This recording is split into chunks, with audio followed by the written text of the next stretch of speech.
Knowledge in the forefront, wisdom underneath. Bro, you carrying life, sit down, decompress. This room built for men who survive every test. We talk purpose, pressure, peace and the grind. How to stay solid when the world wants your mind. Young cats listen cause the wisdom hit different. OGs nod cause the message stay consistent. No ego in a room, just truth, no flex. Real brotherhood, grown talk, nothing less. We sharpen each other, iron cut through the noise. A space for grown men, not grown boys. Real men, real talk, step aside, unwind. Barbershop talk, sharp lines for the mind. Brothers link up cause the space feel right. Blizzardabroad, giving real men a mic. Strength in the circle, that's respect in motion. Exhale today, tomorrow we move with devotion. This is Blizzardabroad.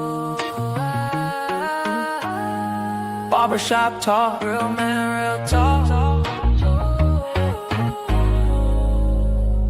Real man, real talk, step inside, unwind. Barbershop talk, sharp lines for the mind.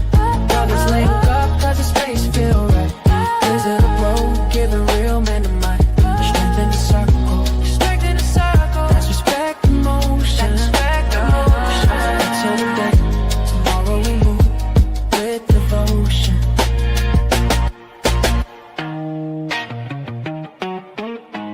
This is Blizzardabroad, yeah. Barbershop talk.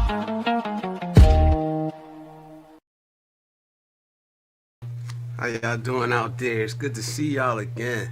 It's good to see y'all. Got people in the building early. Ryan, salute, brother. How you doing? Nika, how are you? How you doing? Orange Lily is in the building. And we got Kamal in the building. If y'all in the bushes, hop out the bushes. Say what up. Man, I'm glad to be back, man. I know I missed the other night. You know, I had some things going on. Triz, what up, bro? It's good to see you, man. Expat. Good, man. Newbie and Roblox, salute. Welcome to the Positive Manosphere. Welcome to Blizzardabroad.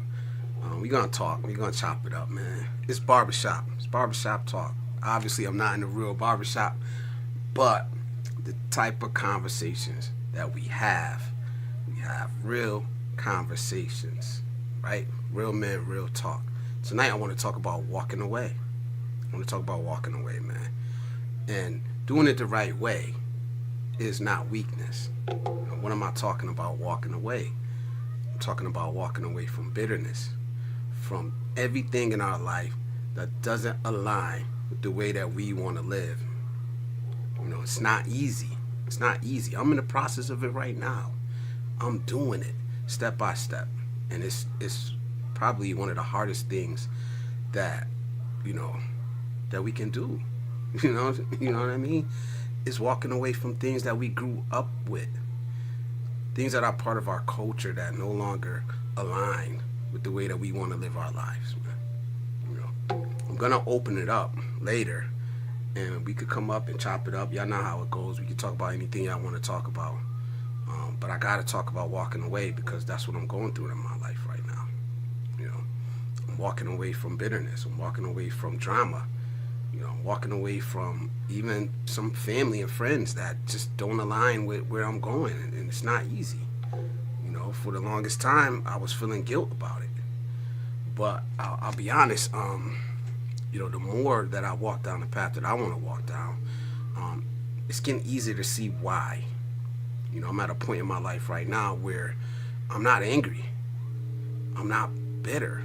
I'm not fighting with anybody. I'm not mad at anybody. I'm not holding any grudges. And it feels good to not have that weight on my shoulder. You know what I mean? So if y'all know what I'm talking about, man, put a 1 in the chat, man. If you're trying to walk away from things that have a hold on you, it could be family, friends, work, religion, a lot of things, societal pressures. You know, there's a lot on us, you know. And shaking it off is not easy. I don't think it's supposed to be easy.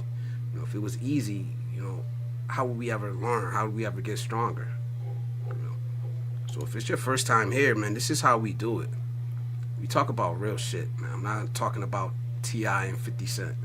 I'm not talking about some diaspora wars or passport bros. We talk about real shit, man. And anybody's welcome. Anybody's welcome here. So if you're a newcomer here, if you're a content creator, do me a favor, type mine in the chat. MINE. Let Nightbot drop your channel link. Don't be shy, to promote yourself here. That's what we do. We're small streamers. We're just trying to get better one day at a time, man. And this community is growing, and it's aligned with other good communities. We got good people here. Melissa Hatton, how you doing? Welcome to the Positive Manosphere. What's up? Ryan says, salute, Ryan. 9-year anniversary on YouTube today. Salute, brother. You putting in that work. That's a grind, man. That's a grind. I'm at 2 years. And it's a grind, man. It's not easy. You can say she's doing good. Keep uploading content. I see your videos. Keep uploading. It's gonna catch on. Get you a barbershop. Nah, man. Nah. I'm not doing the fake background stuff, but maybe one day we will be in a barbershop. Who knows? Who knows? Russ, salute, Russ. Russ, what happened, bro? You supposed to email me, man. I got the free merch. You could choose any merch you want. I was gonna mail it to you. Like, I don't need your address. I can mail it to a P.O. box. I can mail it to a FedEx pickup location. Just email me, blizzardabroad.com. blizzardabroad@gmail.com. Let me see if I can put it in here. If it'll come up. Yeah. Russ, man, I want to get that out to you. I'm going to mail it out to you. Ryan was supposed to email me a long time ago and give me somewhere to send it. Like I said, I don't care where. I want to do that for you guys because I appreciate y'all. I got 3 different designs. I got a hoodie, a t-shirt, a couple different colors. Go check it out. If you want some of the merch, I got a code right now, $10 off. It is PM2026. 2026. That's the code. You get $10 off. Like I said, I'm not really pushing it. I'm not pushing the merch that hard, man, but I think it's good. Shit, I'm wearing the shirt right now, man. Look. Man up. Man up.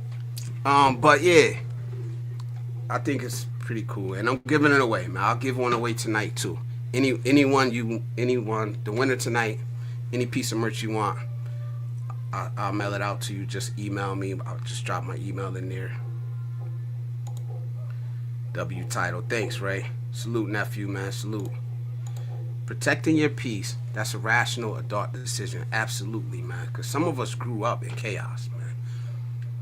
Some of us grew up in ratchetness, And it becomes a way of life. And it's not easy to walk away from something that you're rooted in. That's something that's became a way of life. Dysfunction, arguments. You may have grew up in an environment and it was normal to you before, but now you're realizing that it's draining you. It's holding you back. It's the ball and chain around your ankle. Like I said, and it could be family, it could be friends, it could be relationships, it could be a job, it could be a religion, it could be just a community, it could be a country. There's nothing wrong with walking away from things that don't suit you. I made a video a while ago, and honestly, one line that stuck out to me was, there's nothing wrong with pushing away from the table if what you've been eating is slowly poisoning you, And that's deep, man, because that's how a lot of us feel, man. There's people that feel that way about America. It's slowly poisoning you, the culture that we're in. And it's all right to feel that way. But are you willing to push away from the table? To say, no, I don't want this anymore. Are you willing to walk away from an argument that, that you're not going to even benefit from winning? That's why I don't debate. I do not debate. I'll have conversations because what do I win for winning that argument, for winning that debate? I get to be right. I'd rather have a conversation with somebody, man. So at least I know I'm going into it trying to learn something. The other person's going into it trying to learn something, right? This is the journey that I'm on. This is what I'm trying to be on. Like, I'm not perfect. Definitely not perfect. But one thing I'm really trying not to do is to add unnecessary drama to my life, unnecessary stress, unnecessary tension, keeping my cortisol levels low. We don't need it. It's a killer. Stress is a killer. So why would I want more of it? Why would I go searching for it? And that's what a lot of us do.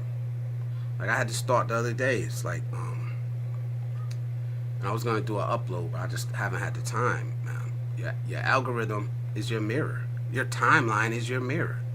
A lot of us go searching for this shit. And then we wonder why our timeline is only showing us drama.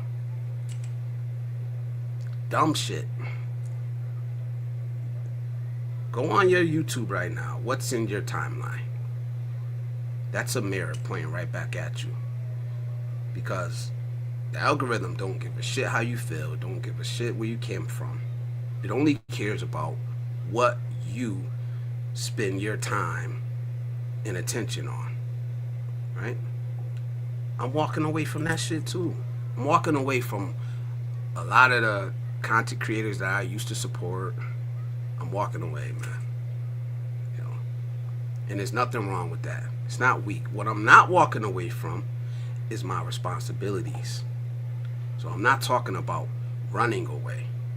I'm talking about walking away intentionally, doing it the right way. I still got responsibilities. We all do. Responsibilities that tie me to where I'm at, that I don't even want to walk away from. So I'm not talking about that. You know, if that's where you're at in life, where you feel you have to run away, salute. But now I don't want to stay in chaos and dysfunction. I don't want to argue. Ron Lawson, salute, bro. It's good to see you in here. Michelle, hello, how are you? How you doing? It's good to see you in here. Expat says, I've been walking away from unnecessary drama for many years now. Never regret that decision. No, I'm much happier in life, man. I'm much happier in life that I've chosen to walk away from a lot of things. I'm not done yet. Not done walking away. It's just the things that I need now. I really have to be strategic about it, and I have to plan it out, man. I'm playing the long game. You know, I did miss you guys, man. I know I wasn't in here Wednesday. I didn't do the Wednesday stream. Just studying, trying to get these papers in, trying to be ahead of the ball. Because my semester officially starts Monday, and I got 2 papers done already. So I'm working on the 3rd one.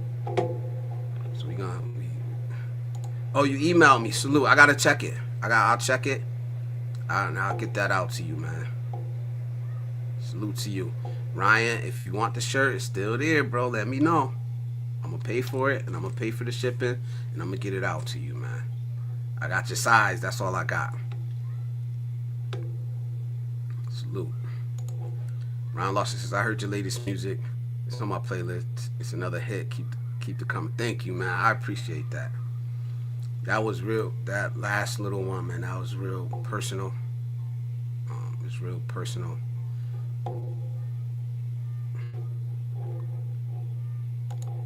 My happiness doesn't need others' approval. From Adam, and your piece isn't a negotiating tool. Not at all. Not at all. My timeline used to be basically porn. I'm glad I cleaned it up a lot. That shit's a brain rot. Absolutely. Absolutely, man. Beast Mode Gear, salute. Salute. I know, damn, Unk. Yeah, I'm getting up there, man. I'm Unk now.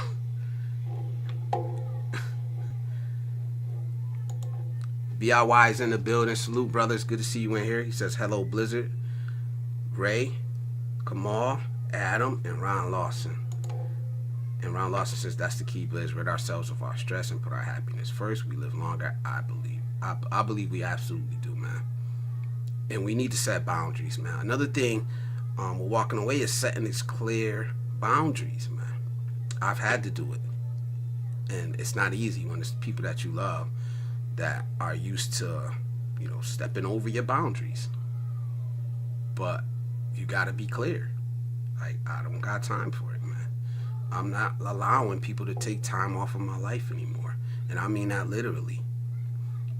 And I don't think people really understand that when they bring you unnecessary stress and drama and all type of chaos into your life, that they are actually killing you. They are actually killing you if they're getting their stress levels up. Like, I've seen these videos, man, where it's crazy, man. How it was like this old man and they were like just fucking with him, bro. And they're recording it for like TikTok. And they are just messing with this old man, bro, and like arguing with him and all this shit. And it's like, yo, y'all don't even realize that y'all are killing that man. Stressing that old man. Man's like 75 years old. And they're just messing with him for TikTok, for content. Got arguing with him. I'm like, they're killing this man, bro, for fun, for sport. For sport, man. Getting that man cortisol levels up. It's crazy. Miss You Wish is in the building. Hello, beautiful. How are you? It's good to see you in here. Everybody saying hi to each other. I like that. I like the interaction in the chat, man. Boundaries with consequences. Absolutely. And that's the walking away part. If you don't respect my boundaries, you don't get access to me. Hard stop. If you don't respect my boundaries, you do not get access to me. One of the most important things in life is time, right? You don't get it if you can't respect my boundaries, if you're going to misuse it. Time, energy, and effort is currency. It's the most important currency. Time, energy, and effort. You don't get access to me if you don't respect my boundaries. T. Marsh in the building. Salute, brother. How you doing, man? How are you doing? Yeah, exactly. I can never get used to casual cruelty. It's so hard to watch. So hard to watch, man. Like, I don't know, this empathy phase that I'm in life, that I've been, the last couple years, man. I used to feel like I didn't feel anything. If it didn't affect me personally. But now it's like, I don't know, going down this path where I have empathy, man. And shit really bothers me. It really affects me. Seeing that really like got to me, because I understand it now. I understand that people are killing each other, little by little. And maybe because they can't see it, it's not so obvious. That they don't realize it, but you are. And I would never do that to nobody, man. Not saying that I haven't. I would never bring somebody my extra stress, That's just the type of person I am. Keep a lot of shit to myself. But I would never bring somebody extra stress or do it for fun and games. And I know a lot of people do it, man. It's part of a certain culture. It's called ratchetness. It's called ratchetness. And that exists. Ratchetness exists in every culture. So, casual cruelty. And that's a perfect way to say it. It's disgusting. But let me get back to the topic. Because I'm gonna toss this up to y'all tonight. If y'all want to talk about it. Because the way we're built and taught that endurance is a virtue, basically, man. What can you survive? What can you get through? Right? We're taught to suffer through it, to get through it, to just man up, woman up, whatever you want to call it, But at what cost? Our lives, our dreams, our values, do we have to suffer to be happy in the end? You know what I mean? I've talked about this before, man. I framed it in a message towards men, but it's true for women too. You know, we suffer and endure unnecessary shit because our pride, because our ego, because the way we were raised. We thought that, you know, just putting up with shit made us better men, better women. And yeah, endurance builds us. It makes us stronger, you know. But when things start to erode us, you know, then we're working against ourselves. You know, when our happiness starts to be eroded, when our spirit starts to be eroded, you know, is it worth the endurance? What are you enduring these things for? You know,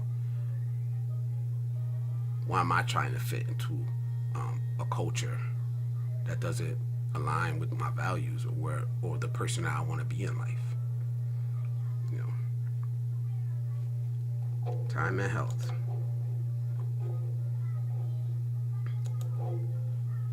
You know what I'm saying? Like, I did it before, man. I stayed, if you guys been here, you know some of my story. You know, I've stayed in relationships way too long, man, when I know I should have been out of there. You know, years. Because that was the right thing to do. It was the right thing to do. But what it actually did, you know, was make everybody more miserable. You know? There were good times, there were bad times. But everybody was more miserable, man, because, you know, we were trying to do the right thing, you know. And I did it. I stayed until the kids were, you know, grown. But was it the right thing? I don't know. Maybe I'm happier. Maybe she's happier. Maybe the kids would have been happier if we both were happier. Can't take it back. But I eventually did walk away from something that didn't suit me. A relationship that didn't suit me. Walked away from jobs that didn't suit me.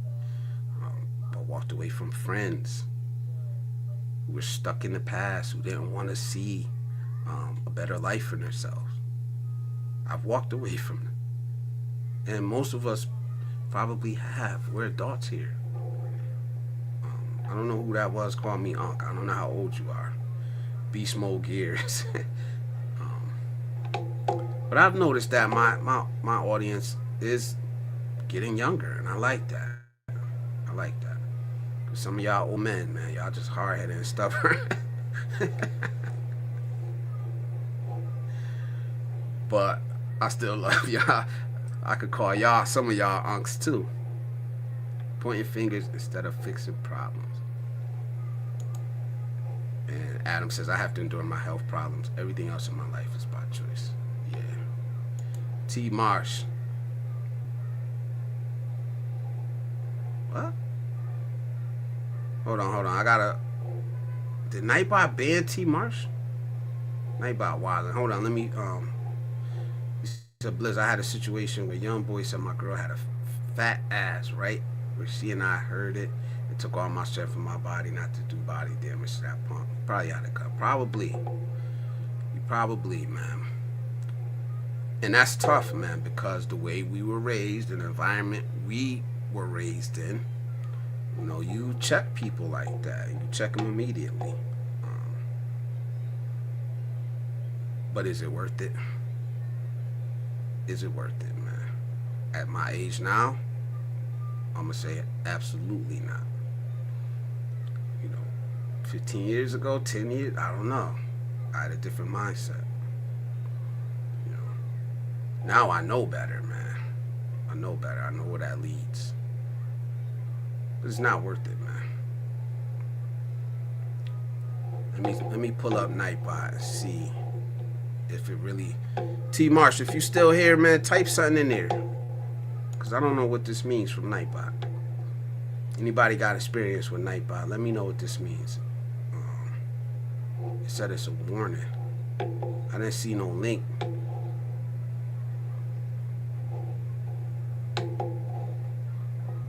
T Marsh. Type something in there. Let me know you still here.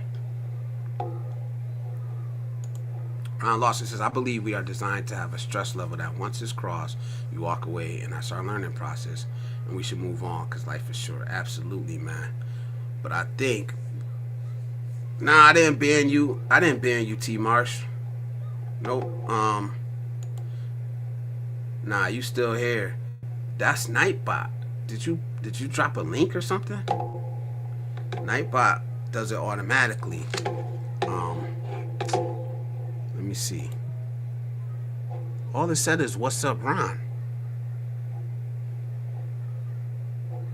I definitely didn't ban you, bro. So you still in here? I still see your message. Yeah, I don't know what's going on, man.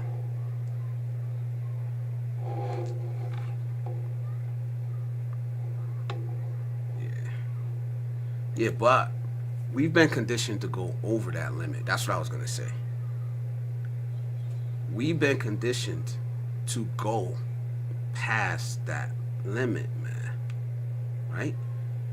As men, we've always been conditioned to go past that limit. But the crazy thing now is that it's being pushed onto our women. And that's why you're never gonna hear me come up here. I don't talk shit about women. I welcome them here. I don't believe in all this gender war shit. I believe that our women, we're not doing right by our women, because we don't realize that they're under the same societal pressures that we are, man. They're pushed to work just like we are, man. They're pushed to go out and provide. It's not right. The amount of pressure that we're putting on our women lately, our sisters, our whatever, however you want to say it, our women. I know I got a daughter. I expect her to go to school, get right, not have to depend on no man. So we can't turn around and then blame them for what we taught them. But we've been conditioned to push past that limit. And what I'm saying is that, yes, enduring some things in life is good. It makes you stronger. It prepares you for the next level. But when it's bullshit, when it's stress that's killing you, when it's too much, we absolutely need to walk away from it. When it doesn't suit our purpose, when it doesn't align with the path that we want to take in life, absolutely, it's okay to walk away, man. That hard-headed just don't fix what isn't broken in my life. Yeah, Elijah, salute Elijah. Repent and turn away from sin and give your life to Jesus Christ before it's too late. Gain salvation today. Jesus is coming. Salute. I hope you following that message. I hope you're following that message, because that message is for you.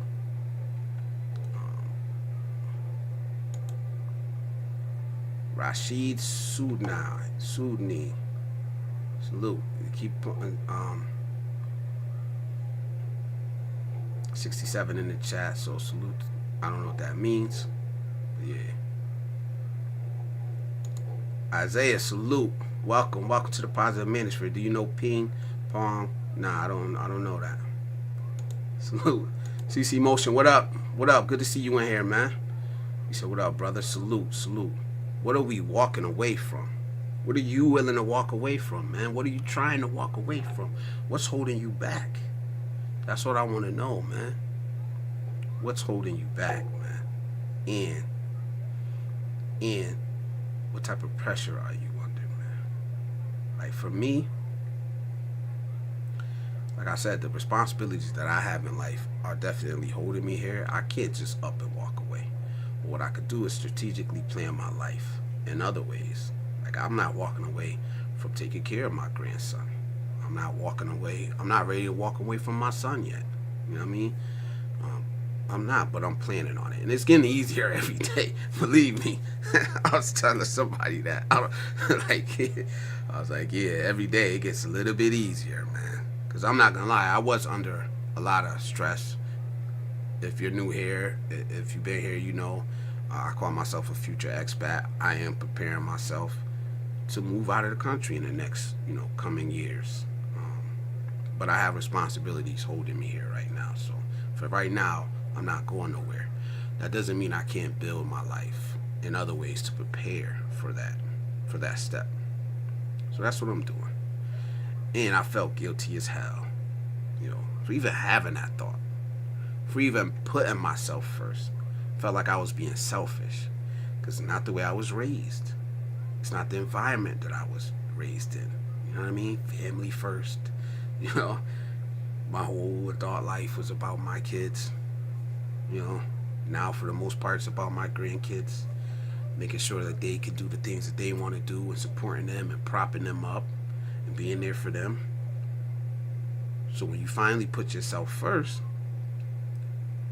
for me, it was guilt. I felt guilty, but day by day, it's getting easier and easier. That guilt is going away, and I think that's one thing. One thing that did, and I'm not saying I'm not saying guilt is wrong. Guilt is, for me, has been a powerful motivator in my life. Very powerful. It's the reason why I started volunteering. It's the reason why I started volunteering, because I felt bad for the things that I've done earlier in my life, and then it just became a passion that I just never wanted to walk away from. 788.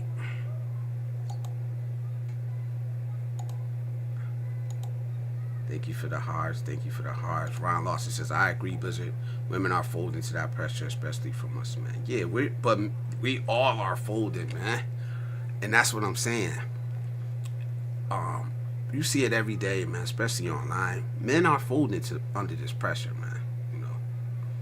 That's why I talk the way I talk on my channel. That's why I try to give a platform for men to talk about real shit, but also leave it open to the women. Men are absolutely folding under this pressure, societal pressure that we're under. The suicide rates say that. The homeless rates say that. The drug use rates say that. The violence, crime rate says that. The amount of men that we see that want to leave the U.S. says that men are folding under this pressure. So if we can't handle it, do I have to, If we can't handle that pressure, who are we to get upset or talk shit about women that can't do it? Why is it okay to put that pressure on our women? Or why do we act like we can't see that pressure is on them? And a lot of it's not by their doing. They live in the same society that we live in. They're under the same amount of pressure that we're under. Sometimes more.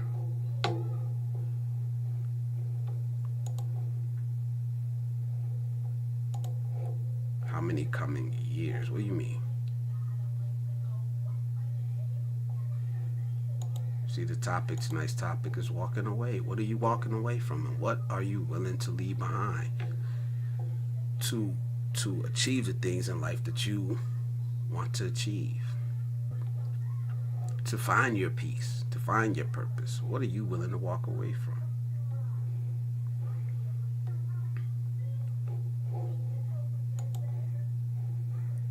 So, I gotta do this little promo real quick. This is all me, by the way. So, look, if you shop on Amazon, you can support this channel by clicking this link and shopping like you would normally shop, man. I have to say that I am, as an Amazon associate, I do receive a small percentage of anything you guys purchase. So, there it is. You want to support the channel, you want to support Blizzard Abroad, this is the easiest way. It's just by shopping the way you normally would shop, man. It's only available right now in the U.S. because I haven't opened it up internationally yet. But that's the easy way to support this channel, man. Expat says, it will never be a perfect moment to move forward in life. No, nope. There's always gonna be challenges, struggles, but that's what makes us stronger, man. Like Carl, where them big girls at with them income tax check? 25 years in the ring, standing tall. Yeah, salute to you, man. Salute to Expat. Drop a contact, man. Go check him out. Type MINE in the chat if you have a channel and you want, you want support from this small community. A lot of us have channels here. We support each other. Type MINE in the chat, and Nightbot will drop your link. T-Mar says, most of us are leaving the States because of the political environment going on over there. I gotta push back on that, though. You know I gotta push back on that. It is crazy, and I'm not gonna lie. It is crazy over here, the political environment. But I think there's certain places that in the world that don't have the politics. They're not so out in the open, But that don't mean that, like you in the Philippines, bro. Like I said, I'm not talking shit. And I think the thing that helps is that you're not connected to the politics over there. And you're a guest over there. So it's like, but believe me, man, I know you talk to Filipinos and they're not all happy about their political system. You know what I'm saying? So it's kind of like you in the sweet spot, which is good. You're not in this environment. You're in another environment that, maybe the local people feel the same way about their local politics as you feel about what's going on over here. If I could say that the right way, obviously I'm not trying to offend anybody, but I hope you get what I'm trying to say. Like, politics is fucked up, man. As much as I love America, man, I know it's fucked up. I don't try to sugarcoat it. I think most of us really is just trying to survive over here, man. Like, I used to be watching that politics all the time. But right now it just doesn't suit me, man, because all it's going to do is get me upset. And most people talking shit ain't going to do nothing. They're not going to vote. They're not going to write their congressman, their senator. They're not going to do nothing. The loudest ones, and then like even this last election, the loudest ones, they're like, I don't even vote. That's why I don't vote. It's like, let me not get, crazy. It's Lil Toilet quoting Bible verses. I'll be honest, I'm not a religious person. I'm not. I don't shame religion. I don't. You do you. The one thing I always say, though, is that, religion is a personal thing. So keep it personal. And that, that's what I say. You want to spread the good word? No problem, man. I don't mind. I don't mind it here. If you have a personal relationship with the Lord and Savior, or whatever God that you have, it's fine with me. But it should stay a personal relationship. It shouldn't be pushed on to everybody else. That's just my beliefs. Oh, okay, Adam, I see you, bro. I see you. 3 to 5. It's 3 to 5, man. The first thing I have to do is knock down this school. I have to finish school. Absolutely, that's part of the plan for me.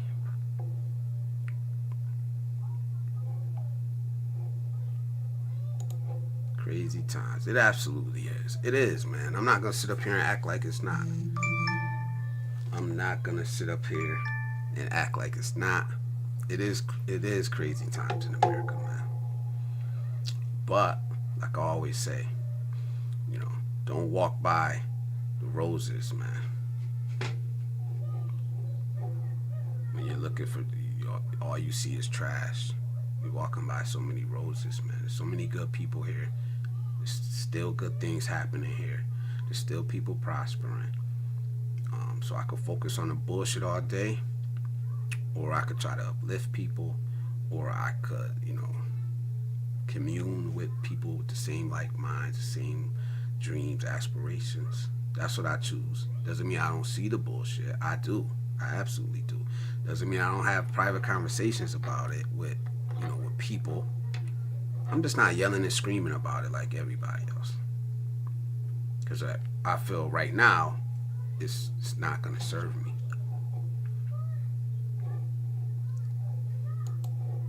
Johnny Appleseed. Yeah, I'll be saying people be saying some crazy stuff, man. He said, I'm walking right onto that plane to the Philippines very soon, Blizz. Your Philippine songs is talking to me. LOL. Yes, man. And I hope you have that same feeling, man. I hope you experience that same feeling, man. That inspired me to write that. It's a powerful feeling, man. It really is. Yo, Johnny Appleseed. Oh, man. If you troll and you make me smile, I don't even mind it, bro. You make me laugh, I don't even mind. Expat says, I enjoy more life for less money without the drama. Give me 1 second, guys. I'll be right back. Give me 1 second.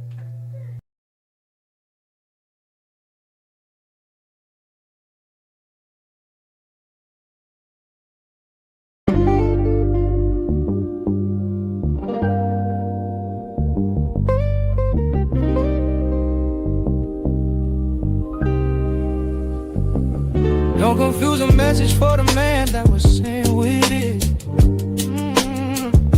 Some lessons meant to heal, others to build. I ain't repenting shit. Now my scars are my armor, and I'm equipped with it. Pain taught me discipline, now I move different with it. They used to call me two guns, now I'm mentor to his sons. Taught them how to crawl, how to walk, and how to run. And I still sit and deliver, I ain't done. Legacy in motion, newest chapters just begun.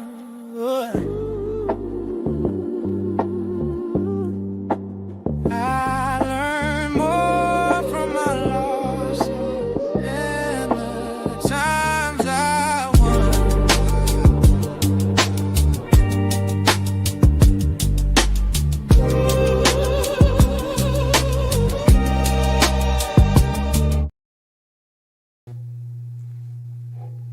I apologize for that. My mic back on? Yeah.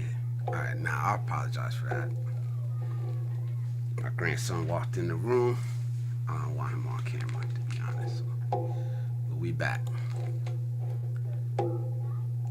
Forgot what I was saying. I forgot where he was at, man.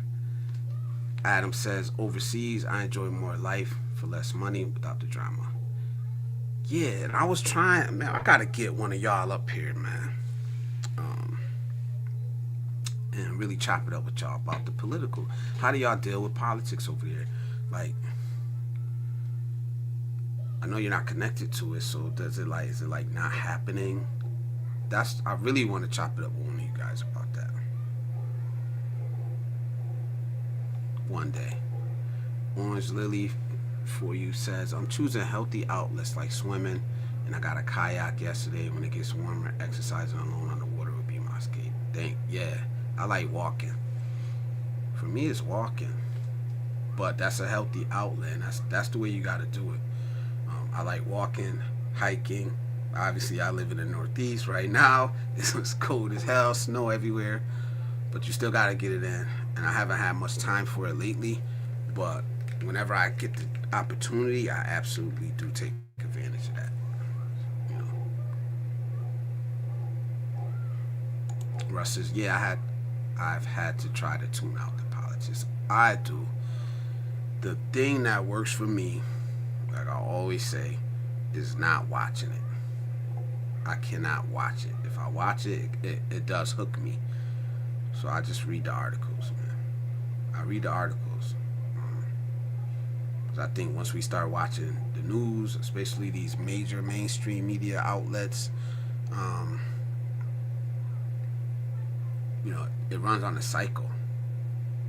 It runs on a cycle, and they know how to hook your emotions. You know, who of course they do, man. That's their job. That's their job, man. They're selling you drama, you know, fear, anger, destruction, death. They're selling that to you every day, man. It's like a drug to some people, man. Believe me, I used to be hooked on it. CNN. I go back and forth between CNN and Fox because I wanted both sides of the damn extreme, you know. And there's really no middle anymore. T. Marsh says, no, they're not happy with the situation here either, but I'm not as connected to the political system. I retired from everything. Salute. When JF says religion is a human tool for control. Yeah.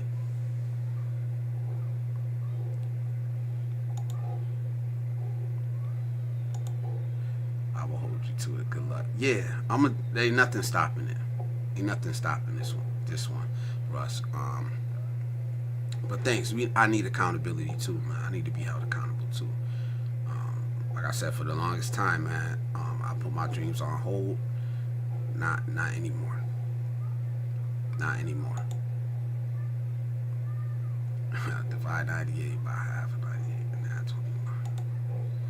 Expat living overseas says, trash is garbage no matter where you live. Yep. Absolutely, man. And T. Marsh says, I'm gonna try to catch up with this chat. I don't think I got that much done. I can only control what I can control. I'm in the fourth quarter, man. Life is too short to be stressing all the time. Absolutely, man. I'm in the third quarter. Maybe at the end of the third, the middle of the third. I don't know. Shit, who knows? I could be in the fourth quarter. You don't know. But definitely seeing that now in my life. You know, the only problem I got is this damn cholesterol, man. And I really need to get control of it.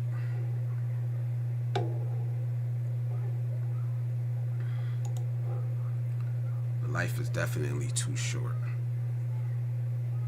Like, it's just crazy, man. Cause I'm a YouTube content creator.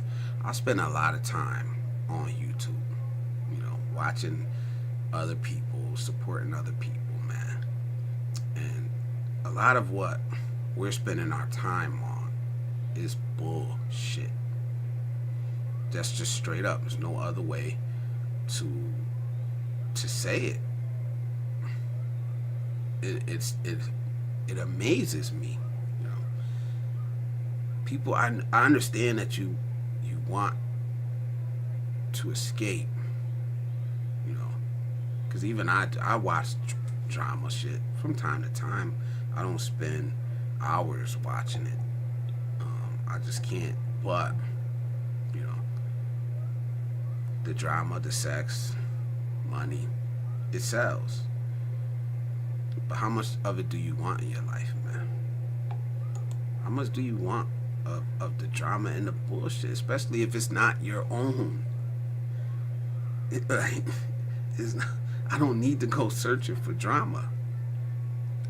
Like, we out here in the real world. So no, I'm not gonna go chasing it down. I'm not gonna go chasing problems down, man. No, I want to get away from that shit. They're sure not gonna feed myself, you know, the negative bullshit that's out there, man. Pushing away from the table. I don't want it no more. Walking away from it, man. Right? Kamal says bucket list sealed at 37. Strive while you can. Absolutely, man. It's a young brother, man.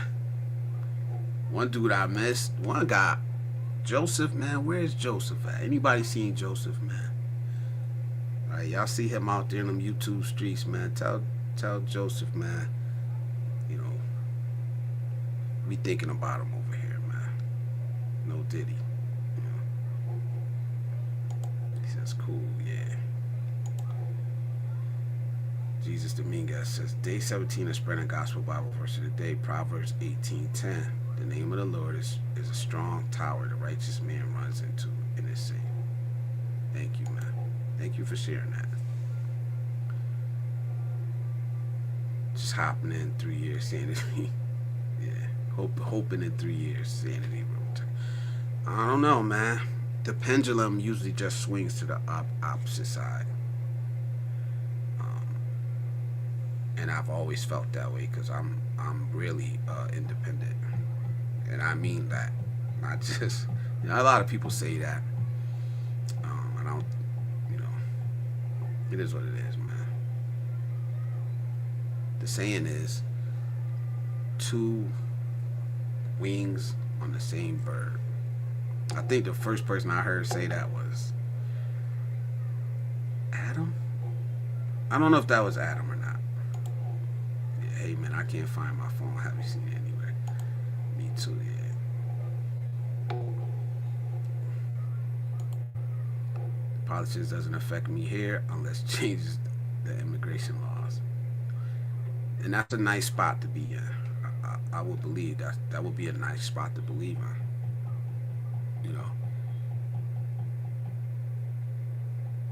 I don't know. I feel wrong saying politics hasn't really been affecting me here. I feel wrong saying that, but I think it's true. It's true. It just hasn't, man. I don't know. I know some people are probably gonna be upset with me for saying that, but I still go to work every day. I still gotta feed my family every day. I still got responsibilities that I gotta take care of. I still gotta put food on the table every day.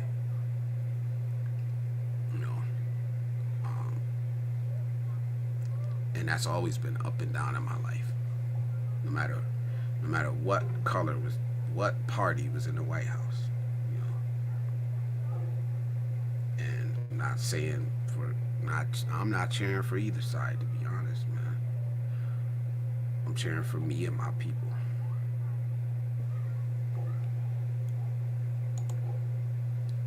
T. Marshall's Blizz, I follow what's going on over here, but I don't discuss politics outside of the family. You never know how sensitive some people are about their country.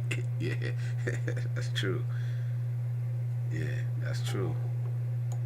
My wife votes for who she thinks is the best option. That's all we could do, man. My community, the way I was raised and the way I seen people voting my whole life was vote blue no matter who. And I always disagreed with that shit. Always. I still do. I still speak out against that. That's why they don't feel like they have to deliver anything, because they know they got your vote in the bag.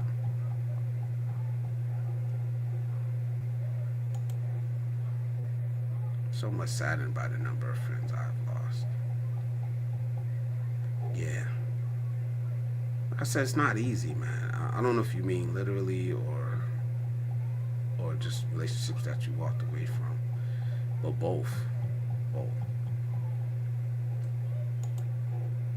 I see young people ending their life driving a motorcycle. You never know when your number will be called. Absolutely. You never know.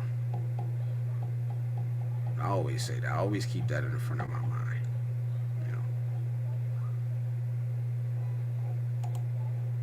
Misery and drama make the most profit. Yep. And sex. Sorry to say it. It's in sex. But drama definitely, man. Yeah. Small, consistent steps towards your goals helps you from burning out. Yeah. Two wings of the same bird serving one master. Yep. Ron Lawson says, hey, Blizzard, politics affects us without us sometimes even realizing. I know. I know that, but what I'm saying is that in my daily life, I feel the difference, but it's like for me, it's not something that I haven't felt before. It's not something that I haven't felt before. Hard times, stress. It's just at a level where it's just out there, and it's just out there in the open. And I think that's the difference. If how they feel about you is out in the open now. You know what I'm saying? It's not hidden behind soft words.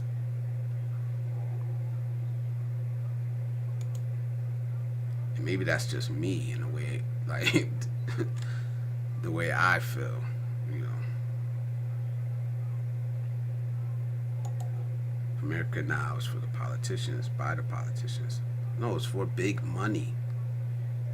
It's for big money, man. It's for the corporations. That didn't change. That never changed. This is the part that this is just my opinion. When did that change? When did America not be about big money?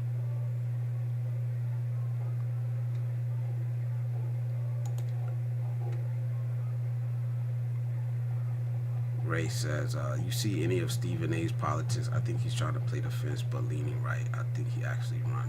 I don't think either side will have him. I wouldn't really pay attention to him talking about that's something I wouldn't click on. I don't want to hear him talk about politics. Did you read the document? I started it. I haven't went, and it's a short one, so I have no excuse. But I do have a reason. But I'm definitely gonna do it when I get some time off. Oh, y'all hearing a hum?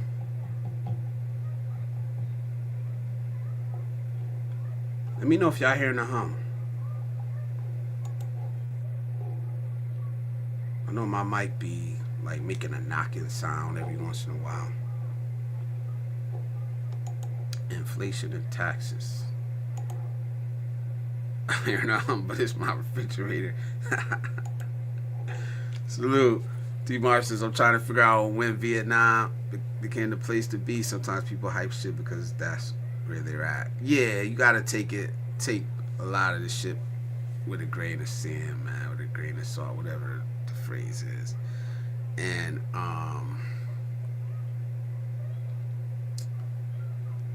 yeah, that's all I'm gonna say. It's like, and everything may not be for you. What's for somebody else may not be for you, man. Like I want to see a lot of different places, though, man. But so, if I was thinking about going to Vietnam, I wouldn't just take one person's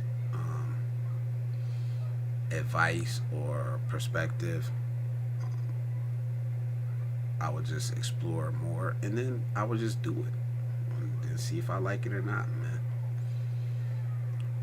But I know, like, from what I heard, like, I trust TJ. I trust what he says. You know, I have no reason not to. I know he loves it over here, but it works for him. I may go and I may hate it, but the only way to find out is to go and see.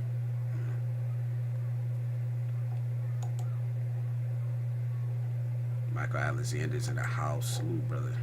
LOL, believe. I think it's safe to say I'm not in here, refrigerator. Life is simple, then we make it complicated. Yep. Absolutely.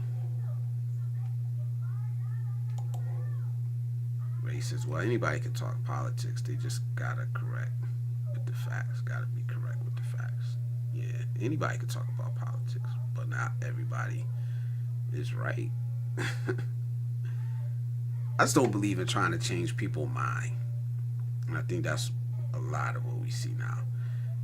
You know, there isn't balanced news anymore. There's sides. You go to certain channels, it's clear. They don't even try to hide it anymore. You know, they're for one side or the other.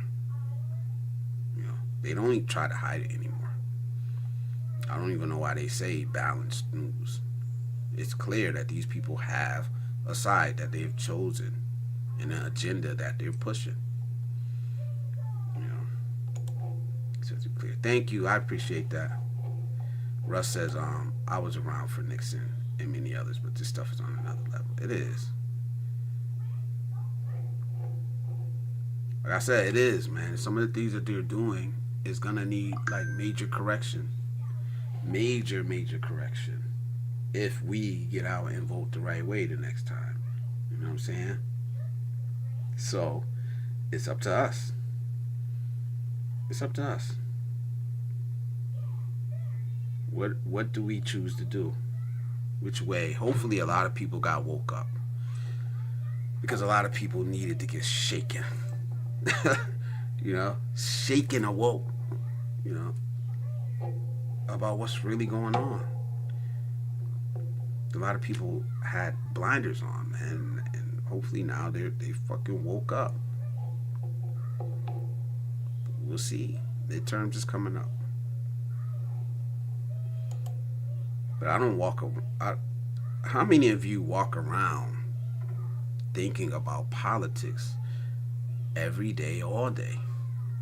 That's what I meant when I said, like, you know, it really doesn't affect me. It doesn't mean that I don't feel inflation. Like I recognize that prices went up. You know, things are more expensive. I recognize that part. But what I'm saying is that I'm not. How many of us really go around thinking about politics every day, and it's making major decisions in your life? Like if I need eggs, I gotta get eggs, whether they're $2 or $4. You may have to shop around a little more, but at the that, like I said, and it sounds even weird saying that, like, but it's true. It's absolutely true. You know, and the only thing you could do is vote the people out that you don't want in there. That's what I was saying. A lot of people go around with their picking, hey, yelling and screaming, but when it's time to show up, they don't show up. Sounds like a fan in the background. Yeah, I do got a fan on over there. Oh, and I got this, maybe it's this. Let's see.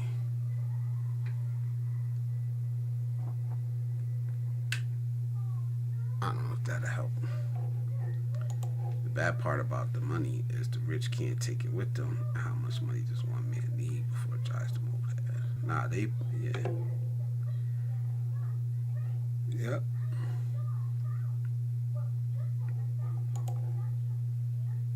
If you don't do your own research, don't complain about taking someone's word at face value. Yeah.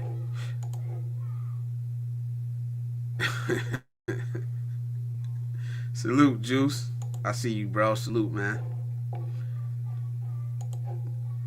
want to go back to Vietnam, but I want to go to other Southeast Asian countries as well. And yeah, that's how I feel. That's why everybody's like, when you going back to the Philippines? And I'm like, I don't know, man. I got some other stops I got to make first before I circle the block. Definitely, man. I want to see a lot more other places, man. It's a great big world out there. So I'll be back one day. I don't know when.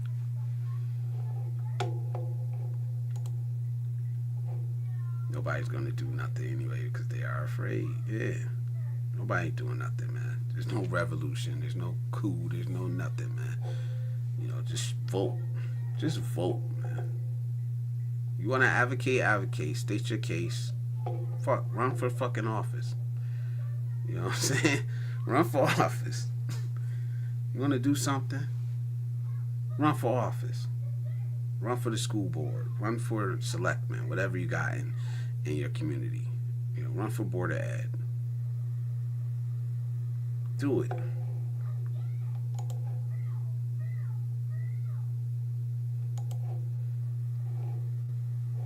Russ says, I don't try to change minds, but I definitely been blocking folks on Facebook and crossing folks off the list.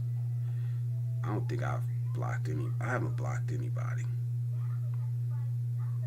Yeah.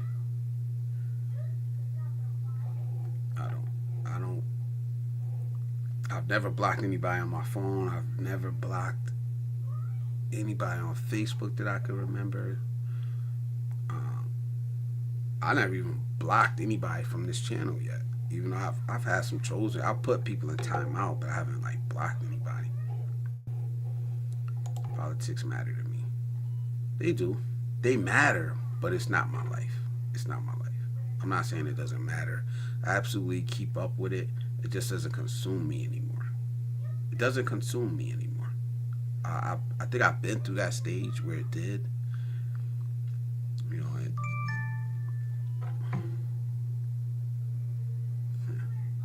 I think I've been through the stage where it did consume me. And I've been around a bunch of people who talked the most but didn't do shit. You know? And I see what the politicians are doing. I see what the media is doing. I see how they charging a bunch of people up, but they're not standing next to them. You know, they charging a bunch of people up, but they're not standing next to them. And I won't fall for it. I won't fall for it anymore on either side.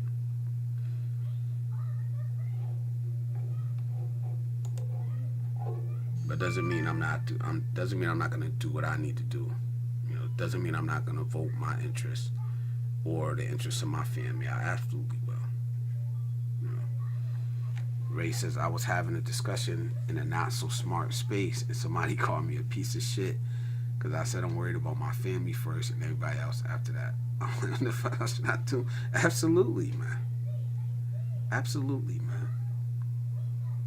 And that's what's missing, man. If everybody did that, I think we would be a lot better. I think. I'm not saying I'm right or not. It's just, you know, to call me a piece of shit because I'm worried about my family. I'm supposed to worry about your family? Not first, yeah. I'm gonna put my oxygen mask on first. Like they say. I'm gonna put my life preserver on first. There's nothing wrong with that. You ain't a piece of shit for that.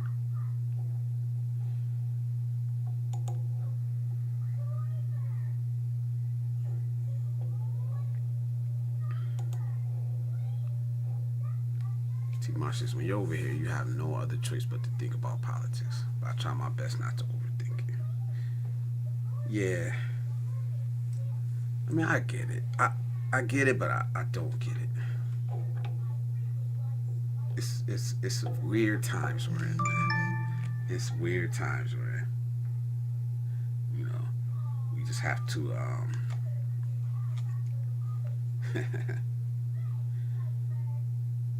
it's weird times we're in, and we have to realize that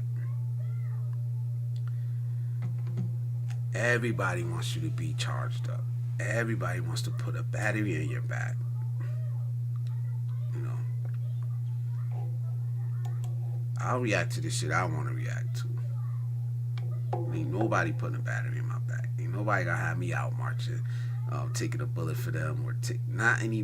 There were times when, yeah, that was possible, but it's not happening. It's not happening now, man. It's so weird. It's so weird at times that we're in, man. But I think it's always been this way, man. Just what I'm saying, and it matters. It matters to some people what party's in charge and control, to how they respond to things. That's when I started seeing that. That's when I was like, this is all bullshit. It's all bullshit. You know, when I see the whataboutism from our so-called leaders, you know, and it's both sides, man. Like, stop letting shit slide just because the people you like did it. That's both sides, man.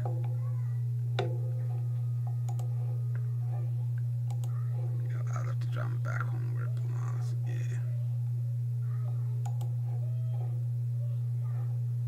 love, you vibrate at a higher frequency, which raises your consciousness. Yes, thank you for that little jewel in there, man.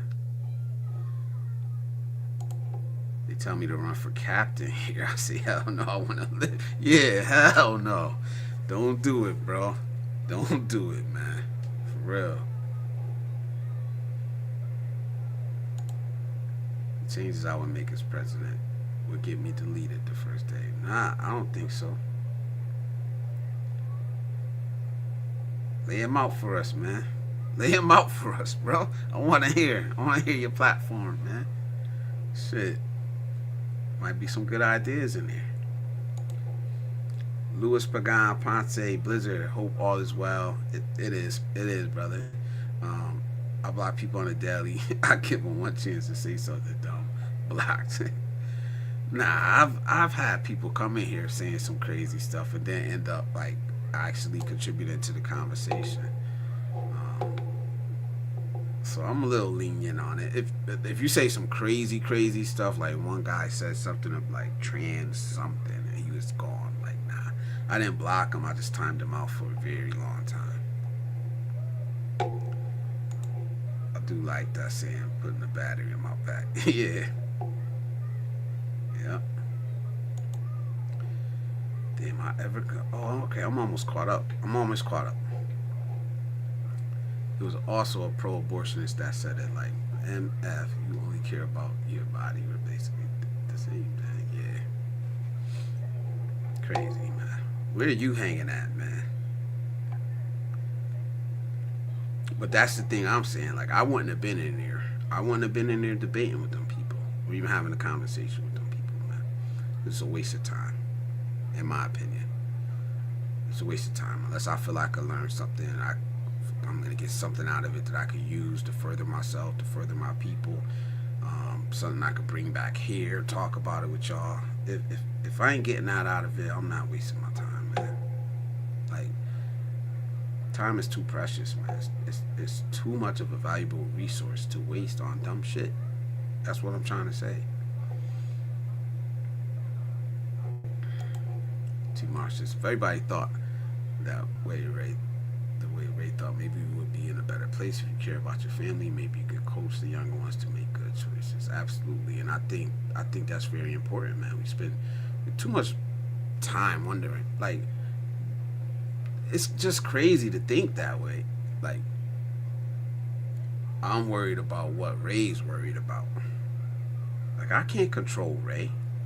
I can't make him think or act, and that's the problem. That's the problem, man. You don't get to control what other people do. You get to control what you do. Shit, you don't even get to control what happens to you all the time. And I said that before. You get to control how you react to it. Worry about yourself, man. You worry about being a better person. Now, if somebody's out committing a crime, yeah, then you know, we'll try to stop that shit. But I can't make you believe the things that I believe. I can't compel you to act the way that I want to act or I think you should act or to care about the things that I care about. I'm not even trying to do that. I'm not even trying to do that on this channel. You know?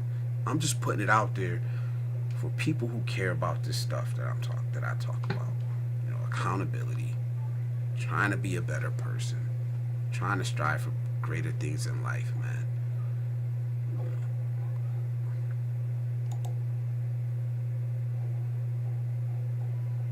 Yeah. Michael Alexander in the building. You know what I'm saying? That's what it's all about, man. You say you want better. You do better first. Inspire me. Shit. Inspire me. If I see you doing it, I may want to do it. If I see it working for you, I may want to do it. You know what I'm saying? So you have time to listen to all the changes I would try to make as president. One thing.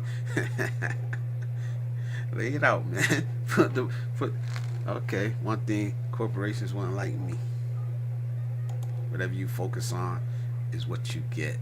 From Michael Alexander. Yeah, salute, salute, salute. I may be focused on Amy. It's why I asked her if a beard tickles. DIY. Yeah. So salute, man. Like I said, man, what are y'all walking away from, man? Toxicity is up there. Toxicity is up there. You know what I mean? Doom scrolling, walking away from doom scrolling. We discussed that absolutely, man. Unhealthy patterns, like I was saying, man. I'm not an unhealthy person, but and I mean like nutrition wise and mental things I consume mentally.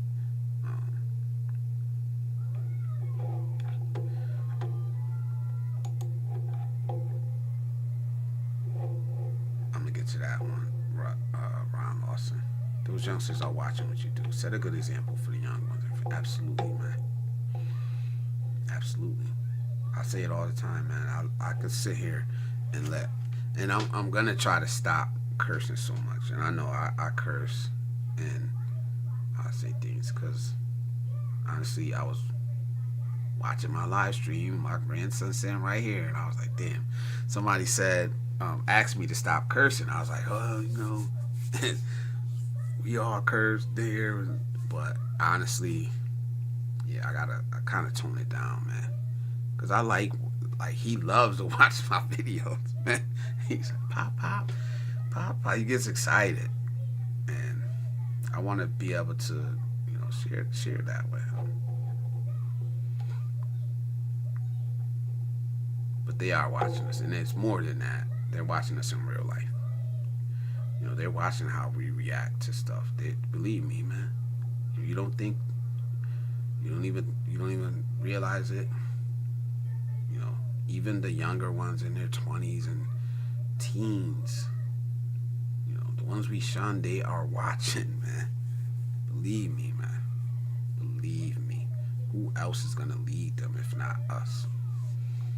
This is what I say all the time, man. Who else is gonna lead this next generation if not us? If we don't do it, we leave it to the people that we spend all day talking shit about to do it. Somebody's gonna lead it. They're gonna be influenced by somebody.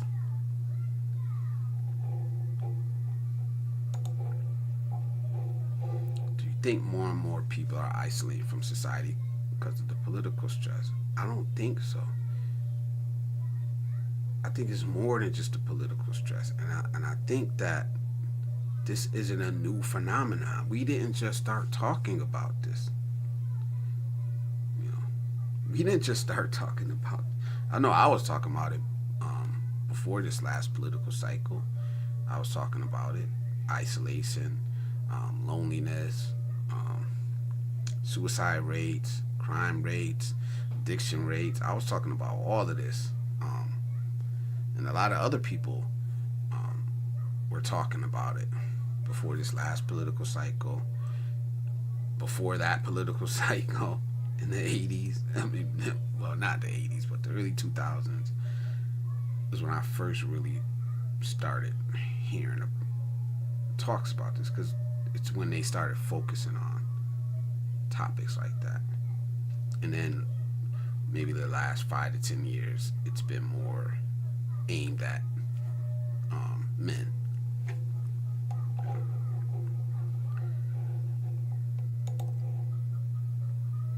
So I want to give out silver and gold just a fair shot before people get dropping. Got bars, Adam. Live every day as your last, my brother. Salute. Saying hello to Juice. Cursing ain't shit. I was raised by the best. My dad. Yeah, I curse a lot. But I don't like when they're repeating it. You know what I mean? I don't. I curse a lot. I don't curse around. Like, I still barely curse around my mother. I ain't gonna lie. I do. It slip out every once in a while. Amongst friends, yeah, but around my grandkids, nah, I really don't curse that much. Ray says, this generation thinks they take shit seriously, but they don't. They're nerds who sit in the house on their phone on the internet and pretending they are the most righteous MFs on earth. Yeah. But it's an environment that, I could say this for me, not defending them, but she I seen that last comment, right? It's an environment that we raised them in. And I think I had touched on this before too. We put them in front of the TV and let the TV raise them. You know, we put the damn iPad in their hand. You know, we let them play the video games and didn't force them to go outside. I know I did with my kids. Like, my kids played outside and stuff, but in general, we did that to them. You know, and now we're seeing the consequences of that. See, a lot of times, the parent and the damn kid is spend the same amount of time on social media, and that's just the truth, man. And that's on us. We got to take accountability for it. That's why I don't like the generational thing. I don't know what's.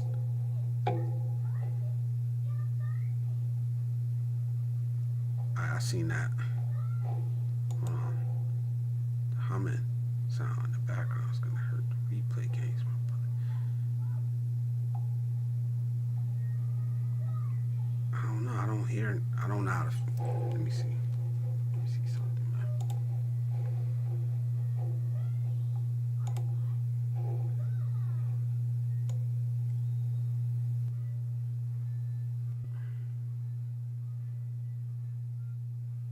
Damn, that shit was way up.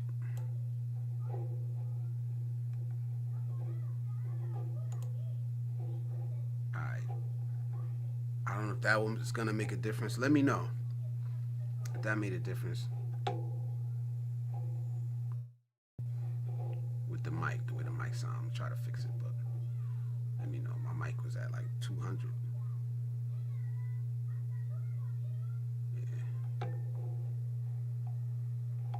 Yeah, I'm gonna get another mic, a better mic, soon. I want a good mic. I want a like top-notch mic. I just can't justify spending that amount of money on it right now. But I don't mind investing back into this channel.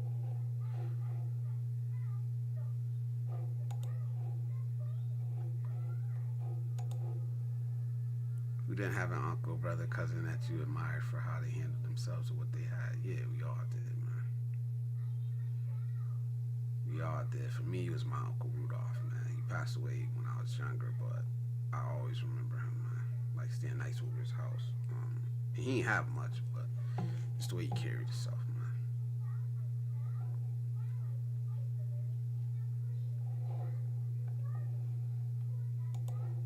Racism and nervous now us too, but my generation of parents made us go outside a little. We scraped our knees and socialized with friends and neighbors. Yeah, absolutely. He says Grandma be so funny with the not cursing around her. But then she be cursing. She curse like a sailor. Absolutely do. Yeah. Yeah, many seek perfection in an imperfect world. Absolutely, man. And they expect it. And they expect it out of others. Yeah. And that's the problem with this world, man. There's no grace. Do we still have grace for each other? You know? But like I said, I want to keep with the theme tonight, walking away, what we're walking away from. But I'm also going to open up the panel. Got the link. There's the link, guys, fellas. Y'all know it's Barbershop Talk. I did my 90 minutes. Most of it was reading the chat, but Salute to y'all. I appreciate the interactions, man. That's the best part about coming up here, man. 'Cause we are a world. I believe it's your mic. Did it go away, guys? That humming go away?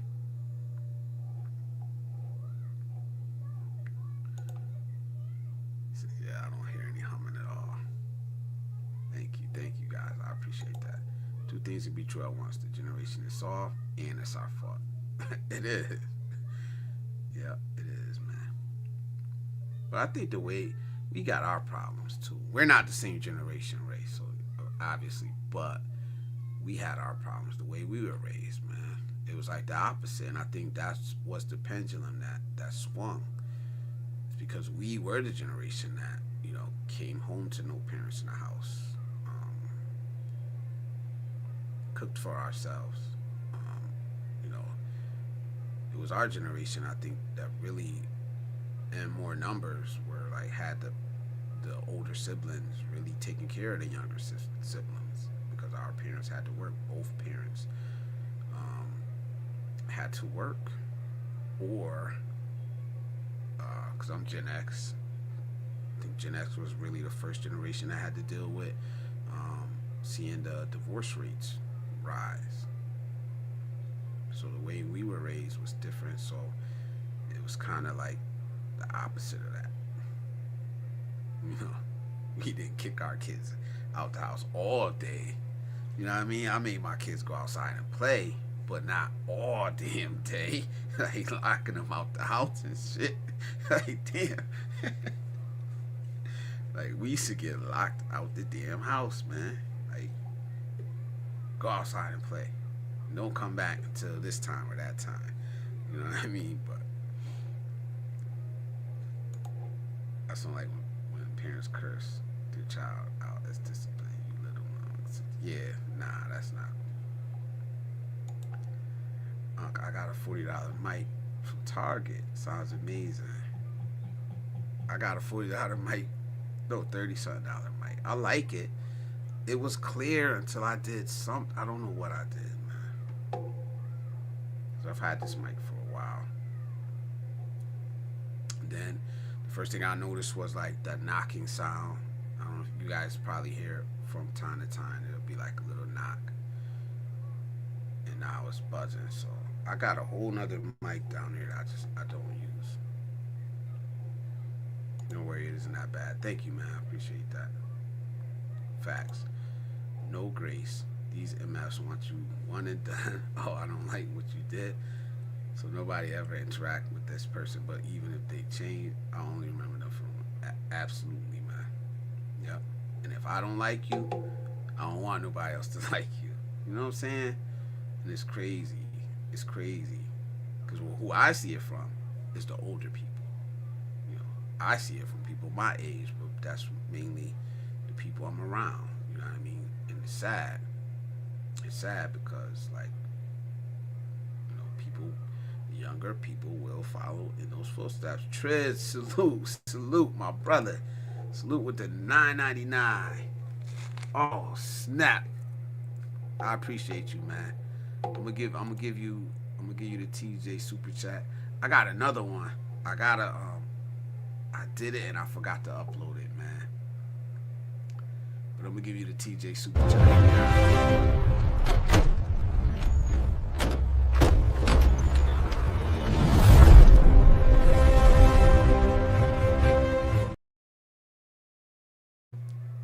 Y'all not ready for the other one I got, man. I forgot to upload it, man. I got a deacon clap cheeks. That's stupid. I told Cal I was gonna do the deacon clap cheeks song, and I did it. It's done. I'm just waiting for the right time. The deacon clap cheeks song is done, man. I haven't sent it to him yet, but yo, y'all gotta hear it, man. One day. I'm gonna play that deacon clap cheeks. I'm gonna do it here first, though. Before I send it to him, I'm gonna play it here first. America's the key. Yeah, salute to Super Trends, man. $9.99, man, brother. I appreciate that. Tap chatter. And like I said, man, walking away, man, it's not easy. But are you willing to do it? Are you willing to walk away from the things that don't suit you in life? Most of us are scared. Scared to walk away, man.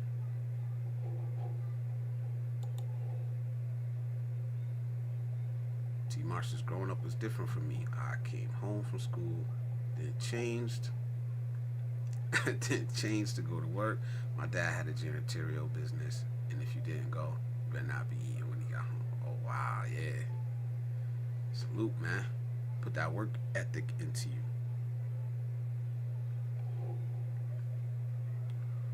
I think I missed a comment from you, T. Marsh. Oh, right here. Let me go back to that. My bad. He said the military made me a professional cursing dude. I'll stop cursing more now because this is a very religious country. Yeah, I curse. I curse. And it just is what it is. I just try to control it depending on where I'm at. I'm looking forward to hear that song. Yeah, like, some people ain't gonna like it. Some people ain't gonna like it. I'm gonna tell you the truth. But it's absolutely true. Maybe next live, I'll play it for y'all. Great man, salute, brother. Thank you, man. He says I'm gonna grab a bite to eat. I will see you later if you're on. Yeah, I'm gonna be up a while, man. As long as y'all interacting with me, I'm gonna try to stay up. For real. As long as y'all interacting and y'all here, I'll be here for a while. I got some energy tonight. Cause honestly, man, it's been a rough week, man. I'm not gonna lie, man. Nothing I can't handle, but yeah. Elat is in the building. Salute. Salute to you. Welcome. It's good to see you in here. She said, Adam says, I curse when the occasion calls for it. Yeah, it was like when I was, the whole time I was coaching, man, it's like, I used to be flipping out. But it was all strategic. You know, it's like, I'm not going to yell at a kid that doesn't need to be yelled at. You know, and sometimes a kid, I don't know. I don't even know how to really explain it, man. But believe me, man, it be strategic, man. But once you get to the high school level, man, believe me, it's just totally different, man. You could coach. Like the reins are kind of off, man. Which one, Eli? Yeah, I'll play it. Which song? The Smile song? That's you talking about. I will come live with you. Okay. Bet.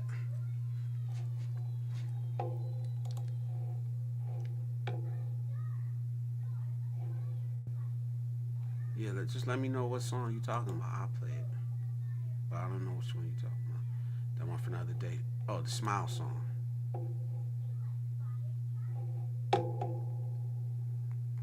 Oh, that song. Okay, I got you. Let me read this one right here. I talked to my brother in Jersey. He said it was snowing on top of snow over there. Nah, I sure don't miss that. Yeah, nah, I don't.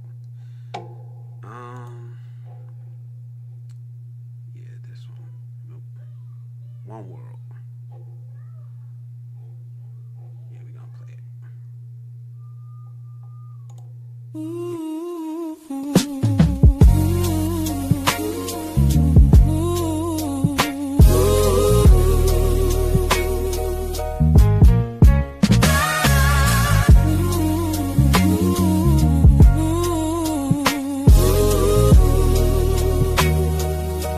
I'm always in the right place at the wrong time. Same frame with a different mind. Same game with a different grind. Should I maintain or readjust my aim? Would a different angle mean a different glory shine.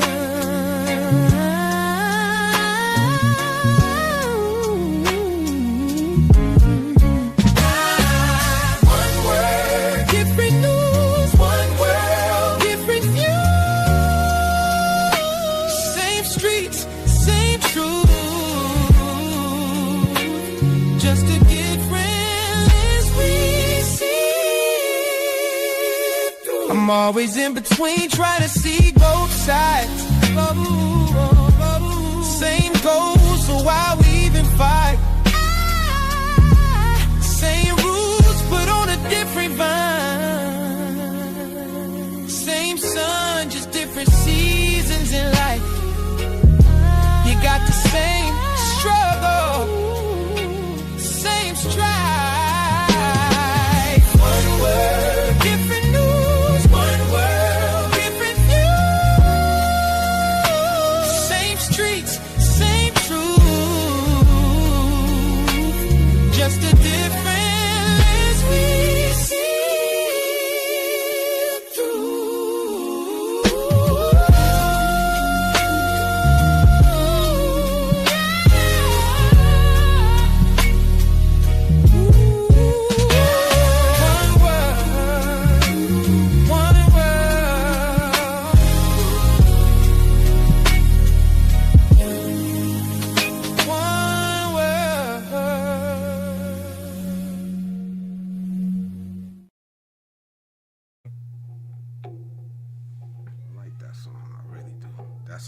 That's how I try to see the world, man.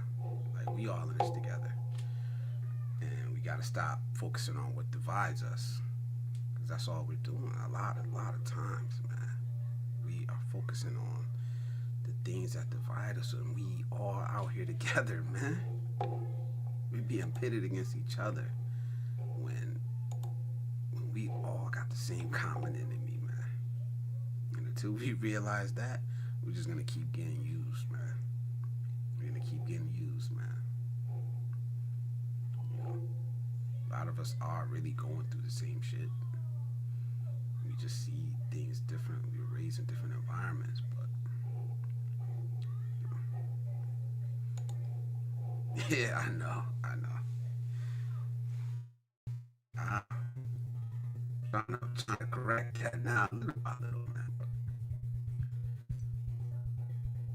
Enjoy writing my thoughts on paper, like having these tools now where I can actually get it out and you guys can at least hear it.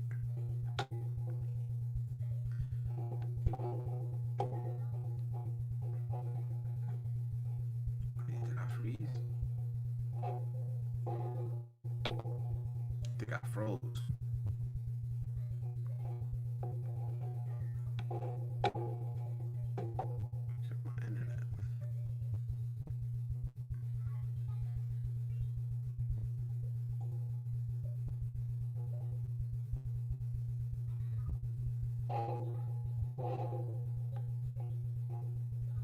I don't know if I froze it. I don't know what's going on with my internet right now.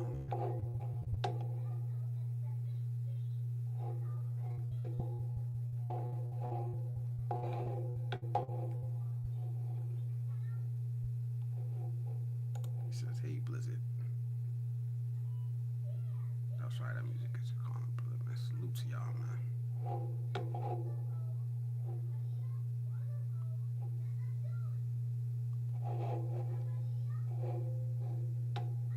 I don't know what happened.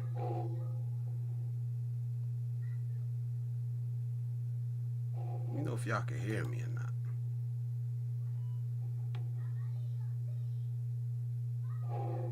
Okay.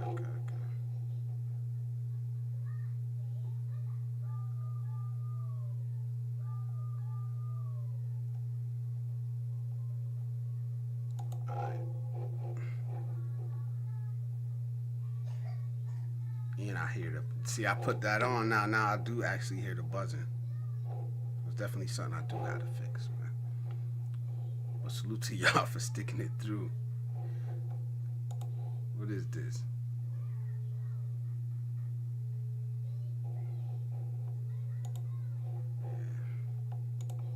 Yeah. what happened, man. My problem, my bad. Something's going on with my internet. I got a new provider, and it's been good up until now. So I don't know what's going on. It just came out of nowhere. Um, yeah, maybe I didn't get rid of my old internet provider, so I might have to switch. Adam, I see you in the back, brother. Let me let you up, man. But I'm having some difficulties right now, to be honest. I might have to. Yeah, I'm frozen. Yeah, you I got my YouTube up now, and I'm frozen. on live stream, you're doing good. It looks it's a clear picture, and it's not freezing. You was freezing a little bit, and the video quality on YouTube dropped. Okay, this is raw good. Okay, Eli, thank you for coming through, man. Thank you so much. I'm glad that you enjoyed that song. I really like that song, man. I don't. I'm not gonna play nothing that I don't feel, to be honest. Adam been putting out some music too, so salute to Adam. Well, the thing is, I don't really listen to music, but for some reason, I started reading how I wrote my stuff down. I said, "Oh, I could turn this into a song." So I changed it up into a song, and then I wrote the song, then I used AI to generate the singer and the music. It was pretty crazy how good it turned out. Pretty good, in my opinion. But everybody has music they like and they don't like. Yeah, I liked it. I ain't gonna lie to you. You know what I mean? So keep doing it, man. Well, Like I'll do the I gotta write to a beat. I can write without a beat, but I gotta have the beat, and then I'll kind of form the song around that. But whatever, man, whatever, whatever process you got, man. well, since I'm not good at singing or making music, I just went with the words. Yeah, But to say if I was president, I would need a good vice president or vice versa. You up for the job, Blizzard? I, nope, no, I I guarantee want to live. probably I between want the, to live, bro. that's what I'm saying. I wouldn't live. The changes I would make, oh man, get me deleted my first day in office. And that's a fact. I don't think I would be good at politics, to be honest. I'm too middle of the road the way I think. So I can't be die hard one way or the other, or pledge my allegiance to a party or anything like that. You Oh, I ain't talking about pledging yourself to people that funded your campaign, lined your pockets, and stuff like that. I'm talking about making it fair for everybody, for, like bringing it back for the people, by the people. yeah, I don't know. It's like, has it ever been that way though? That's the only way No, I've always seen politics. Never been that way. it's They never been dress it that up, way. That's why I would get deleted my first day in office. The you know. executive orders I would sign. Oh boy. Yeah, day one, yeah, a lot of people getting you out of here. I don't care if you finance my campaign.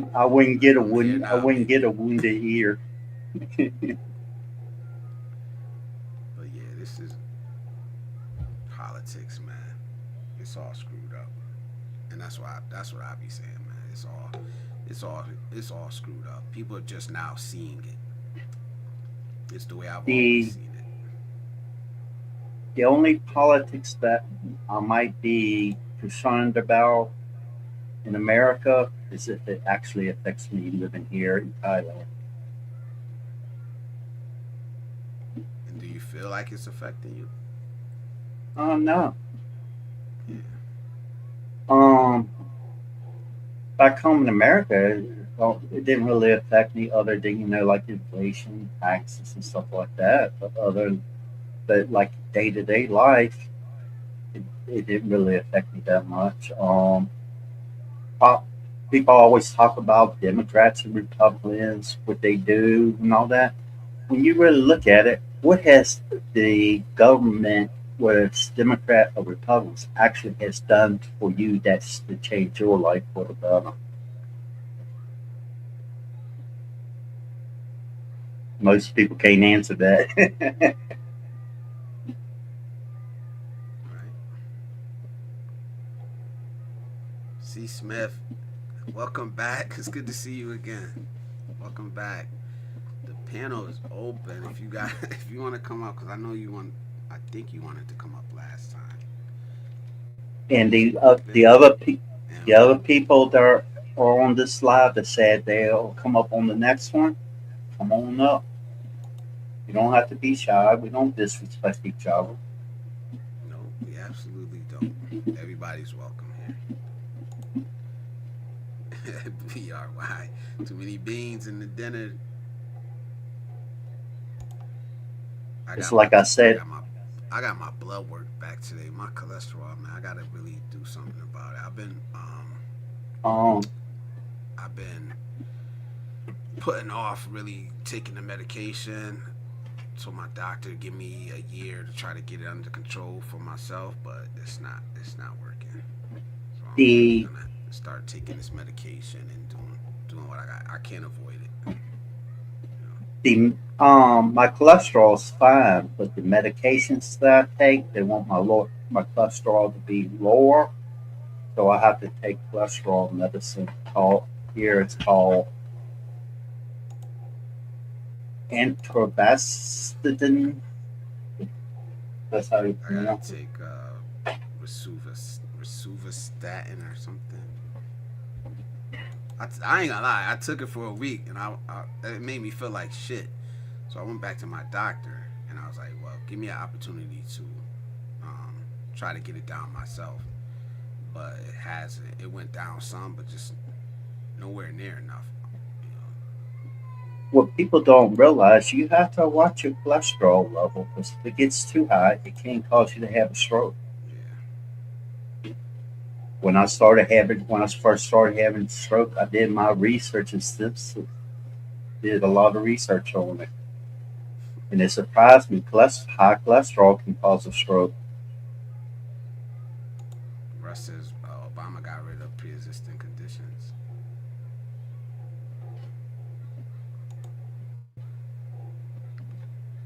Don't start with the political shit, Adam. That's from T. Marsh. It says Adam potential. don't usually, but nah, he put political under here though. Oh yeah. Yeah.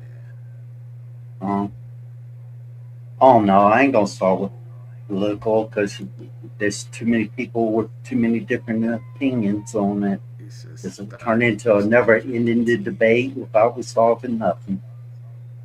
Yeah. Start drinking teas. You can do it. Yeah, I'll try it. I'll try it. It's just they say it's genetic.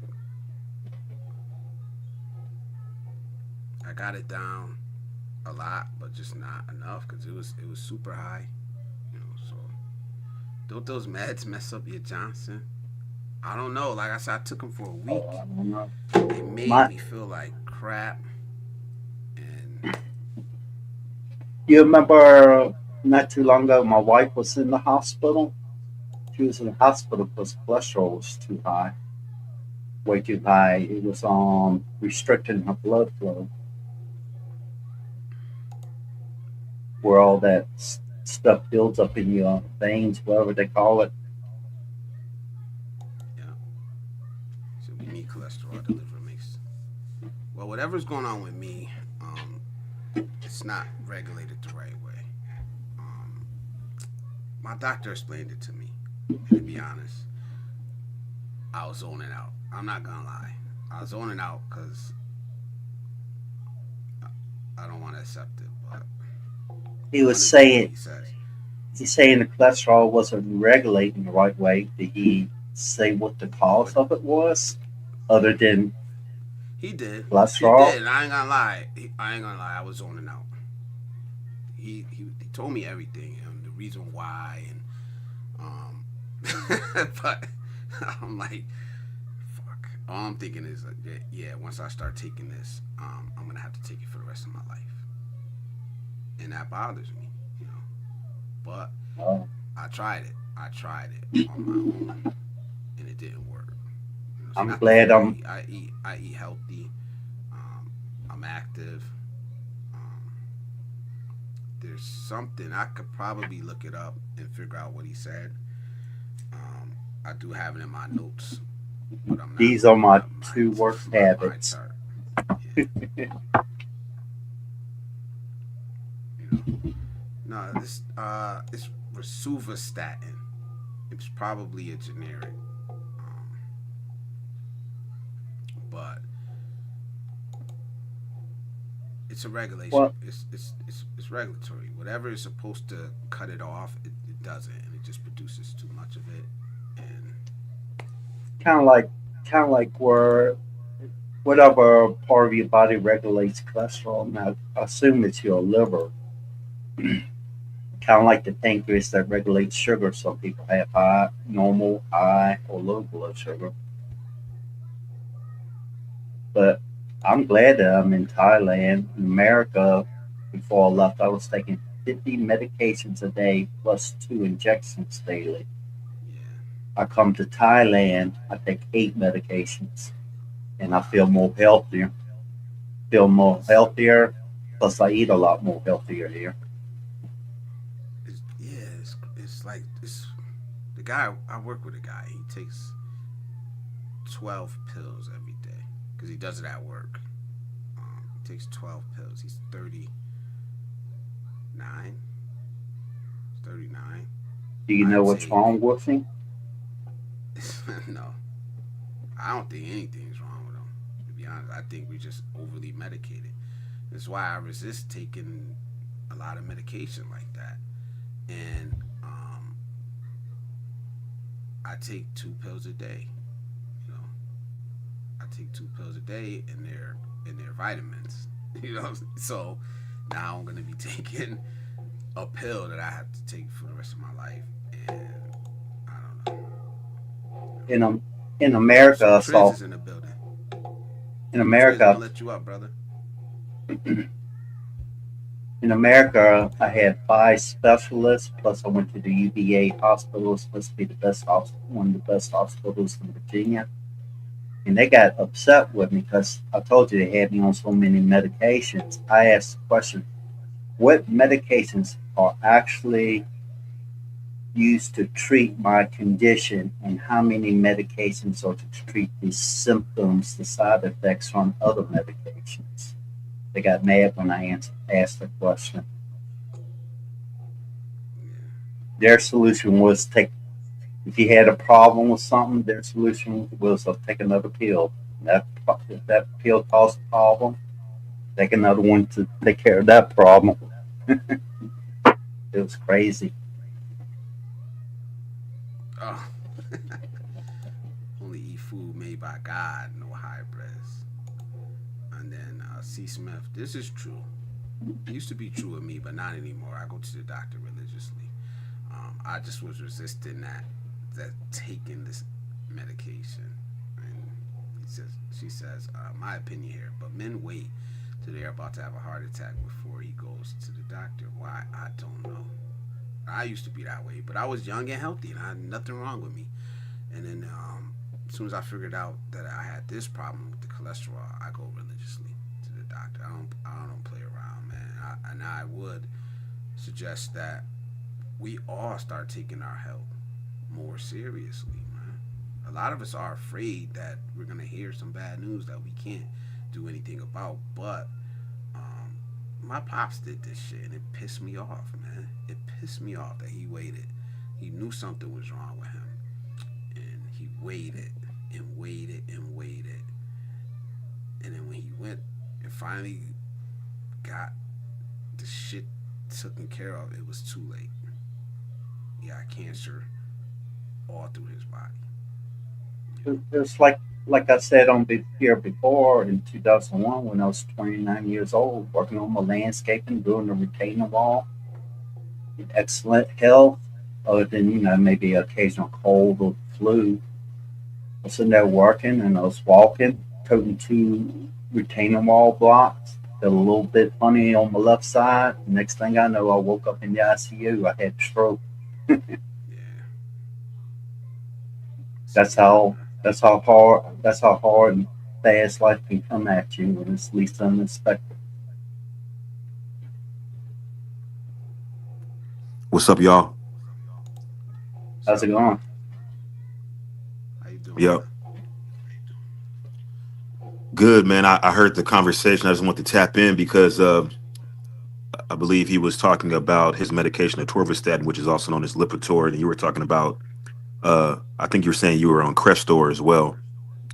Um, but it's very true about the kind of neglect that men have towards their health because we've been conditioned to, quote unquote, man up and not complain and just handle things. And so a lot of times we don't realize that there are things beyond our control that no amount of manning up can circumvent. In your instance, you're talking about cholesterol in particular. There's a higher incidence of genetic predisposition for African American males to have dyslipidemia. And one of the balances that I believe you were referring to that your doctor probably tried to explain to you was, we have two different types of cholesterol, two primary types of cholesterol, HDL and LDL. The HDL is what they consider, quote unquote, the good cholesterol, which is responsible for carrying the excess cholesterol in your bloodstream back to your liver for removal. And you have the LDL cholesterol, which people say the bad cholesterol, but in actuality, um, in certain concentrations, is necessary because there's components of cellular synthesis that needs a bit of cholesterol. So you need both, but there's a delicate balance that has to be maintained. And so if you have low HDL, like I have, it's genetically just low HDL, so I don't have enough of the quote unquote good cholesterol, and so I have to take supplementation in a form of omega-3 fatty acids and then diet modification like eating more fish. Um, I think uh, it's essential because high cholesterol could lead to a stroke. You know, Mm-hmm. one of the things that happens is that you have an accumulation of plaque within arteries. And then as you age, your ability to heal from different things kind of gets affected. So, like if you have an injury to your vessels, your part of the healing process is that you start to accumulate, um, you know, clotting mechanisms, and then that can actually aggregate plaque. When you have free cholesterol floating in your bloodstream, and then it kind of ends up having a plaque accumulation, and then you have narrowing and hardening of those arteries, and then you have a higher chance of stroke or heart attack. So it's very important because you can look healthy on the outside, but still have some stuff brewing on the inside. Yeah, I agree with that. And yeah, it's very true that blacks are more prone to having problems with high cholesterol issues and stuff. So don't Yeah. whatever your ethnic background is, make sure you keep on track what is prone to your ethnic race and all, because you got to Yeah, stay healthy. we gotta Time take and care of health is ourselves. the most precious gifts in the world. If you don't have time, you can't get ahead, and if you don't have good health, you can't get ahead in life. Yeah, we gotta take care of ourselves. We gotta go religiously to the doctor, man. Like,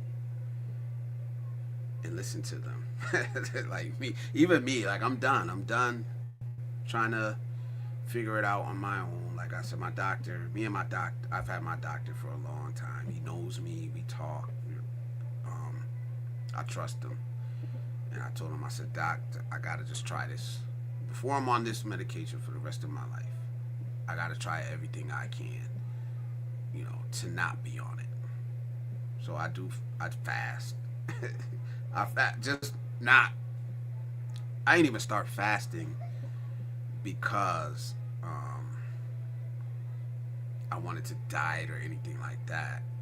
Honestly, the way I started fasting was during like a bout of depression years ago. Like, and it kind of formed into a habit. But I like the results I seen from it, so I kind of just started that. And then my work schedule was all fucked up, working third shift. Um, so I did start fasting, and I just do it daily. I'm basically on a 1 meal a day, which may not be helping me. You know what I mean? So that's the next step, is to see a nutritionist, um, and start taking these medications. You know, there's no way around it. Like I said, I tried. I work out. I'm not a sedentary. I don't eat junk. I eat, you know what I mean? And we got to get better, man.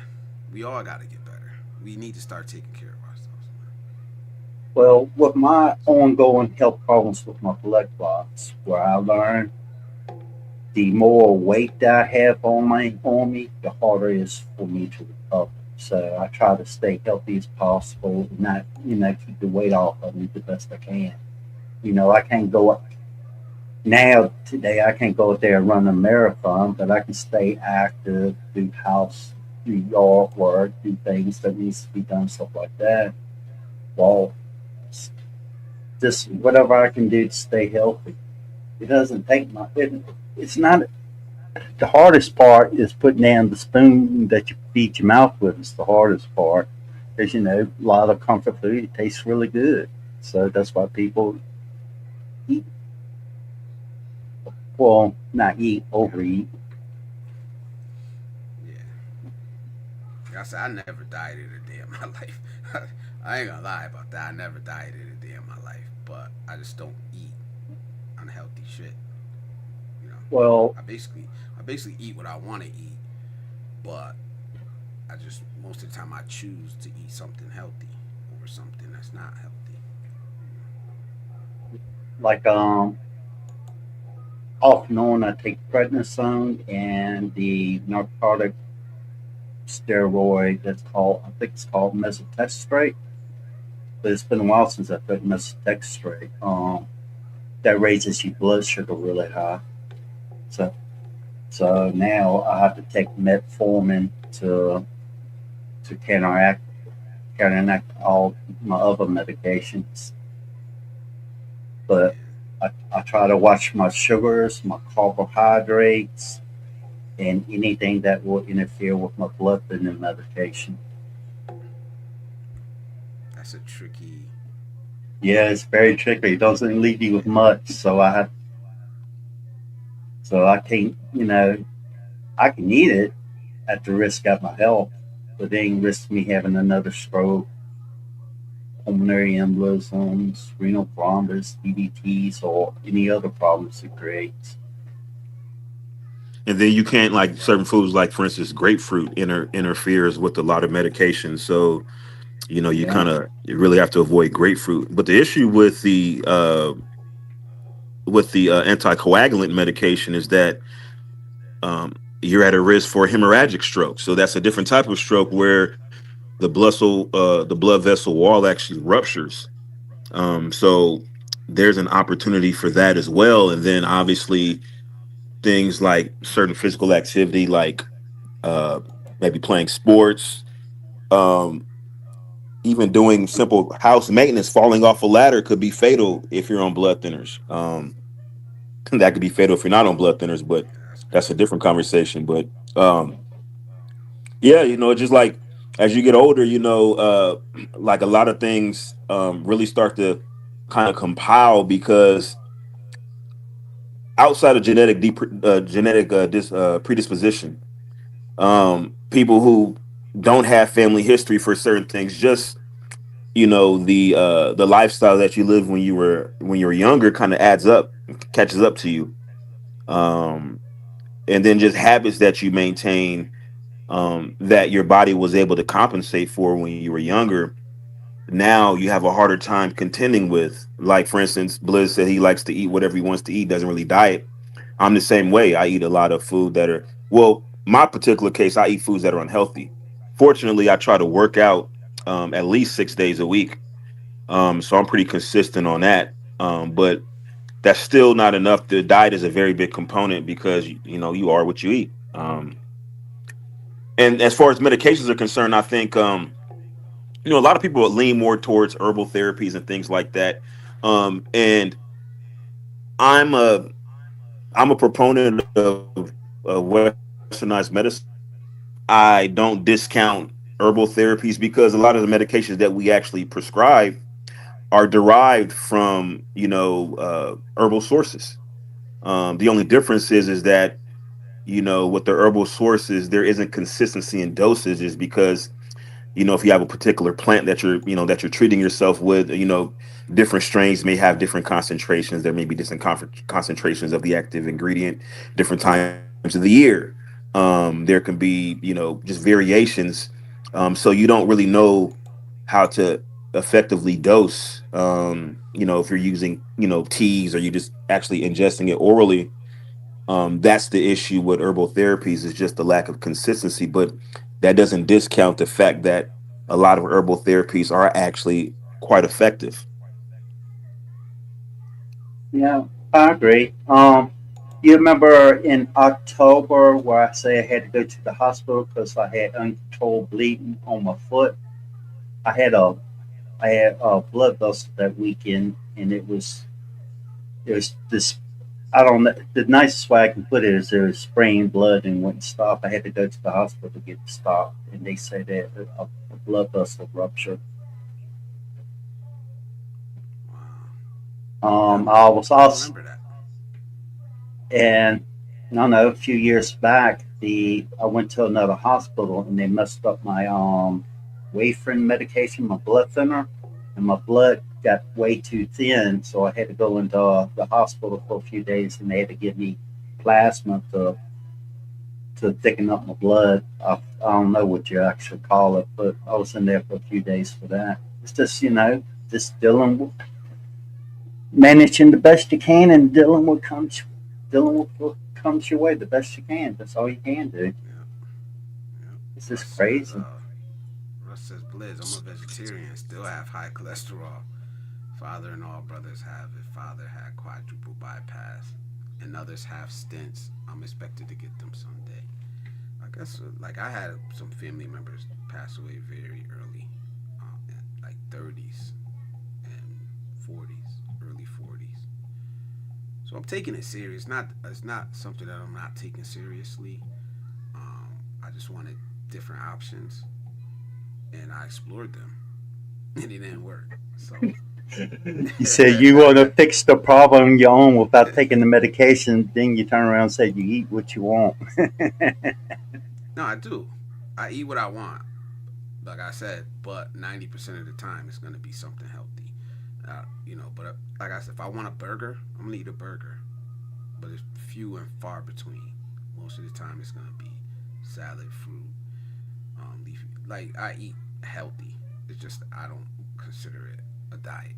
You know what I mean?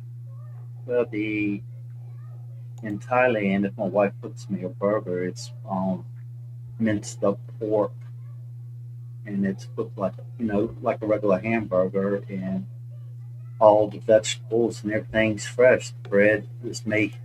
I don't usually buy bread in the store. I buy it from the shops that make it daily. Like a couple days, it winds up the bread will go bad, and you have to toss it out if you don't use it. So I try to eliminate any processed foods or any foods that has a bunch of additives or whatever they put in. And a lot of the stuff that they put in the foods in America is illegal in other countries. Yeah, yeah. So that should tell you something about the food. That what's sad, it's horrible. what's sad in the grocery stores. Usually, the health food section is probably one of the most. It's probably the most expensive aisle that you can go down to buy food. Yep. Costs more to be. It's cost a lot more to eat healthy. Yeah. Like the price of fruit, how much fruit is still. Like I said, I buy fruit regardless of the price. I'm gonna buy it. I love eating it, but it has went up a lot here. Absolutely. C. Smith says, no excuse not to try it wholeheartedly. Scientists keep trying to get it right. You have to do the same. I agree. I am I was definitely like not fighting it anymore. I was on a live stream. I forgot what the exact topic was about, but I made the comment of saying humans humans the only species that has to pay money to assist in the world.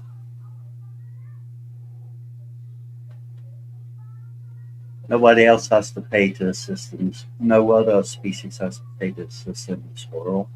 It's to them it's just, paying the price of the circle of life, dealing with dealing with what's going on.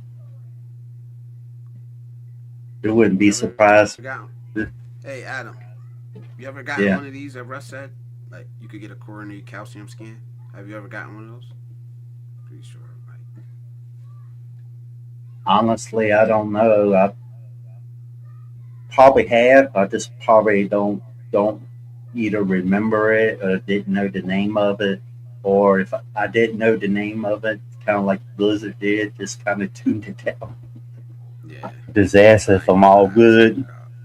I know I'm gonna follow the instructions, but I was like, With having catastrophic antiphysaloid syndrome and lupus, if you really research both of them, that's some scary stuff.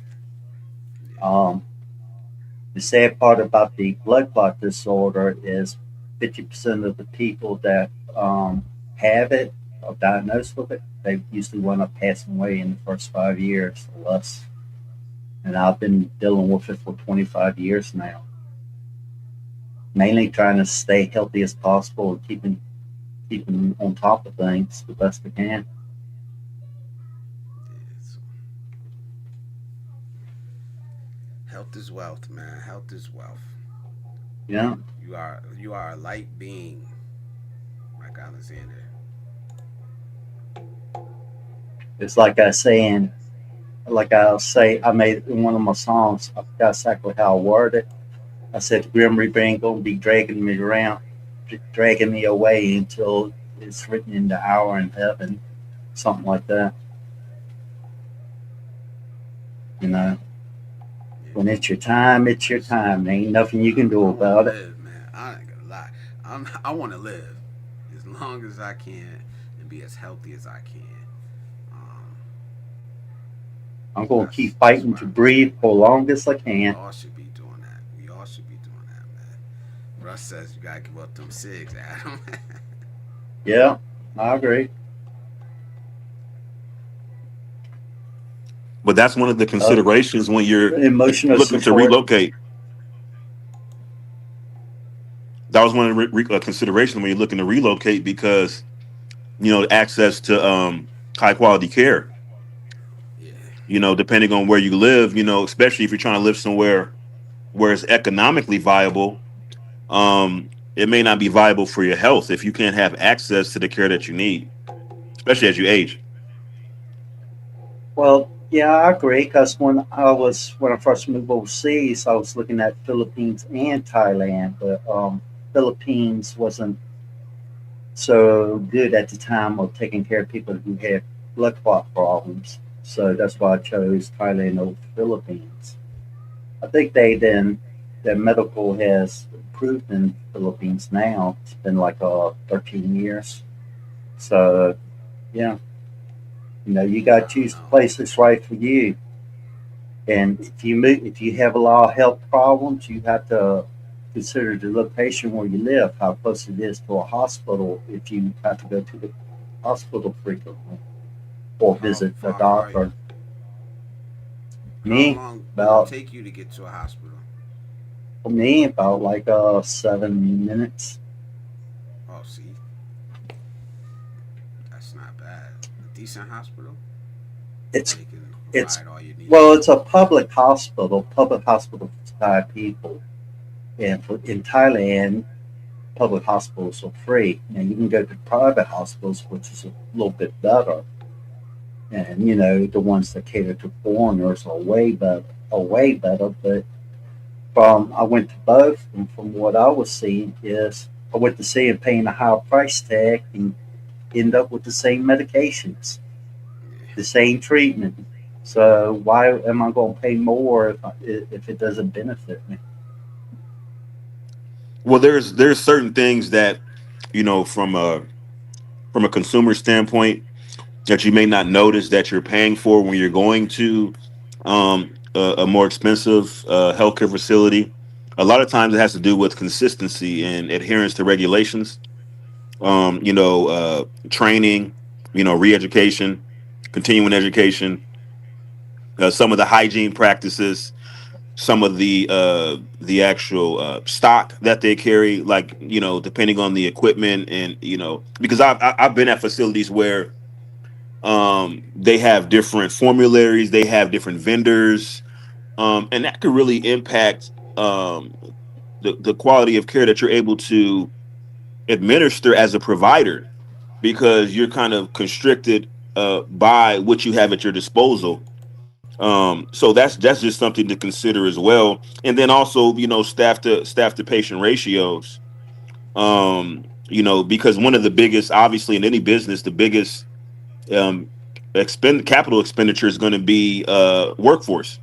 You have to, pay the personnel. So that's going to be the bulk of your capital expenditure. And then beyond that, obviously, your equipment needs, and then your reserves. But, first and foremost, you got to pay for staff. And so if you don't generate a lot of revenue, you don't have enough capital to really outfit your facility with the staff that you may need. So either you're going to compromise on the quality of staff, or you compromise on the amount of staff, or you just compromise on your vendor quality. So the equipment that you actually utilize for your patients.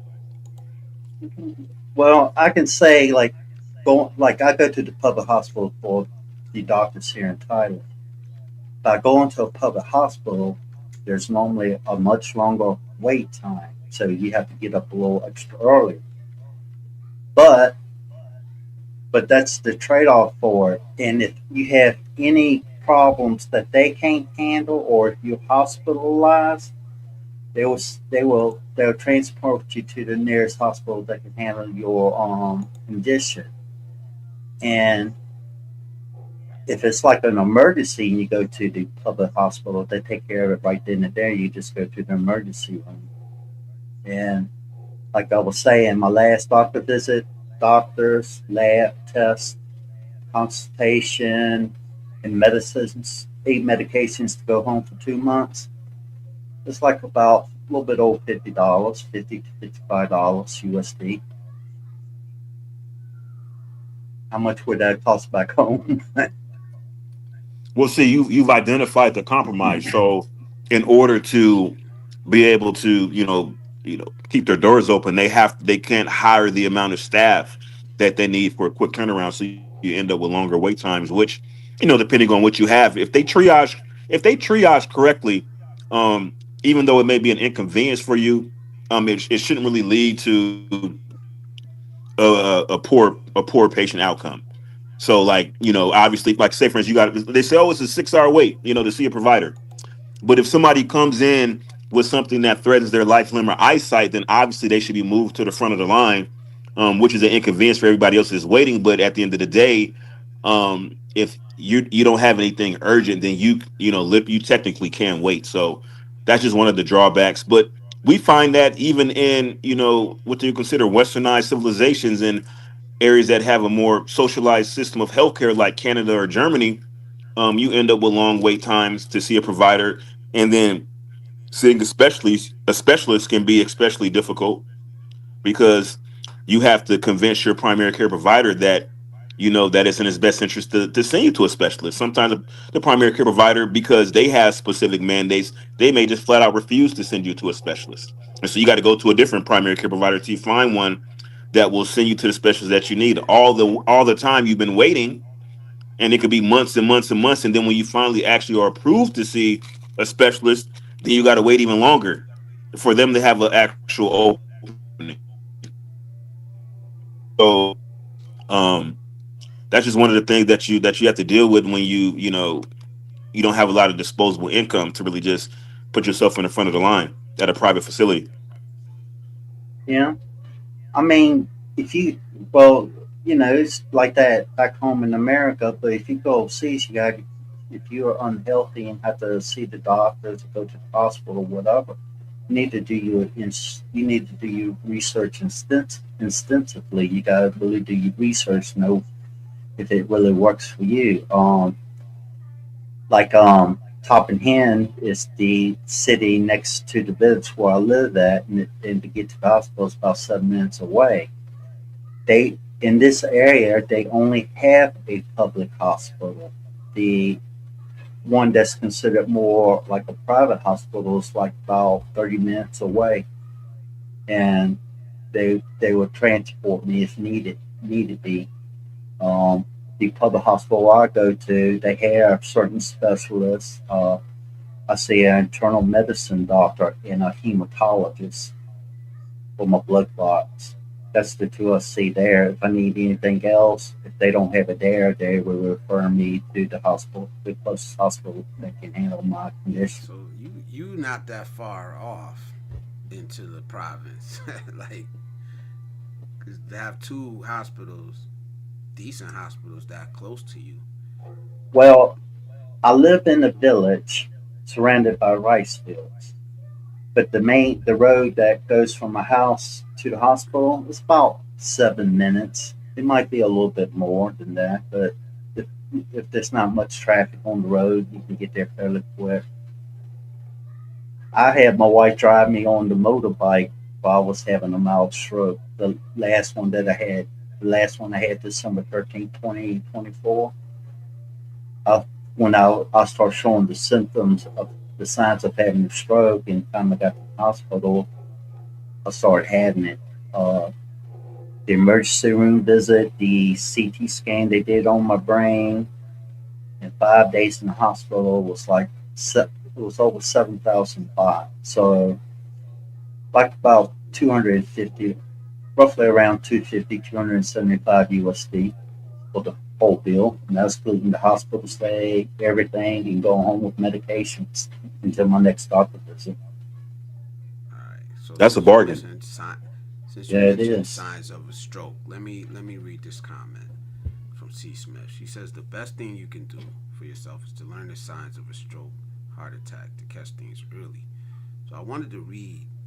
I kind of googled it, and I wanted to read the signs of a stroke, and you guys could help me out. It's called FAST, right? Remember FAST. It says um, FAST, face drooping. There's one side of the face No, drooping actually, for hold up. Let me example. let me let me let me stop you real quick. Let me stop you real quick, Blizz. Uh, It's be all right, fast. It's all be right, be fast. fast. Okay, Be go ahead, break fast. it down. BEFA. B is balance. So when you start All having right, issues with your balance, that could be a sign of a stroke. E is eyes. So you start having vision Yeah, changes, or you have differences in your pupil size, or you have different inability to kind of focus on things and track things with your eyes, or you have what you would consider extinction. So, you know, parts of your field of vision may become black, where you just don't literally something that would normally be in your field of vision, you just can't even see it. So now you can go with the rest of the FAST. I'll let you. I just want to throw the BE in there because people often forget yep, that. I see it. Yep, now I see it. Um, F for face. One side of the face droops or feels numb, often visible when the person smiles. A is for arm. Sudden weakness or numbness in one arm or leg, often causing one arm to drift downward if both are raised. S is for speech. Slurred speech, difficulty speaking, or trouble understanding speech. And T is for time. Time to call 911 immediately if any of these symptoms are present. And that's B fast. That's the signs of a stroke. So we all should be knowing this. You all should be taking. I remember seeing my mother's boyfriend have a stroke. It was the first time I seen anything like that. But what he did display some of these symptoms right here. So go ahead, Adam. usually mine starts with feeling a little tingling and numbness on one side of my face. But sometimes you can notice it before then. Like I might not notice it, but like I'm talking here, and then all of a sudden I have a behavioral change. Behavioral change. It can affect your behavior too. But it doesn't mean usually it just starts with tingling on one side of the face, or like one eye I have good vision, the other eye I start seeing a bunch of spots where I can't really see that well. That's how they usually start for me. But each person is different, and they have what's called TSI, transient discriminant attacks. And what those are like little small strokes that resolve themselves between 1 to 2 minutes, and a lot of people don't even realize that they're having those, and that's the time that you really need to get on medications before you have a mild stroke, acute major stroke, or all they got all kinds of different names. I think the last one they said I had what was called a acute stroke. Hmm. Well, They even call it. the acute Go stroke ahead. just refers to the onset. So you have, just basically different times of onset. The TIA is just a transient ischemic attack. That's basically where, like you said, the symptomology is self-limiting because the clot itself, resolves, by whatever mechanism that it resolves. But just keep bear in mind that what's going on. Okay, so you have most of the strokes are going to be ischemic strokes. So basically, you have for some reason a particular area of the brain or brain stem is kind of deprived of oxygen. So usually that happens because of some type of embolus or thrombus. Like basically something within the blood vessel that impedes flow. So that can be plaque. It could be clots, a blood clot itself.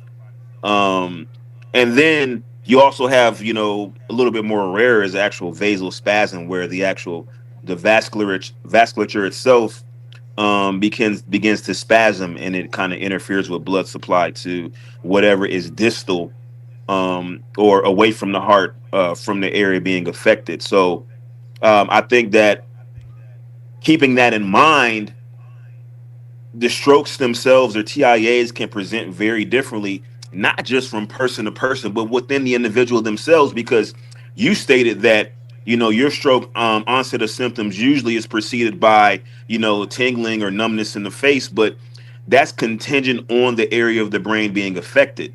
So if there's a different area of the brain being affected by the stroke, meaning that the clot migrates to a different part of the brain, then your symptomology can present very differently. So just keep in mind when Blizz read off some of the symptoms, the B fast symptoms, that there's a variety of symptoms that can present themselves. And I would just advise like anybody to take anything that you exhibit seriously. If it just doesn't feel right, by all means, just go to the hospital and get checked out, or at least consult with somebody who's a professional in the healthcare field and And see if it's something that warrants further attention. yep, I agree with that. I With agree. since I I deal agree. with lupus and that catastrophic endothelial syndrome, if I feel awful, I feel funny in any kind of way, just don't feel right, that's automatic. That's automatic trip to the hospital for me. I don't I play agree. around. I agree. And you should. Ain't I nothing worse always wake Ain't nothing worse waking up in the ICU so on life support and you trying to focus on just worried about taking your next breath. heart attack That's a symptoms. Heart yeah. attack symptoms. All right, chest discomfort. And guys, jump in if you got something to add. Heart attack symptoms. Chest discomfort. Most heart attacks involve discomfort in the center of the chest that lasts more than a few minutes or that goes away and comes back. It can feel like uncomfortable pressure, squeezing, fullness, or pain. Right? Discomfort in other areas of the body. Symptoms can include pain or discomfort in one or both arms, the back, the neck, the jaw, or stomach. Shortness Yeah. of breath, with or without chest discomfort.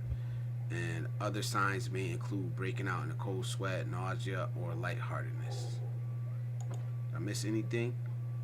No. But when I first had my first when I had multiple pulmonary embolisms the first time they hospitalized me, at first they thought I had the signs of a heart attack, but what I had was pulmonary embolisms. And with pulmonary embolism, blood clots in your lungs, it actually hurts to breathe. So what you try to do is not breathe as much, and you get to the point where you hyperventilate, and then you tend to go, and the whole time it just raises the pain up and all that. It's crazy. It got me to hyperventilating where I just had tears streaming down my eyes. So they had to regulate my breathing and give me the medications for, give me blood thinners and all that. And most people think like blood thinners dissolve blood clots. They don't dissolve blood clots. Blood clots dissolve on their own. What blood thinners do is to help prevent you from getting more blood clots. Well, we actually have what you would consider clot blusters or medications Yeah, that actually yeah. dissolve clots.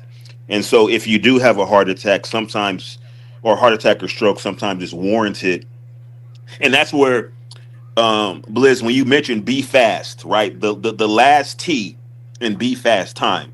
It's so important to know the time of the last known well. That's what we call it, last known well.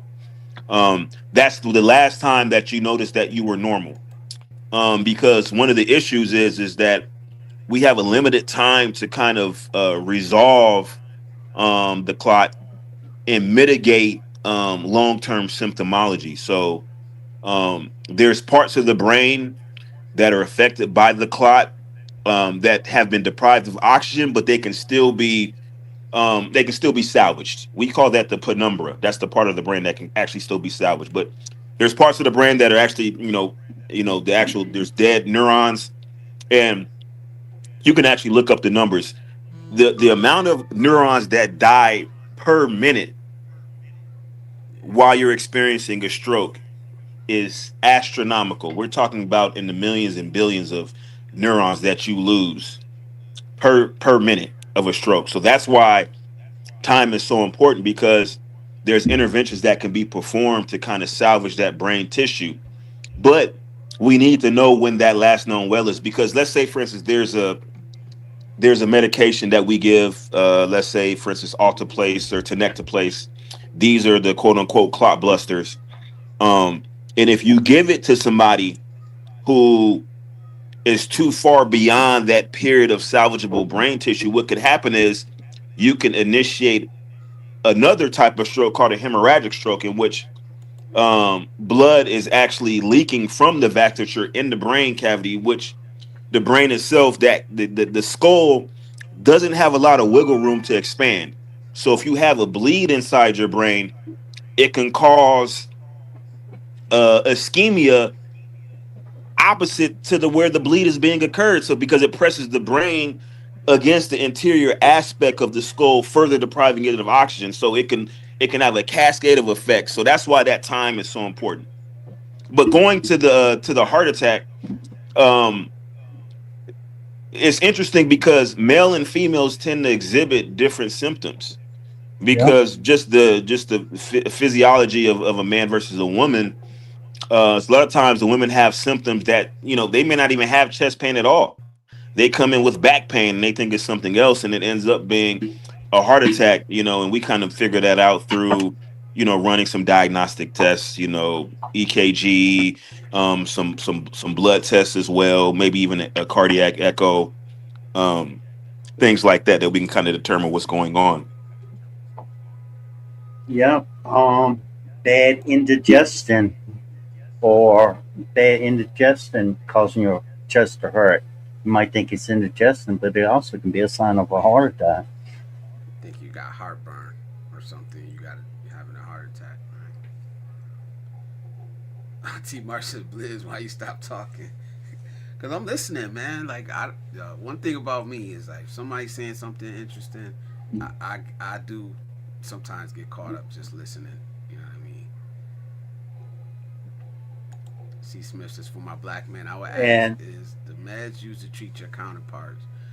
Doctors tend to treat black men and women with treatment plans that don't work. Look into it. Yeah, I think even Adam um, was saying something about that. You know? yeah, they had me on a ton of medications back home. I think 8 now. There's so many things, T. Marsh. symptoms or certain conditions, symptoms in a woman can be different from a man. So you have to do your research on that. like now, this is my cholesterol medicine. Um, this is an extra pill called Mini Dab that boosts my metformin, my blood sugar. I'm not trying to show it up directly because it has my hospital number on it. I'll cover it up. Oh yeah, don't dox yourself, man. Yeah, I don't want somebody getting on there changing my medications and I take it and wind up messing me up. I have to take blood pressure medicine. This is a Tylenol. Um, this is the metformin. Uh, Turn myself up. this is Loboxadrin because I have thyroid trouble also. And the other two medicines that I have right now is different doses of warfarin, which has the high risk alert written on it for both of them. And right now, I'm not taking any kind of steroids, Plaquenil, or any. Well, not. I think it's called Plaquenil. I'm not sure what it's called. It's the medicine that they use to help suppress suppress lupus. Look, the pill looks like a little dog bone. You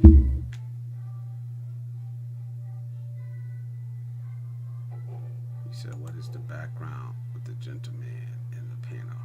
Trez, you always get this question, man. You answer it if you want to, but I know it's in medical, so I know it's in the medical field. That's What's the question?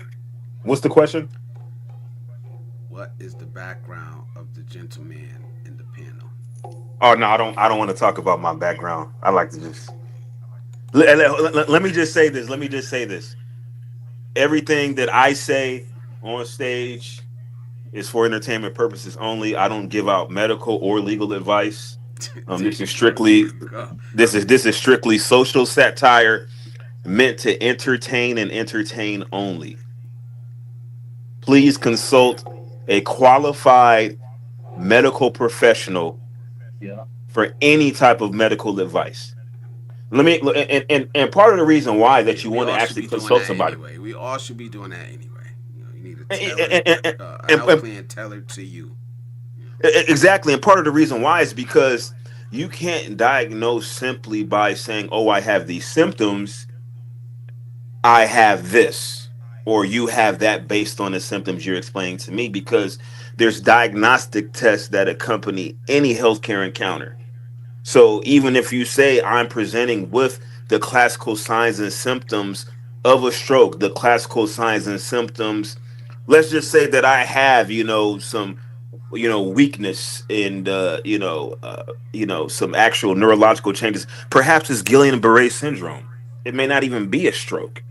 Yeah, You understand what I'm Yeah. saying? It could be some. It could be something like, for instance, you could have a lesion, you know, in your central nervous system, with whether it be in your spinal column. It could be a lesion within your your brain. It could be cancer. So a lot of things. That's the Aneurysm. reason why you got to go to a doctor and actually talk to a doctor and kind of DIY is in the work your way building. through. I'm gonna let him up. You got to work your way through these things with a physician, Hello. or some type of licensed independent practitioner, and kind of go over your specific diagnostic test to include labs, imaging, and whatever else that they need to do. Also, He said, "Oh, family history. oh, that's That's Trez." he said, oh, that was Trez. Yeah, you know that was also Trez. in Thailand. A lot you can get a lot of prescription medications without having. You can get a lot of medications here without having a prescription. I see be very careful with that. People go around self-diagnosing themselves, taking a bunch of pills that they shouldn't be taking, want to get in Yeah, trouble no. for it. It's not worth your health. Yeah, go to the doctor. Yeah, Especially us it's men. Go to the damn doctor, man. Like, everybody wants to, especially a lot of us in this community, in this genre, man. We talk about living our best lives. We talk about the fourth quarter. Like, how you gonna enjoy it, man, if you're not healthy? You know what Well, I mean? How you gonna enjoy it if you're not healthy? I can understand in America, even with having health insurance, the bill, seeing a doctor, going to the hospital, medications, wherever it can be expensive. But at the same time, it's worth your health. And if you go somewhere like overseas, like Thailand, where I live, where it's a whole lot cheaper, you don't have no excuse for not seeing the doctor. Yeah. I don't know. I guess I've always had decent health insurance. I like my health insurance.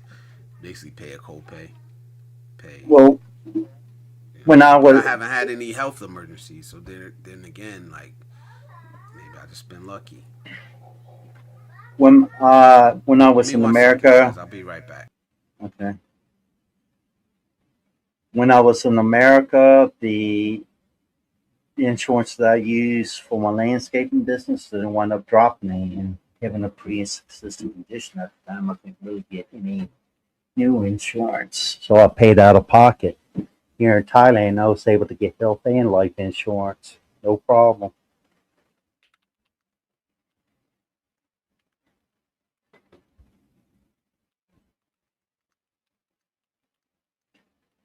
I see the other gentleman joined, but he's not saying anything.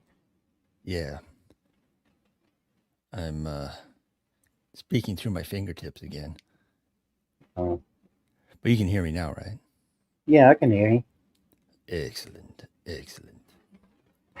Yes, so I'm not on the hunt for Red October, but I enjoyed that movie. Yeah, with Sean Connery. Indeed.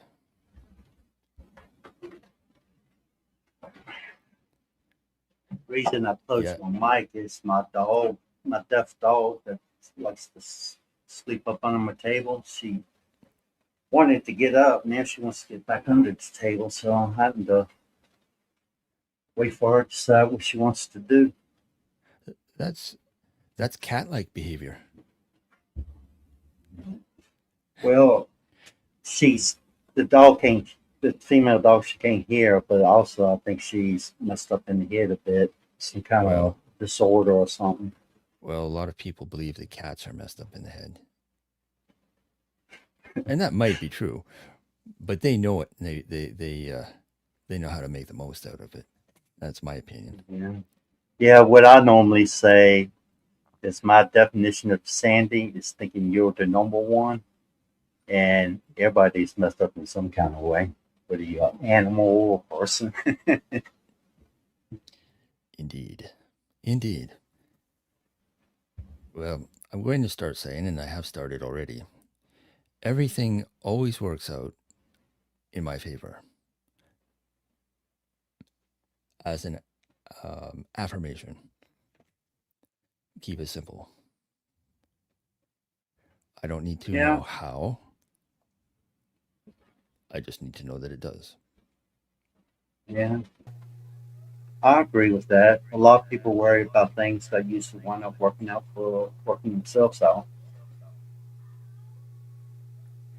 Yeah, so you like my submarine I'm effect? back, fellas. My bad. Yeah, I like it. Yeah. I admit I've been waiting far too long to do this. Man, that beard is growing quick, man. Yeah, Go it like is. this. Make sure it's not fake. Oh no. No, I'm joking. Yeah. Yeah, when it turns black, then you might want to suspect something's up. Mike Alexander says, "Love somebody, damn it." Love. Ain't Well, nothing I'm wrong working with on that, that. man. I'm working on that. Nothing wrong with that, man. Let me read some of his comments though, cause I kind of been. He says we need to protect our Mother Earth. It's like it still looks like I'm clean shaven. I shaved this morning and already can me. Yeah, I'm looking rough, man. I know. Already come back out. What That's is why what it is. they ask me, they go, you when you go, you staying busy, going out doing a lot of stuff. You say talk twice a day. I said, yeah. I said if I want to remain clean shaven as possible. You shave twice a day? When I'm busy doing things, like I said, I shaved. I don't know, around 8 o'clock this morning here. It's now 12:40, and Damn. I'm already. It's already starting to get that 5 o'clock shadow. The stubble is real. So yeah, I don't. My Yeah. hair don't grow that quick, so it never did. Too bad they don't do the same for But my head. Yep, yep, I can but relate we to did. that. Hey, so I'm gonna try to. I'm gonna see if you guys want to bring it a little back to the topic, um, Yeah. walking away, because I really mean this. I really mean this. And then we have, Adam. You walked away from America. You walked away Yeah. from, you know, things that weren't um, aligning with the things that you needed in life. Um, I don't know how hard Everything. that was, Well, but tell us about it. honestly, it wasn't really that hard to be honest because I could have probably moved overseas a lot earlier in my 30s, retired earlier, but I stayed to take care of my parents until they passed away. Both my parents passed away from cancer. Now I'm related to smoking. My dad had small cell cancer. It was in between his heart and lung. It was a lymph node, and it wound up spreading, and he wound up passing away from that. My mom's cancer started with breast cancer, then went to her lung. So that's two cancers. It went to her brain, and then the fourth time it went to her brain, there was nothing they could do for her. But my mom, it's like about 11, 12 years still with cancer and making sure, make sure she had quality of life while she was still here. And I was actually, I was actually taking care of them, taking money out my pocket to do it to make sure she got the best care that she could get. And that's why I did it. My two sisters at the time, they were they were the type that I love them, but with the things they were doing, I just couldn't be around them. Things I didn't approve of. You know, have, having talking about having boundaries and having people cross them. They were the type. My youngest sister's doing better now. The rest of my family, I hardly ever seen in America, so wasn't too hard to leave from that. And the main reason I came to Thailand was for the lower cost of medical, because our medical bills were eating me away. Even though I make good money, you had the cost of living, taking care of yourself, plus all those hospital, the hospital doctor Yeah, bills, specialists. This is eating me away. and and you had your own business, so you were kind of like paying. Yeah, so yeah. Emily, Yeah. hello, how you doing? Say hi to Emily. Good to see you in here. Hello, Thank you Emily. for showing up. Welcome. Hello.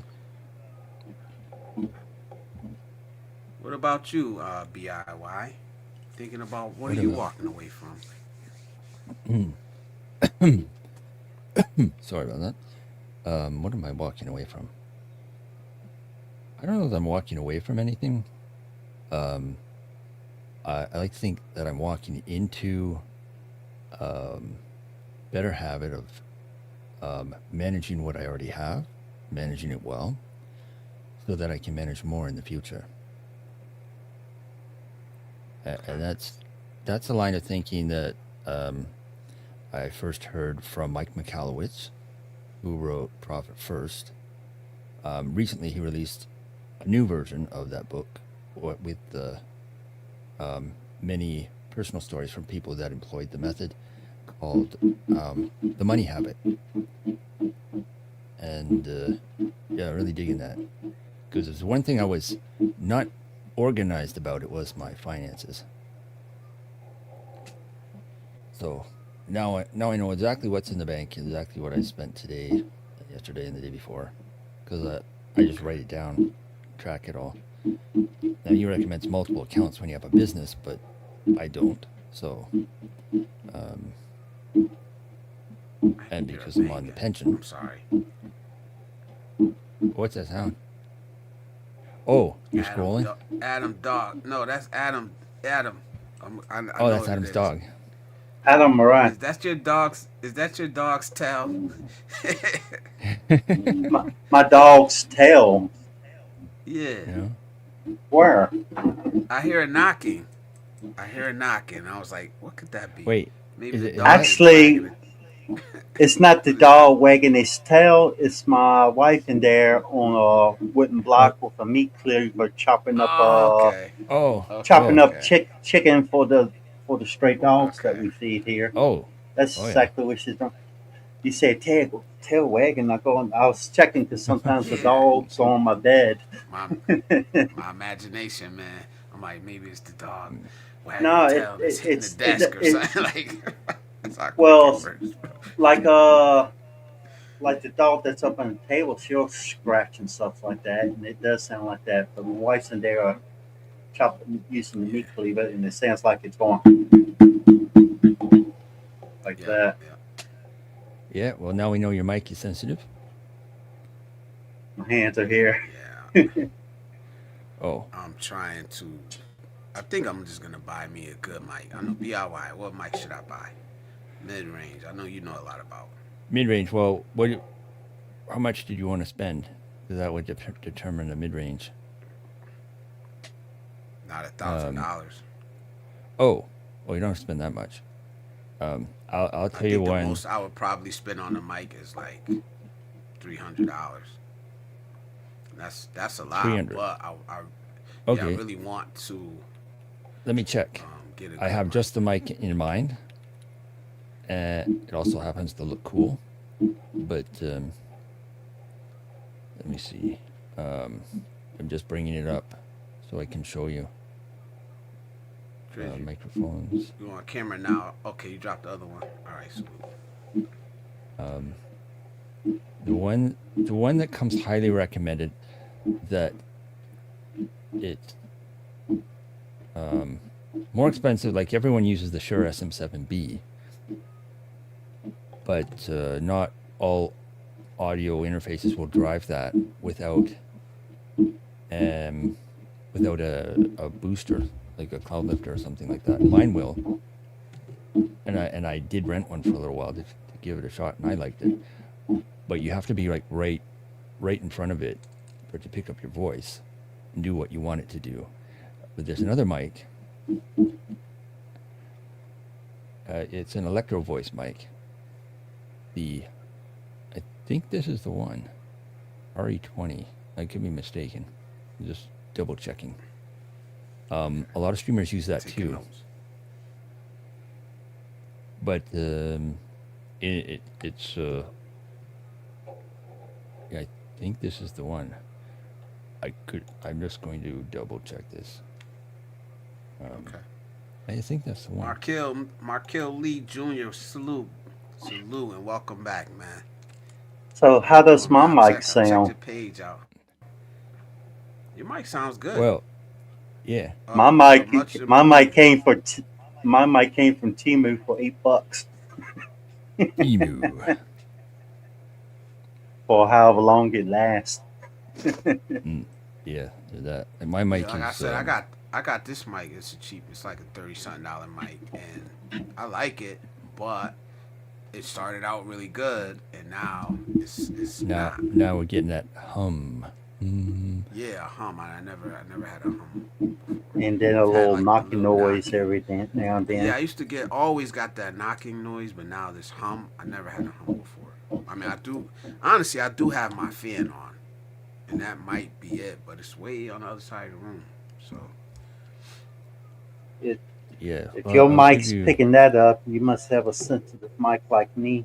yeah. I hear my wife chopping in the kitchen using a little meat cleaver chopping the kitchen. Yeah. Well, you Whatever, can, Bob.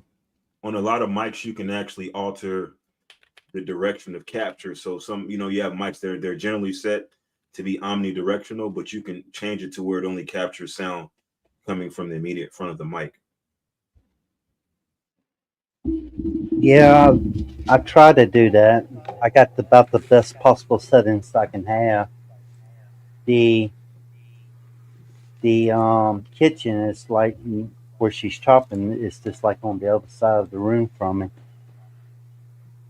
Oh, So that's why. is your mic on the stand? Yeah, it's on a no, it's on a arm. Well, see, because the vibrations could be emanating up, from the floor through the arm. So if the mic is actually suspended, like if you hold the mic in your hand, it might eliminate that sound, whatever the sound is. Yeah, it's on the arm. The only problem I will have with that is the house. Our house is basically concrete and cinder block. Even the walls are concrete with a coating on them. That'd be kind of hard for it to vibrate. At least I would think.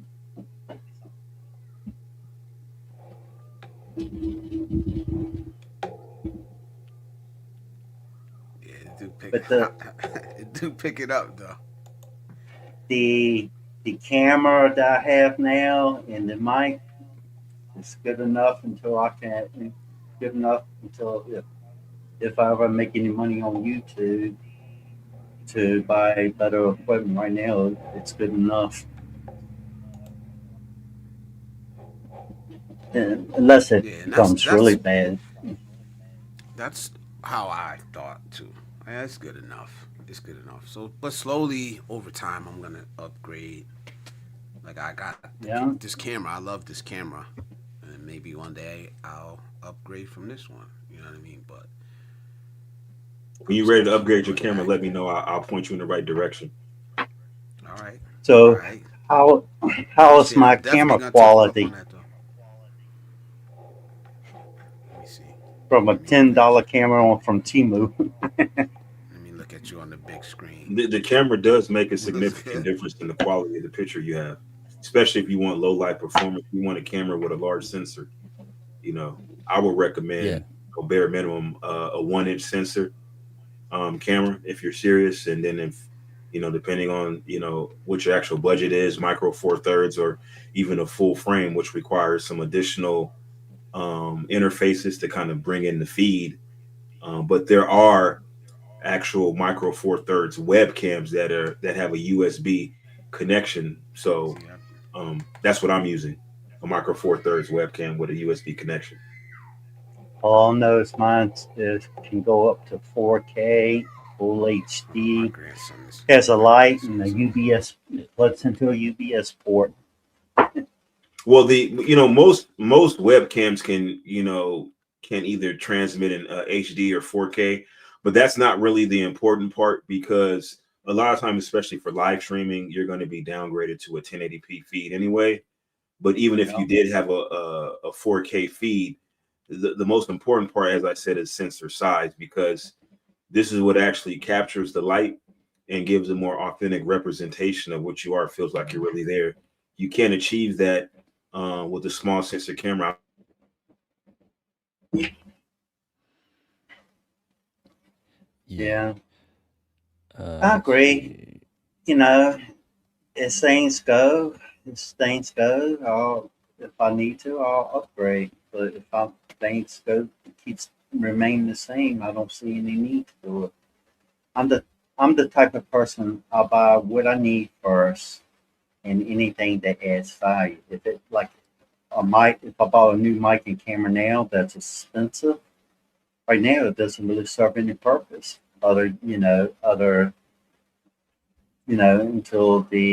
Until channel grows, and really it doesn't matter if it grows, whether it grows or not, as long as it reaches a few people, I'll keep on posting. I use my camera for other stuff though. Like I use it for actually my primary using for this camera is meetings, that I have with work and different things. So um because I don't do YouTube. I don't have a YouTube channel, so um it really doesn't serve me any purposes for that reason. But for stuff outside of YouTube, yeah, it makes a difference. Yeah, As right now, the only Yeah, reason I use I a looked at this one. I looked at this camera. I was gonna buy this camera. I was buying Meet 4K. I'm Then familiar ended with up that getting a camera. I Logitech. believe the Osbot Meet uses like a one or a one and one a 1 and 1/2 sensor, which is I mean it's decent as far as webcams go. But if that's the case, you'd be better served with a instead of getting that, if that's the realm you want, if that's the route you want to go, I would recommend getting a DJI Osmo 3, which you can use for personal vlogging, but it can interface as a webcam with a USB connection, and it has a 1 inch sensor. So you have the low light performance and you have the depth of field. So that's why I would recommend that. Yeah, that's probably gonna be between between that and a mic is probably gonna be my next two purchases because I have the Pocket 2, which I like, but it's Oh just well, difficult. can you use the Pocket 2 as a USB? Does it have a USB interface? Damn if I know, man. Yeah. So what I would do, I I don't. would before. I can, but the workaround. I kind of was looking it up, and the workaround just seemed too difficult for me to get into it. To live stream with it. Well, no, but what I think is that if you plug it into your computer or laptop with the USB connection, at least with the DJI Osmo 3, I got a DJI Osmo 3, um, and I could plug it in with the USB connection, and the computer will recognize it as a webcam. Yeah, no, not mine. It's just recognized as storage. Oh, When I okay. plug mine in, yeah, I think that was the major upgrade. It's kind of the reason why I wanted to do it because you can actually live stream like IRLs. You could do IRL a lot easier with the Pocket 3 than I could do on with the Pocket 2. I can do it, but the amount of third parties and that you have to go through to do it from the Pocket 2 is like it ain't even worth it. I actually just wound up buying a whole different camera to to do my IRLs with. You know what? I'll be right back. I'm gonna grab a camera. I'm gonna show you a camera real quick. Okay. That's why I like the webcam, like the camera I got now. I just plug it in, and the camera on my laptop automatically recognizes it as a webcam. I just choose which setting I want in HD, whether 720, 1080, 2K, 4K. Yeah. Well, this camera, Yes. this one, it doesn't move. It just stays there. I don't care. Um, Oh, this he's one. talking about the vlogging I got camera. mine on the He's talking stand, but about I can move mine all about. he's talking about the vlogging camera. I'll show you the one. And I got it on a stand that actually I can raise it up as tall as I am. I love Yeah, I this can do that camera too. though. I'm not gonna lie, man. I love this camera, but it's just things you can't do with it. It's not waterproof. It's very weather sensitive. But this thing here, I love it. So it's the Pocket 2. Ain't Joe just saying he's got the Oh, that's a Pocket nice one. 3. Wait, is that What is is that? that a YOLO Live? It's a YOLO Live S7. So this is the S7. There's the Yeah, S3. This is the S7. All right. So I'm yeah. on the S7 right now. That's what I'm using right now. This is the second S7 that I have for my laptop that I use, What is and it? then I have another one. It's called a Young Nuo, which is a smaller, but it's still micro four thirds base. It's a webcam, but I like this one because this is a USB. It also has an HDMI if you want to use an HDMI input, but this one obviously is an interchangeable lens, so I could just take off the lens and use different lenses on this. It does the autofocus does work. Yeah. I could use prime lens What's the or name of that? focus lens. So this is a prime lens. So this has a, I think this is a 25 millimeter. It is a 25 millimeter Panasonic Lumix lens, and Oh, it's a, nice. Nice. f 1.7 aperture. So you have built-in depth of field, no need for software or AI-based depth of field. It just naturally does it because of the large aperture. So, and then obviously the large sensor is a micro four thirds sensor, as you can tell. Yeah. So, and this is a webcam. This is not a standalone camera. There's no screen on the back. Yeah, a friend of mine, he sells like all things broadcast, live streaming, and he's an authorized reseller for all the YOLO Live stuff. What are you saying? Yellow Live or YOLO Live? YOLO Live. YOLO Live. YOLOLIV. Okay. Listen, I got two of these. I'm on one right now. This is my second one. I swear by these. Yeah, they're a lot. They're not inexpensive, but for what they are, being something that's easy to use, but you can use whatever lenses you want to on it. They're pretty cool. Well, you can use whatever lens only in the micro four thirds, micro four thirds, atmosphere. But you can actually, I mean, I guess you can, if you really want to use some type of adapter, you can use other lenses. But what I like about it is, I mean, as you could tell, this is you can't really tell, but this is an extremely robust construction. This is all metal. This entire casing is metal. Everything. It looks like you literally get what you pay for with this. This is a very, very like actuality. Somebody break into your house, you can go upside somebody's head with this. Like I'm not joking. You hit somebody unless you're in with Canada, then it's against the law to defend yourself. But yeah, it's a very robust construction. And as a matter of fact, there's another company. I can't remember what the company is, but there's a company I believe that has committed some sort of what you would consider copyright infringement. They've literally taken this entire YOLO Live camera S7 and they've made it into a smartphone adjunct. So basically, it takes the YOLO cam and you could put it on the back of your smartphone and use your smartphone screen and have a micro four thirds transportable camera. So that's something to think about as well. So if you're looking for something like this, there's another company that makes something similar to this that doubles as a smartphone adjunct camera as well. So you can use it as the webcam, or you can attach it to your smartphone and take pictures with the micro four thirds sensor for better quality photos. That's something to think about as well. Just to interrupt for a few seconds, Blizzard, did you ban somebody or Nightbot ban somebody?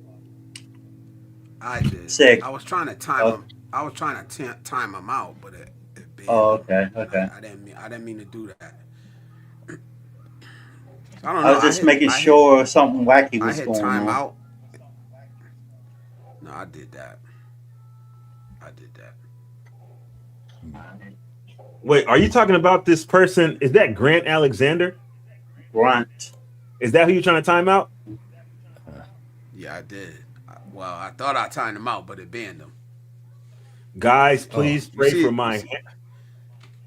That guy? Huh. Yeah. I used to have a black hamster. What's he talking about? No, he's trying to basically say that he's making a joke about African Americans, basically. He's being dumb. Yeah, exactly, man. Exactly. That's why that's automatic. Like, you want to talk about it, we could talk about it, but don't. It's a certain way to do it, man. Don't get bent out of shape. That's not it. Don't get it bent out of shape when I say this. I had some black people on the live ask me, "Do you use the N-word?" I said, "Sure I do. I use it all the time." Nimrod. Except I waited, I paused, and you should have saw them. You should have saw them getting all flustered and stuff. Nimrod is anybody creates problems, whatever. But you know what's crazy? That the term Nimrod is derived from King Nimrod, which who actuality was a conqueror, a world conqueror. He was well respected in the world at one time. Well, I think he was more feared, like almost like Kim Jong Un, like where he had 100% of people in his party vote, or people within the political parties vote for him. I think it's more fear than actual respect. But yeah, or they would disappear if they didn't vote for him. Respect through fear. exactly. Nimrod. Nimrod. But I'm definitely gonna look up these cameras, guys, in the mic. So I appreciate the, you know, Yeah, Well, you may if want to you get with what's the guy, the gentleman with the red background? What's his name? BIY. believe in BOY. Yeah. yourself. So BIY. probably Blizz, you want to talk to him because his friend has an authorized reseller, because the YOLO Cam S7 brand new is about $800. Now, if you want the YOLO Cam S3, I think that's about $200 or $300, which uses a 1-inch sensor. So it depends on what your needs are. You may be fine with a 1-inch sensor, but for me, I have to have a micro four thirds bare minimum. Okay. See, a lot of this stuff I don't know about. That's why I don't mind asking, and I don't mind Yeah, listening. my friend and taking Carlos. suggestions. You know what I mean? Yeah, he's a wealth of knowledge as far as broadcasting goes and live streaming. Well, Okay. from the broadcasting standpoint, I wouldn't say I'm an expert, but I do know about cameras. And one of the things that I can positively say is that size matters. Mm. This is a full frame Russ camera said right it here. don't. This is a full frame camera. So, like, there's a difference in picture quality between even my webcam and this is a full frame. Basically, what they would consider 35 millimeter. Um, there's a difference in the picture quality. Like, there's a discernible visual difference in the quality of images produced, based on the sensor size.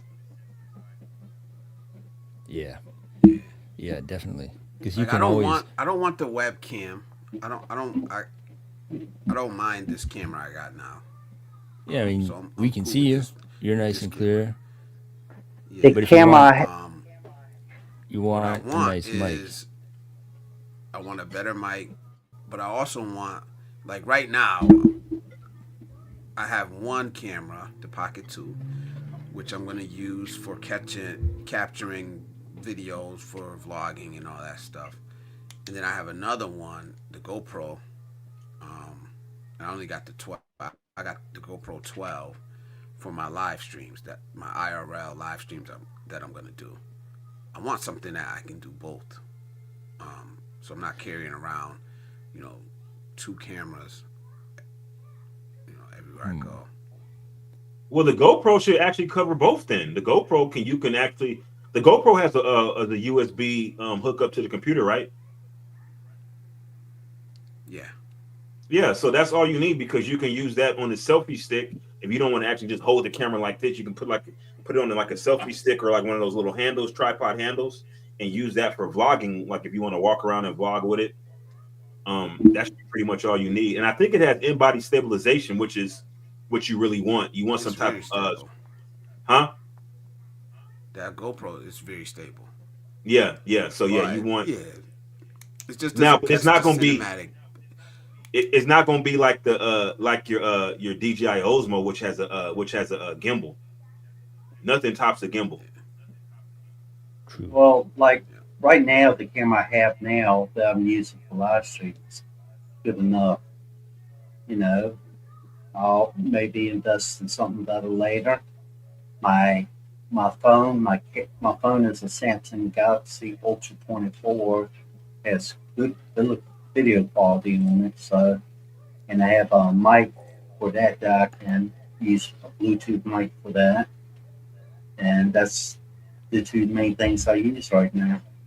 I think the next thing that you need to buy is a microphone, because your microphone doesn't sound good at all. And Oh, I just asked earlier, does my microphone sound good? And y'all said that it did. Nah, oh, I didn't I which say said it it sound sounds good. I said it sounded 100% better than the last one you had, one? Well, $8 can only go so which far it these does. days, right? Now, It does. what's the guy with the red background? What's his name? Oh, you can call me Robert because that's my name. Yo, mic sounds good. Yeah, it's a Rode That's why I asked him. NT1A. Yeah, he sounds like an actual like a real life radio host. Now the thing He about is. that He is, is. You didn't I know did that? vocal training, and I practiced for years.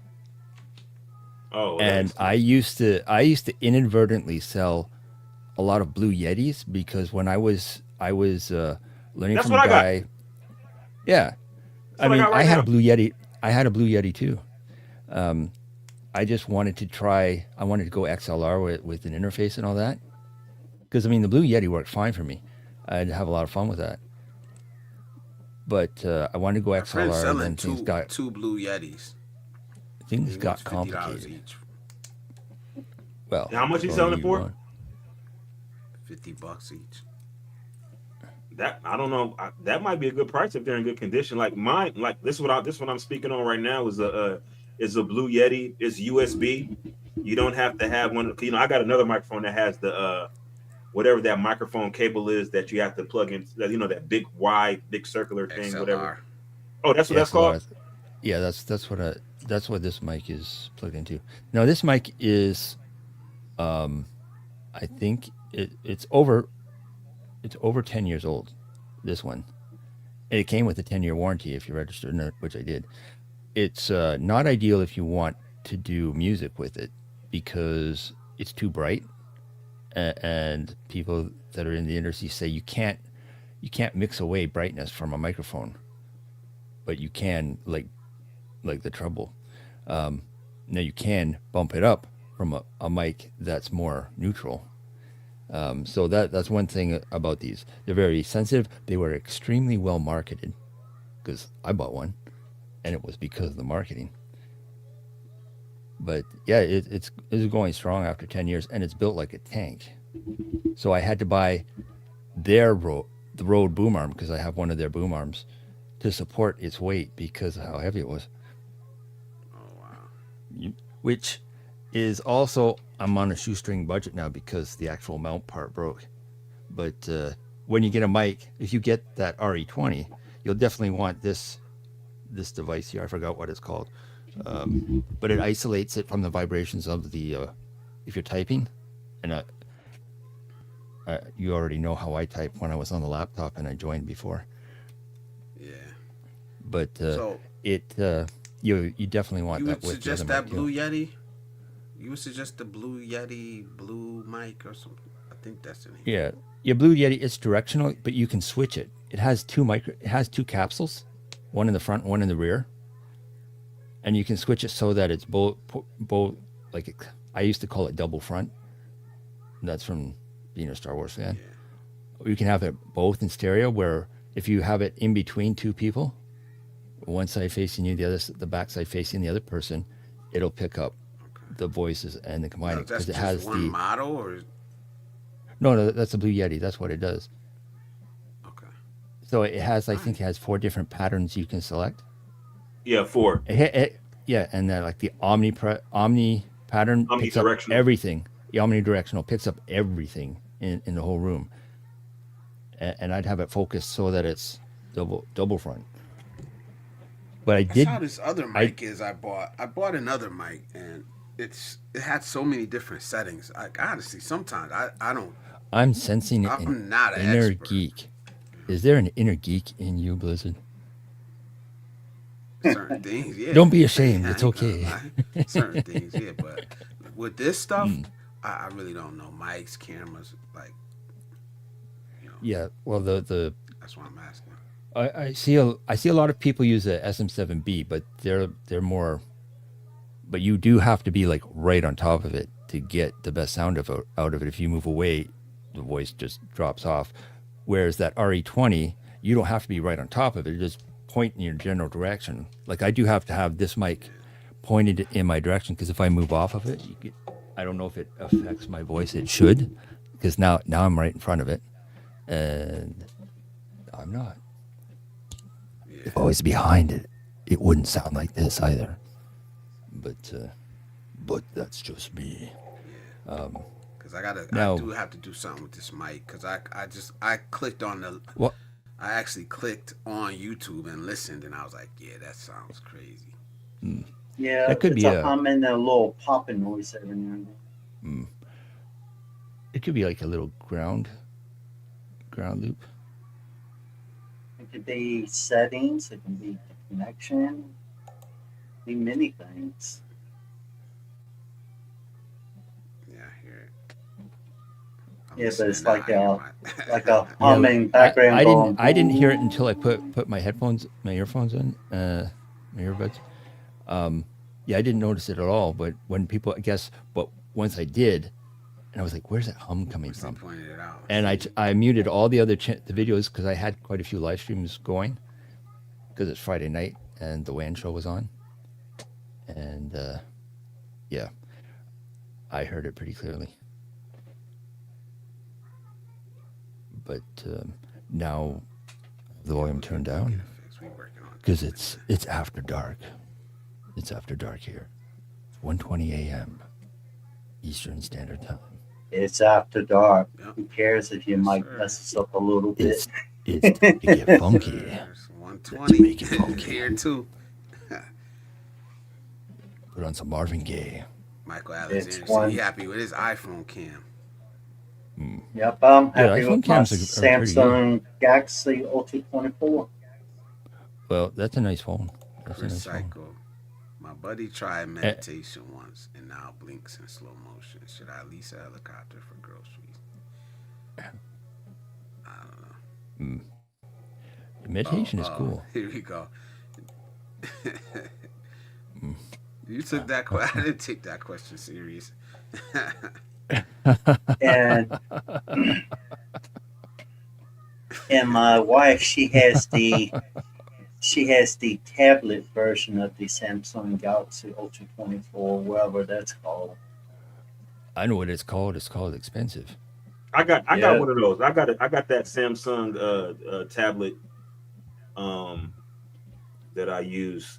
I just basically use it to look at stuff when I'm in bed because I don't feel like using my laptop in bed. But Yeah, those are the actual expensive. the a lot of the cell phone cameras are actually pretty good. I guess one guy said he has an iPhone camera. I got one of these iPhones too, and as I got one of these other iPhones. I don't know what iPhone this one is, but the iPhone cameras, the software has kind of a where it kind of slightly blurs the background to give subject separation that mimics the effect of a large aperture lens camera. And I think once you actually kind of set it up right, you can actually do pretty effective streams from an iPhone. Yeah. Yeah. The last time I I've heard joined, that. I joined I've from my seen iPhone. people like all I use is my live stream, and you look at their videos and you're like, wow. But I've never owned that. I could have used my phone to come up on the stream. It's just a whole lot easier just to use this UBS camera as a webcam. Well, I think part of it is that you have to, you really want to be able to optimize your environment for the type of camera that you have. So if you're doing it from a camera with a smaller sensor, then you want to have the lighting just right. You got to, if you have adequate lighting, and you have obviously, if you're doing like an actual video instead of a live stream, and you're actually recording in 4K and have a setup, you can have a very good video quality that's indistinguishable from high-end equipment. If the lighting is correct. Yeah, lighting matters. Yeah, that's why I was playing with my lights earlier, like, cause I got lights in here. I don't use them a lot, but I gotta get better. Like I said, I gotta get better it's at the things uncomfortable. I do, cause it makes a difference. Yeah, it's uncomfortable having a light sitting here in your face, but I gotta start doing things like that. And these are not expensive lights; they're just like. This is the natural light. This is the light in my bedroom, and this is light to help see my face a little bit better. Yeah. Yeah. Either or is fine. Yeah, if you only have one light you can see the source, difference. You want it behind the camera, like just behind the camera. Yeah, it's behind the camera. And you can see the difference. So I'll turn it on. And actually, It what makes it a is, difference. it's Yeah. this regular light bulb, Well, I mean, regular I old mean, light like bulb. This one. a light that's shining on you from just behind the camera to Oh light your yeah, if I face up. want, Because like that's why I'm sitting if here I, in the dark. Yeah. Like if I have all the I, lights off. I do have the computer monitors on because I I'm mean gonna start the coming up computer's here on. like Triz. Mm. if I But want to, I can drop the light I'm down gonna start more, coming and up here like it'll Triz with shine the more in hoodie my on, face. ski Yeah, but see, mask. you can't. What's going to happen is that like if you want to stream like what I'm doing right now, if you don't have a large, aperture. Wait, you froze. Yeah, it to looked like it's compensate for not having enough light, you have to turn up the Oh, ISO there you go. on the camera that you have because you don't have a large sensor camera. And so what happens is that once you turn up the ISO and trying to compensate for not having a lot of ambient light, you end up with noise in the video. It's going to be video Yeah. noise. It's going to look like kind of staticky a little bit. Yeah. It won't be sharp. So, what's actually wrong with my mic? Static or distortion? What is it? Well, actually, when you join, it asks if you want it to remove background noise. Do you turn that on? Yeah, I got that turned on already.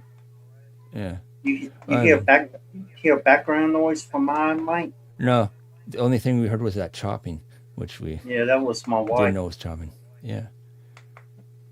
I mean, that's all you can really do. It's better. That's why I said it's better than the one you had. It's an upgrade. Yeah. It's Oh, actually yeah, for the sure. same one. I just changed the settings on it.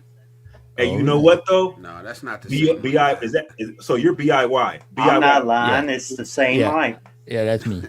I tried to use I had some cheap LED like push Yeah. button lights, and the problem is that these lights, the actual frequency, the oscillations from the light was the same as my camera, so Oh, it made like this flickering when I tried yeah. to use those cheap lights. It was crazy. It was like perfectly in sync with my camera, so you can see every like whatever hertz the LED lights are at, you can see it Yeah. on camera. Yeah. Oh wow. Yeah. I see that a lot when people are live streaming down a street where there's different frequencies like 50 hertz and 60 hertz lights, and some are or the vending machines This is in stuff I don't know Japan, nothing about. the LEDs that look solid to your eyes look like they're fluctuating on camera because of the frequency of the electricity, Yeah. and I it's not changed the matching. settings on my mic. Well, it worked. We can hear you. Better? We can hear you loud and clear. Okay. Yeah, like like I said, I'm using some lights that I bought at Walmart. I will show you guys, but the cords are like kind of set where they're at. Well, But like when you I just don't know. turned on the I think I lights pay earlier, like Blizz, it didn't look very good because I think the lights were set too bright. they are bright. Yeah. Mm. Well, this one is Yeah. on still. No, This not that one I one. The other one turned that you off. turned on. Look, This one this over right here is the natural lighting in my room. Yeah, it's That one. it's too because bright. it's because the windows. If you could like black out the window, Yeah, that's then way it Oh, too would be. bright. let me Yeah. close the curtain. Oh yeah, that would help. That one I don't like. I don't like that one. This one has been on. This one here has been on the whole time. This one I don't really like. But you know what? You know what really works good? If you can like turn off all the lights, and then you have lights set up in different parts of your room, and turn them on one by one, and that way you can kind of figure out what's the perfect lighting for your setup. Because sometimes it Yeah. helps to have like a light in the back, like a Mhm. little lamp, and like to kind of light the back wall, and then like a I light used to that's do like that. on front of you. It Makes creates you the pop. subject Yeah, right. separation. Yeah, It separates you yeah. from the background. I used to have a clip light that I clipped on the back of my chair just for that purpose. You clipped on the back in of your old what? days Okay. of my chair. Oh wow. Like it, Okay. yeah, because the clip lights are cheap, right? and Yeah. Dropping some Jews in here, it was man. just it was just a struggle sometimes not to roll over the chords because I like to move around a bit. Yeah. Roll over the chord, I should say. I don't have any of that now, but I'm yeah, a taking clip plate notes, man. Just itself to let is y'all know. really inexpensive. Yeah, I had like these are really cheap LEDs. I just took one of the rolls and I just stuck them on a piece of cardboard, and I have it just leaning up against the tripod to get the red light on my face to match the background because I I just got wanted a to do it. I got a floodlight. This is actually a floodlight that's adjustable. I got a remote for it, and I got it turned to the lowest setting, and I have it facing the wall. So what you're seeing is this red light is actually light that's turned very dim and reflected off of the wall, and it bounces back on my face. Because if I turned it around and directly, it'll like blind me. So that's something that you can Yeah, do too. If the light is too bright, just turn it around and have it bounce off the wall and then hit you. mm. Yeah. Like I have one of those lights that you're supposed to use for the seasonal affective disorder, the SAD. Yeah. Uh, I have it just sitting on the back of my monitor, shining at the wall. So because they don't want it, they say don't keep it where it shines directly in your face, but keep it where it lights up so it bounces off the wall. And I quite like that for the because normally I'm in a small apartment with the window covered because I don't like people staring in because they could be. And yeah, it works for me. It was like $31 or something, and you can disable the timer because a lot of them will be on a timer only. This one you can just disable the timer and have it run all the time. So that's what I do. It's not on right now, of course, because I wanted to be in a submarine. To Yeah. be honest, And I need to get some more blackout curtains. The ones I have, the dog chewed. One of our dogs chewed it up. That's yeah, why, because as much as I love dogs, man, I ain't. I think I'm done with dogs, man. go full We cat. have, You'll never look we back. have in Cat? total, Nah, nah. I never have a cat. Mhm. in total, we take care of 33 dogs, including the stray. 6 of the dogs live with us, and we have one cat. Yeah, I love dogs, but that's way too much But for me. I only help. Way too much. Yeah, I agree. It's way too much, but just helping them with food. They don't know they're street dogs, so I help them with food and stuff like that. You know, Yeah, this is an dogs don't interesting care. segue too.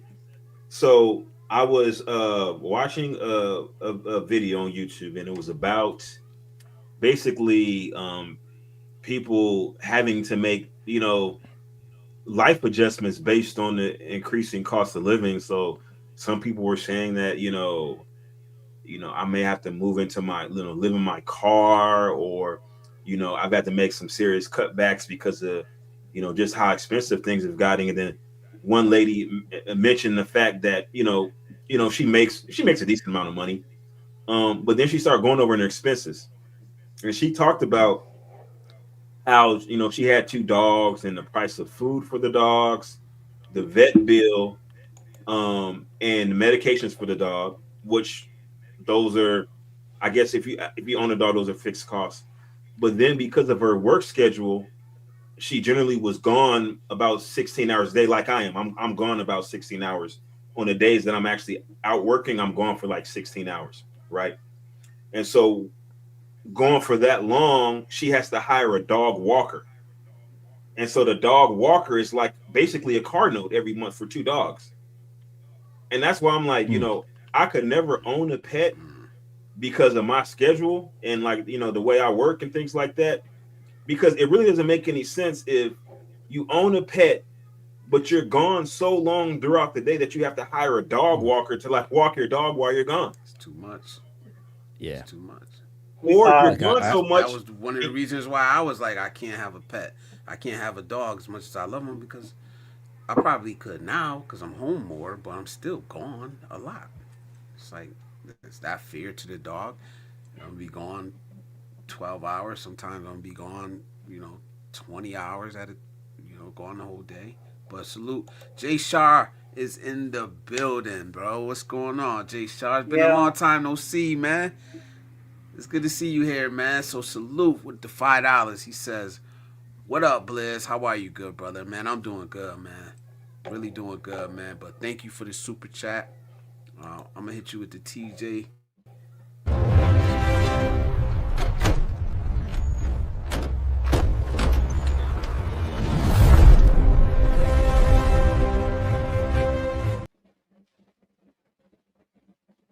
luckily I got most of Thank my you, brother. travel Thank you, now. man. Most luckily I got all the travel now in my system in my youth. I can't really travel as much because I have to be careful of the blood clots that I have.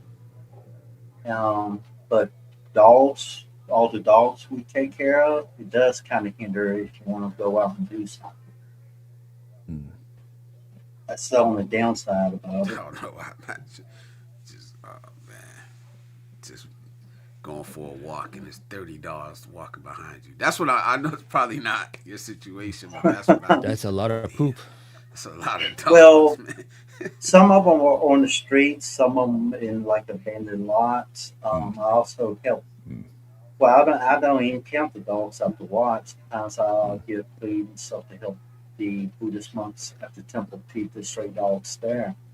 But they either on abandoned land, they mostly on land that nobody's living on, and there's a few people they have them on their land, but they can't afford to take care of them. So I just drop off the food to them so they can feed them. Most of the time most of the time you buy a bag of rice for dogs. It's like about $6 to $8 for about 20 pounds of rice, and the lot Yes. they like dogs seem to like the chicken carcass, where you take off the meat that you don't eat and there's still meat on it. So that's what my wife was chopping it to give to the dogs. And like a bag of dry dog food, um, 50 pounds, whatever 20 kg is about $15. Yes, a lot, man. Oh, Jay Shar said Superman. Okay. Yeah, I never. Yeah. That's the first time I seen Clark Kent showing off his muscles. Hmm. Right. I don't know. I just liked it. I was like, yeah, that's kind of. I don't want to do nothing crazy. Oh, I don't want to do nothing crazy. We'll say that for members. Maybe we'll say that for members only when I create. So we talk about different stuff, do different stuff. stuff like that don't bother me. I tell people all the time, don't Be sweat the clean, man. small things. Yeah, no. But I definitely got that Deacon Clap Cheeks. I just forgot to upload it to StreamYard. I think yeah. And We all know a couple Deacon Clap uh, Cheeks out there.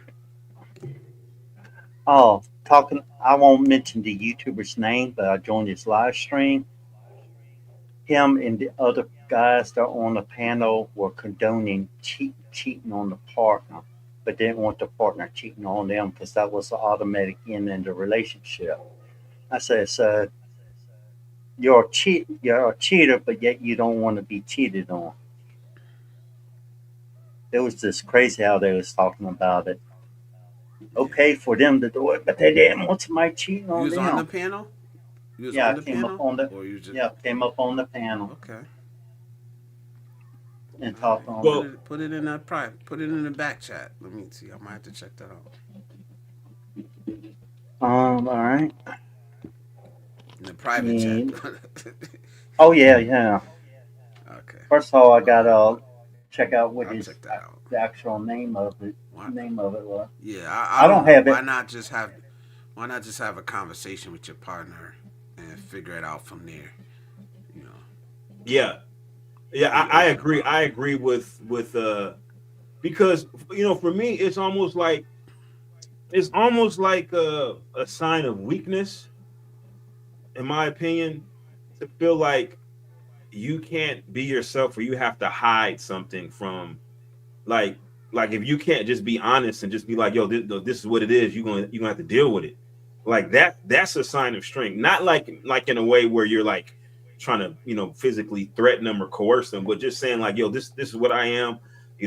I'm so confident in my value that you will accept me and you will accept the terms of, accept my terms and conditions versus lying about it and saying, hey, I'm faithful, but I'm actually not. And that was the point I was trying to make. Don't get I me said, wrong, and I've done it, bro. I've done the cheating. I really didn't try to hide it. It was what it was. You know what I mean? I was a horrible cheater, and I just didn't really care that much to try to hide it. But I would do it's things differently now. I would just have the conversation like, yo, this is who I am. This is me, and I need somebody that's compatible with my lifestyle. You know, Well, I mean, it's see what I almost live, like and it's almost like somebody saying, hey, I want you to, I need you to prioritize me in a relationship, and then, and then they don't prioritize you.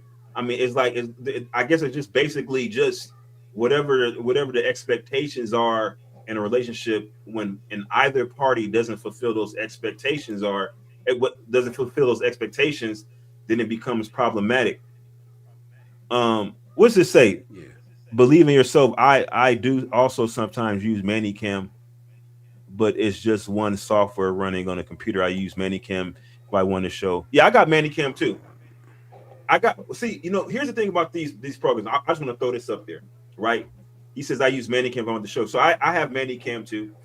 Now what happened with Manicam is a big problem. There's a lot of complaints if you like really look up Manicam. What Manicam did was they had a previous iteration of Manicam they called Manicam Pro. And what they did was they offered lifetime subscriptions to people. I was one of the ones that bought it many years ago. So you buy a lifetime subscription. They said that, basically they'll continue to That, update the program and you'll that's continue to have exactly access to all the features and exactly stuff like me. that. But then what they did was they came up with a successor to Manicam Pro, which is called like Manicam 8, I think. It's Manicam 8 or Manicam 9, right? And basically they essentially stopped supporting Manicam Pro, even though they guaranteed the users that bought lifetime subscriptions that they would. So this is how these companies get you, because what they figured out was that it makes more sense to do a subscription based app versus a lifetime subscription for early adopters because it's just more lucrative. So screw the people that initially paid for the lifetime subscription. We're going to focus on those that are going to pay month to month because we're going to make more money that way. Yeah. Well, one yeah, I thing that agree. I did notice, they give you the previous version if you have your lifetime, what does it because I have a Manicam lifetime do? Minicam that I bought a long time ago. So I'm using Minicam 8 now, and I can get all the functions on it because What I had that back in the day. yeah, So what whatever the does new version is, Manicam actually do? Manicam Yeah, all right. is software encoder. So what yeah, it does is it allows you. It's almost like what's the name of that program? Um, OBS. It's almost yeah, like OBS in that you can actually set up scenes and like for instance, I can like change my camera. Let me do this. I can change my camera because right now I got it on my webcam. I can change it to my Manicam virtual. virtual webcam. Yeah, like yeah, Okay. because yeah, virtual webcam.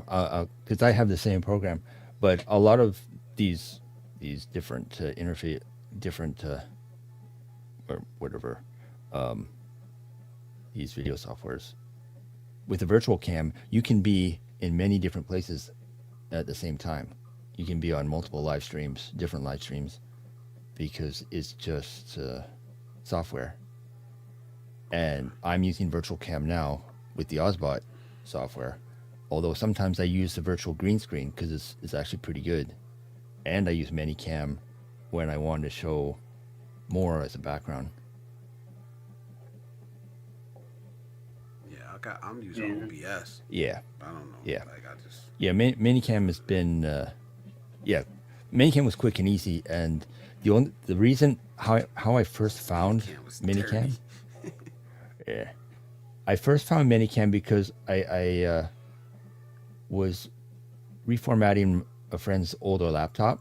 It was pretty old, but he couldn't find a driver for his webcam on his laptop. So I did an internet search, and I thought, well, you know what? I wonder if webcam software would install a driver, because I couldn't get any driver to work. So I downloaded like Minicam, just the free version on his laptop, and boom, it worked. His webcam worked, and still working. And he still has that laptop. It's pretty old now. It's like a dual core. It tells you how old it is. Manicam was dirty, man. That sounds like a class action suit to me, man. Yeah, it's I mean it's a lot more than it was, but compared to OBS, Minicam is like just kindergarten, really. The laptop I have now is a Lenovo gaming laptop, Oh, and that's a nice laptop. it last it lasted me for a number of years. It kind of went down on me. Remember when I told you I had to put my laptop in the thing Hmm. into the shop? It cost me like Yeah. a little bit over $200 to fix it. I was at the time I was bursting it. I was thinking, oh, should I fix it or just buy me a new laptop? Yeah, I have a couple. I don't use my laptop at all. I think since I bought it, I've used it just to live stream when I was traveling. That's it. Yeah, The last. I have a small 12.5 inch Lenovo ThinkPad. It's great, Well, whatever this is right here is what went bad in my computer, my and laptop. the NVMe drive. I'm Is that not what that sure is? what it is. So the next trip I take, Well, this is the problem. This is what I was talking about, Adam. So like earlier when we started talking about like the cameras and stuff, it's cause Hmm. like I'll live stream. I'm gonna do a sit down live stream. I'll do that with my laptop. I'm gonna actually shoot footage for a vlog. I'll do that with my DJI Osmo Pocket 2. And then I'm gonna IRL stream, and I'll do that with my GoPro. So it's kind of like the camera I want to be able to do all three, which I think the Pocket 3 um, would be nice for it. It's just expensive though, man.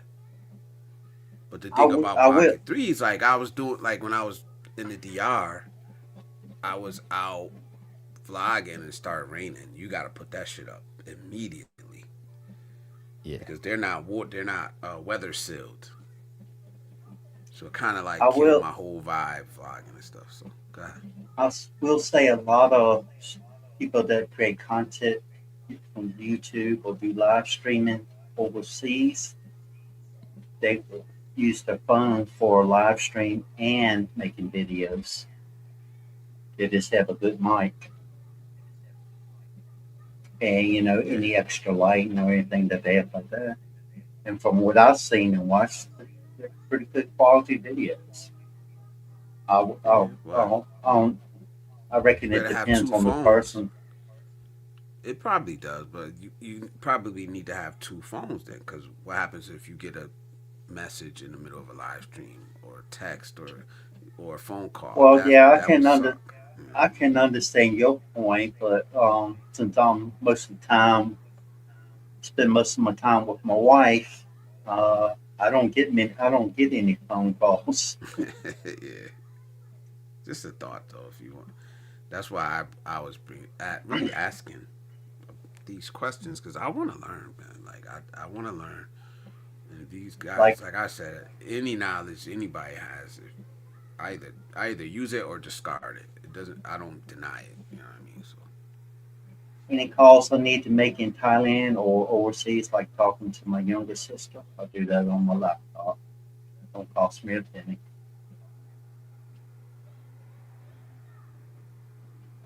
Oh, he said stream from the PC. Nah, I ain't bringing. I don't know. I ain't bringing the PC with me though. Like I mean, just when I'm on vacation. You know what I mean? When I'm on vacation, so I'll be like, hold on, let me add you back up, bro. But I do agree. I just mean The when I'm going on GoPro, vacation. the GoPro that you have should pretty much do everything you need. Just doesn't take good cinematic, um, just not cinematic vlog type of level video. It's more of So an so when action you cam. when you mean cinematic, what exactly are you referring to? Because a lot of cinematic features or a lot of cinematic optics can be later added in post production if that's what you're really trying to do and save money. Yeah, I like those slow moving shots. Like I said, I'm not a professional. I like those slow moving shots, catching different scenery, catching the cityscape. I like doing that. I probably do that every fucking trip I take. I gotta find a shot to get that, a spot to get that shot. You know what I mean? Where I'm Oh, scanning. okay, okay. So in a You know what I situation mean? like that, And with the GoPro, you're getting more of that, like I think, like a fisheye view. I don't know if you guys understand that. well, the Does it fisheye look? view Yeah. just refers to the lens itself because the GoPro, what they have is they have a short focal length camera, and so basically you can hold the camera at arm's length and still see your entire head without a whole lot of distortion. And but what happens is that when you actually look at a landscape, um yeah, you get a broader view, but you can't really zoom in that much unless you use the optical zoom, which negatively impacts the video post production. So there's always going to be drawbacks, benefits and drawbacks to any type of camera that you use. Like unless you have Yeah. like a professional camera, like where's my camera? See, like this kind of camera, I can switch out the lens and I could Yeah. put an adjustable focus lens. I can change the focal length on it and like zoom in and zoom back. That way I can basically have multiple cameras in one camera. And I can get the cinematic because this camera has the LUTs, which gives it a different look to it to make it look like an actual like a Hollywood movie, like the way the color gradient is. And I can actually do slow motion on this camera and be able to slow it down and I can shoot in high because this camera shoots in 6K. So I can shoot 6K video with this camera, and then I can actually, like, say for instance, I got a wide view because it's 6K. I can zoom in on the post production and still have my end video quality be 4K because I cropped Okay. down from 6K. You see what I'm saying? So, like, if you really want to do cinematic stuff, you probably want to invest in like a full frame or like even a Super 35 mirrorless camera if you really want to be serious about cinematics type of shooting. Yep. We gonna get there. I in Um, private chat, I what I did send that link to that channel that I was oh, I talking seen it. about. I seen it. I'm gonna get it. Yeah, I checked it. Russ I says don't know. Blizzard. What books are you reading right now, man? I'm just studying, man. Like I'm just studying right now. Um, right now, I did my first paper on interpersonal communications and conflict resolution, which which is normal life to be honest, man. I know it's college, but maybe it's because I'm older now. It's like, all right, dealt with this before. I had Just to take different that class language. too back in the day.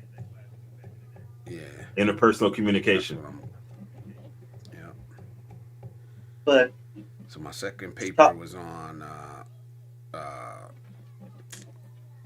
culture, different cultures, and how it helps improve interpersonal communications. So just on stuff like that. So a lot of stuff. I'm be honest. A lot of things is on hold right now. Um, I still got to read, but I'm really like trying to figure out my schedule, man. My schedule is crazy. It's just crazy. And like my coach was asking me like, "How you doing with your time?" I said, "Man, I don't know. I don't know how I'm doing it. I'm just doing what I need to do." You know? That's I'm why I hearing skipped something in the background. Wednesday. Me too. You hear that? Yeah, it sounds like springs inside of a boom arm. Yeah, that's On exactly what it sounds like. yeah, or But it springs on a boom sound, arm. but that noise usually comes from lizards, Mike. Well, hold on. Wait. Like, Can you mute your mic real quick and let me see if it stops. See, it stopped Yeah, now. it's like yeah. If you just Who just muted their yeah, mic? it's yeah. I muted my I mic, did but that the first. noise That had was you. the mic, but the noise had already stopped. Yeah, The only like if the you only just noise I hear is that humming noise. You may yeah. not be able to hear, but we can hear. I think it's coming from your mic. Did you touch the boom arm with your hand a No, little bit? Oh, but that's what it my sounded hands like. are 'Cause you here. could hear. Yeah, it sounded like the springs just. Boom. But yeah, that's the. Why am I not being able to remember what this thing is called? Um, it isolates the microphone from the boom arm and wherever it's mounted. Uh, shock mount. A shock mount. That's what it is. Well, if I do Okay. get, when I do invest in a new mic, I plan to get a nice boom arm for my mic. Man, we gonna get there. We gonna get there, Adam. Man, building one.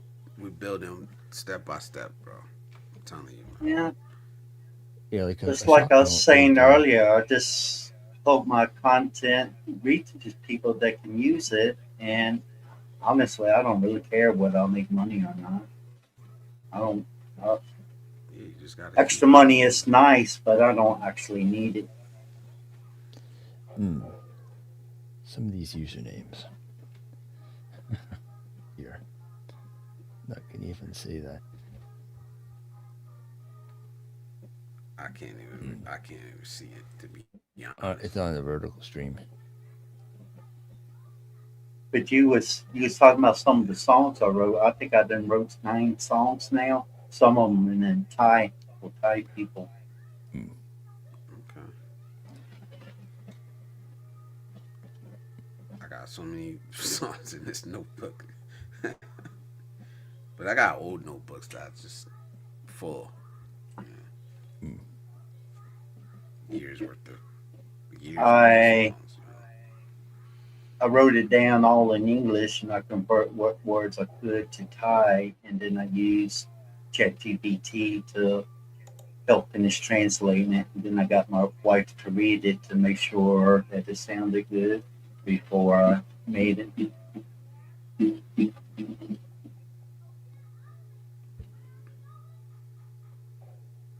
So working on a particular degree, yes. I'm gonna get my degree in communications and a minor in business administration. So Yeah, I hear a popping noise. Oh, I just heard it again. That I'm neat. probably me. I'm tapping my desk over here. I'm like, oh yeah. Okay, that's what it is. That's where it's coming from. Oh, okay, yeah. Yeah. I That's why wasn't we. doing That's it why earlier. because I it sounds wasn't like doing a it little earlier. echo. Yeah. Blaming Yeah. me for everything, telling me I need a new mic. That was you. No, that was you earlier. No, that You're sound of The, literally the in the the springs. daytime. banging noise. Now No, it's the not a banging No, noise. the It's like it's No, reverberations that sound like it's coming from, like you said, whatever device is holding your microphone. yeah, but I think when Blizzard said he's tapping, if you tap the boom arm a little, where your mic's mounted. Wait. no, I'm tapping my desk. Hold on, I'll do it Tapping your now. desk. Yep, Yeah, that's there. it. That's it. That's that's it. That's the it. sound. That's the sound. It's like making a spring. Yeah, where is the spring? Sounds like it's mounted in a metal tube. Yeah, it just sends like the reverberations, and it and it just amplifies when the mic picks it up. Yeah, All right, let me mute. exactly. Let me mute. Hold on. Maybe I need a. No, I mean, your mic's good. I'll It was turn mine like down a little bit. it was just like every once in a while. It's like if I went and tapped, like, I mean, you're not going to really hear it here because of how the boom arm is built, and plus Yeah. it's sitting in the shop Right mount. now, I'm tapping my boom on now. Hear But if I anything? tap, yeah, Okay. yeah, Okay. it kind of sounds, That sounds loud as hell. yeah. If I tap my mic, I don't hear it at I'm all. tapping the mic. No, you don't hear it in your own mic. That's the thing. It's like you don't hear it in your own mic. That's Yeah, why it's yeah. kind of like you're like, whoa, it's not me. Everybody else hears it. Like so, like I don't hear what you guys. I don't hear that humming, but I know it's coming from Yeah. me. Well, your system sound is supposed to kind of eliminate your own voice because there's a slight delay to make it almost like an echo and kind of throw you off. So it's Oh, I it's, it's remember meant those for you days. not to hear what's coming from your mic, but we can hear it. Yeah. I remember when I think Windows reset the mic settings and we were doing the show, and I kept hearing everything I was saying come through, like with 1.5 second delay. And it That's was very distracting. aggravating. Yeah, it is. And that's when you started voice training. No. I did the vocal training Oh. in 19. What was it? It was in the 90s, late 90s. Cause I swear And I they- can't I stand the was- sound of my own voice. I- But Oh, well, there. That's why I did the vocal training, because I couldn't stand the sound of my own voice. That's exactly why. I did it to fall in love with the sound of my own voice. Did it work? Yes, it did. Oh wow, maybe I need to do vocal training because I hate my own voice too. Yeah. Honestly, Arthur Liz- sang. find it anymore. Like I did it is one what day. It is now it's like It was back when the Learning NX was a thing, before the web, and it was a 1 day course offered by Arthur Samuel Joseph, and he's still around, but it was in person, and I did the course. I bought his book. I bought all his cassette tapes. I bought videos. I bought everything, and because I knew there was something there. But what was hard for me when I worked in the information center for the transit company in Toronto, and we would do quarterly reviews, and they'd listen to the recordings of me helping people, I couldn't stand the sound of my own voice. It was like fringe fest for me. And I'd sit there, I'm dying inside, just listening to me. And that's what, when that course popped up, when I saw it, because it used to be like a little monthly magazine with all the courses you could take in Learning X, and his was one of them. And it wasn't that expensive, just a 1 day thing. And I was up there 6 a.m. on a Saturday. And that was the morning after a night of enthusiastic drinking. So I was hungover the whole day, but I showed up, and it was a great course. And I practiced what I learned every time I made the station stop announcements on the subway. And so I had years of practice hear that now. specifically for that. Now, as far as my accent used to change with each station name, that was not something that I had full control over, as much as I tried. And I tried. I mean, they used to send supervisors and security to watch me make the announcements, and every station had a different accent, and I couldn't hear it. I could only hear my voice. But what other people heard, like people used to come up and say, "I love the way you use a different accent for each station." And I was like, "Oh, I'm not trying to do that." but it just happens. Depends on what the station name is. But what I was trying to get people laughing, and yeah, eventually, I had people laughing so hard, tears would roll down their face. Sometimes I laugh so hard, the same thing happened. But that's that all changed when they automated the announcements. It was never the same down there. Well, I just had a patient Oh this yeah. past week. Actually, a patient's family member commented on my voice. She was like, "Oh, you have such a beautiful voice. You could be, some type of." I forgot what she said. And I was like, "What are you talking about?" But there's a phenomenon that's based on how we perceive our own voice, because what we hear when we speak is a resonance based on our sinus cavities. So we're Mm. hearing our voice from the outside, ambient air, and from inside of our own skulls. And so the tone that we hear is slightly lower than Yeah. what we actually sound like when we talk into a microphone. So when we hear our own voice recorded, that's why we have that kind of reaction that we do. But I want to respond. Okay, Russ R5 says, "What is your take on the future impact from AI in the next 5 to 10 years?" I think most people are going to be unprepared for what is about to happen. Well, now I will say here, and I often say this, Blizz. You've heard me say this many times. When I reference, I say, hey, I did a video on this years ago. And it sounds as though if it's almost like I'm lying when I say that. But in actuality, um, let me just show you real quick. So we see here about 7 years ago. I don't know if you guys can see it here. This video here, that's on my channel. My videos are all private, so you can't see it. But this video I did 7 years ago, I called it Age of Aquarius. And I did a part two. Where is it at? I did a part two of that video called Age of Aquarius 2. But at any rate, the point is that I spoke about this years ago when I put out a couple videos, and I specifically said where we're going from a trajectory standpoint. I think that we're going to be hit from multiple angles. We're going to be hit from the AI, machine learning, artificial intelligence type supplanting of our jobs aspect, because you'll have companies that recognize, well, especially me coming from my business, my area of expertise.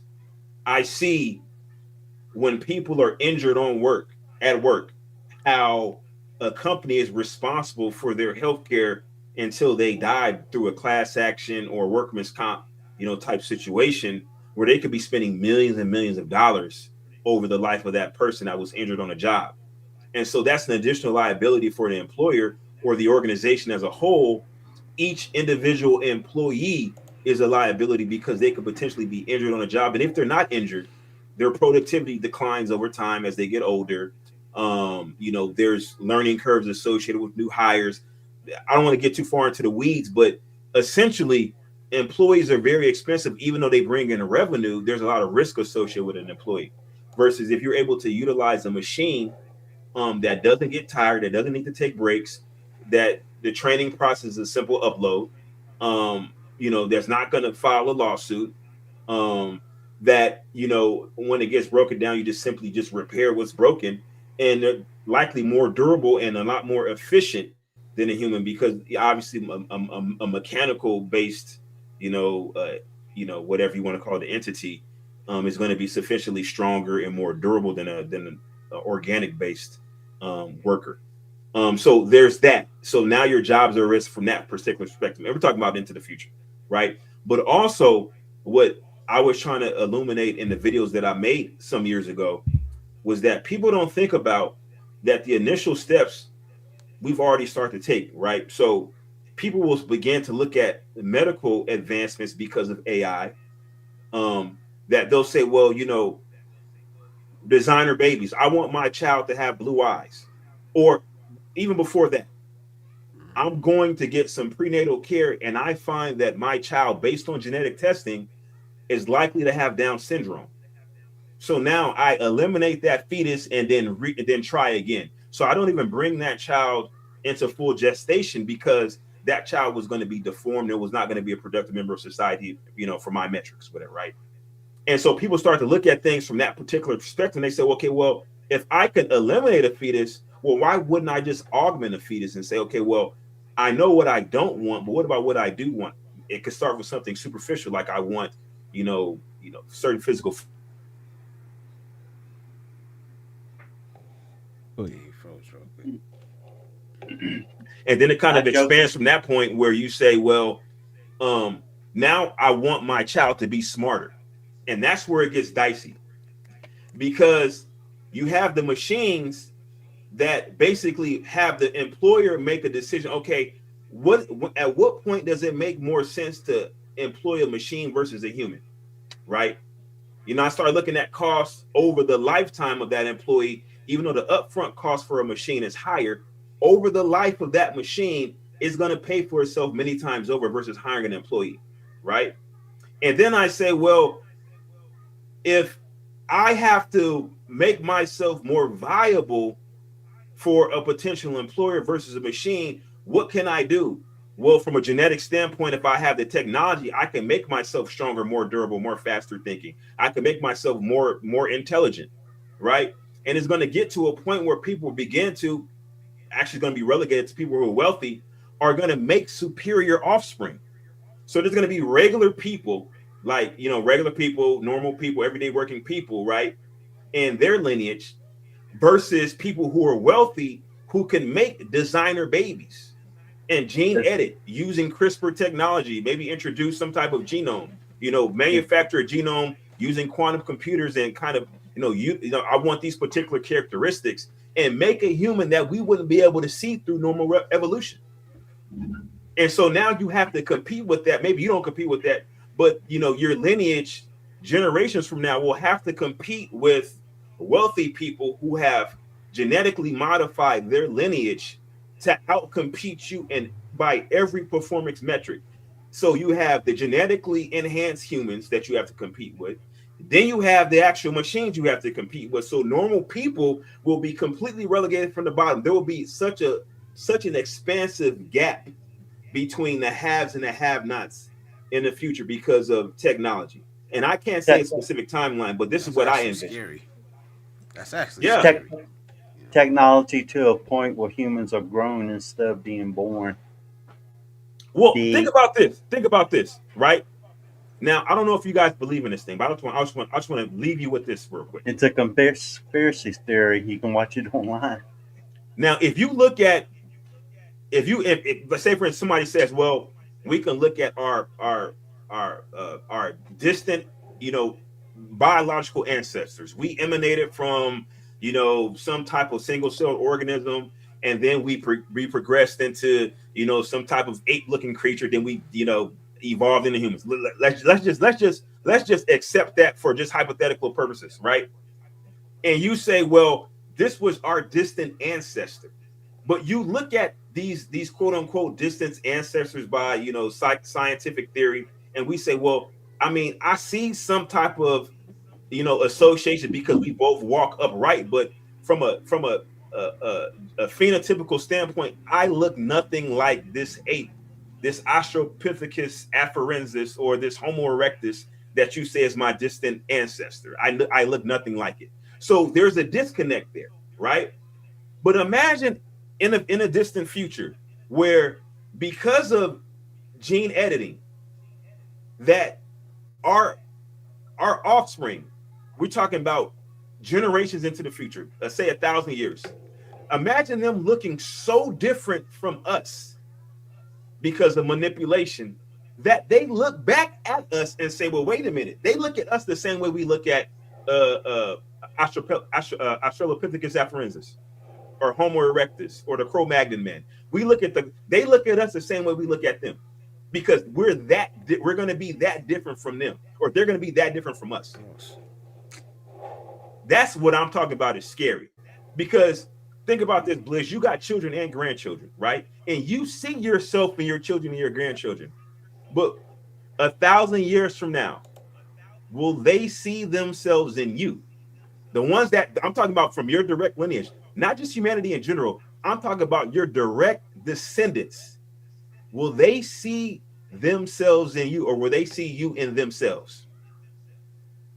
And I don't know. I can't say for certain that they will, Yeah, because that's I think crazy. that humanity will be so different 1,000 years from now because of the technology that accelerates what would normally occur in evolution. Well, on some Yeah, that's conspiracy shows, they say the gray aliens that people talk about so much are us in the future that comes back in time. That's what they state now. That's an You interesting. know, That's it's a conspiracy theory. What I say probably within the next 5, 10 years, jokingly, that I wouldn't be surprised if they create their own AI version of the Antichrist. Hmm. well. I think that in our yeah, maybe. dimension, let's just say our dimension, I think time only travels in one direction in our dimension. So I think that it's impossible for us for any entity in our dimension to travel backward in time. Now, I think there's a possibility of future time travel, like maybe you can travel to the future, but traveling back in time, I don't think that it just based on even just the time paradoxes that can occur, because if you travel back in time and interfered with the timeline and how it could adversely impact the future, how that would happen. I think that they're just laws of nature, or laws of quantum physics that prevent reverse time travel. Yeah, that Think AI answer though, that shit was scary. I'm not gonna lie, man. But I can absolutely see it happening. I can absolutely see us engineering ourselves into, well, not us, people at our level, engineering our own demise. humans. Mhm. Exactly, exactly. Okay, But But just look at things now. We just one push of a button from starting a nuclear holocaust. All it takes is somebody to push a button. well, I mean, it's already happening. imagine if, Hold on, right, you froze. just You look at froze, the, Tris. huh? Oh, You just froze. think So I about don't the know what you begin to say. Well, I would just say, just imagine the metrics of, just think about the metrics of performance. Let's just say you want to apply for a job, and they say, well, we require, you know, a PhD, at least a PhD, and at least 5 years of experience, and then these particular certification for this particular job, right? And I mean, we see that now. The job, they have very specific requirements for certain roles, right? But imagine, let's just say that these qualifications were beyond your capability, because for instance, I'll give you an example, right? If you go to a Lamborghini dealership, right, the new Lamborghini that replaced the Huracan, I can't remember what it's called. Um, they just came out with the replacement for the Huracan. It's $450,000, right? Remind you, the Huracan was like $250,000, which was already expensive. But now the new replacement is $450,000. They kind of moved it up market, right? So if you might have been able to buy a Huracan previously, but the replacement for the Huracan is too expensive. You just don't, even if you have the same you know financial qualifications, you're no longer qualified for that particular vehicle. So I think it's going to be the same thing for jobs. They're going to require such lofty qualifications, not even just from an educational standpoint, but from an ability standpoint. You have to be able to, write code and understand these particularly, like, quantum computing code, right? And they may have some type of, you got to like, they're going to say, think about this. Let's just say that humans in the future are so smart, they no longer need a compiler. They can actually just, write code, direct code that speaks to the equipment, to the kernel. They can write code that speaks directly to the kernel instead of needing a compiler. Imagine that. Now, a regular human being, that's virtually impossible. The level of intellect required to write code that speaks directly to a kernel of a instead of writing code that speaks to the compiler, which speaks to the kernel. And so I think Just that's where we're going. Where just that think it just think if technology advances to the point where humans are grown and they also can download people's mind mind memory into a baby, a newborn child. Wouldn't that be crazy? But I Uh, think that there's no, something to be deeper honest, you could to say our it consciousness. sounds crazy. It sounds, it, It sounds yeah, I don't crazy think it. now, but I don't. how many Yeah, years in the future, I don't 100 know. years, 1,000 years in the future, it could be a Yeah, possibility. and I also could see the rich taking advantage of it. They are already Uh, taking advantage of everything else, um, because they can afford to. It was the well, and college gate where they were just paying for their kids to get. You know what I mean? Like they're gonna do it. Yep. They're gonna do it. You know? well, they've been saying in China that China is trying to create artificial wombs now for people to be grown and born that way instead of being naturally born. Whether it's true, 100% true or not, I couldn't tell you. Is it a possibility? Sure. Enough time and technology, anything is possible. Yeah, Amazon is getting rid of humans as quickly as possible by the thousands, by the tens of thousands, I believe, and it's crazy because that is a direction that I wanted to go. Um, Yeah, because and over I'm the so life of an glad I didn't go down employee, that road. how much does it cost to pay an employee over the life of an employee? Let's say you make, we'll just keep it simple. Millions, Say you make millions. say you make $10 an hour, right? But then when you count in the healthcare, right, that's another $10 an hour. Then you count in, your sick time and your leave time. That's another $5 an hour. So whatever you're getting paid, you can almost, 2.5x and maybe even 3x it just based on that. Then the 401k matching, that's additional money. People don't think about how much money the employer actually spends on them because they only look at the amount of money they make an hour, but there's other costs incurred from the employer to include training, right? Training, Yeah, you got to pay for, continuing education as an it's a lot. employer. You got to pay for, if they, something happens, they got to get drug tested. You got to pay them for the drug test. You got to pay them for like if they get injured on a job. So over the life of that employee, the company, even though they're making a lot of money, obviously, I'm not denying that, but their capital expenditure for workforce is astronomical. So if you can say, well, Yeah, let's say in 10 years they may spend $1 billion on employees, right? If you just count everything, we're just talking about like a whatever an average size or large size company, right? They spend $1 billion, you know, in 10 years on workforce, right? Versus, but they spread it out over 10 years. But what if you told them if you pay 500 million up front and just outfit the workforce with machines, you'll save that 500 million on the back end. Even though it's more money up front, in the long term, you're going to save money because those machines are going to last not just 10 years, they're going to last, maybe they got a 50, 60-year life cycle. So in actuality, you yeah. save several $1 billion just by having Not machines, even one though you have to sick pay a lot day. more money up front. Not one sick day. Not one 2 week vacation time period. Not one doctor visit. I mean, of course, maintenance. But yeah, this is the thing, man.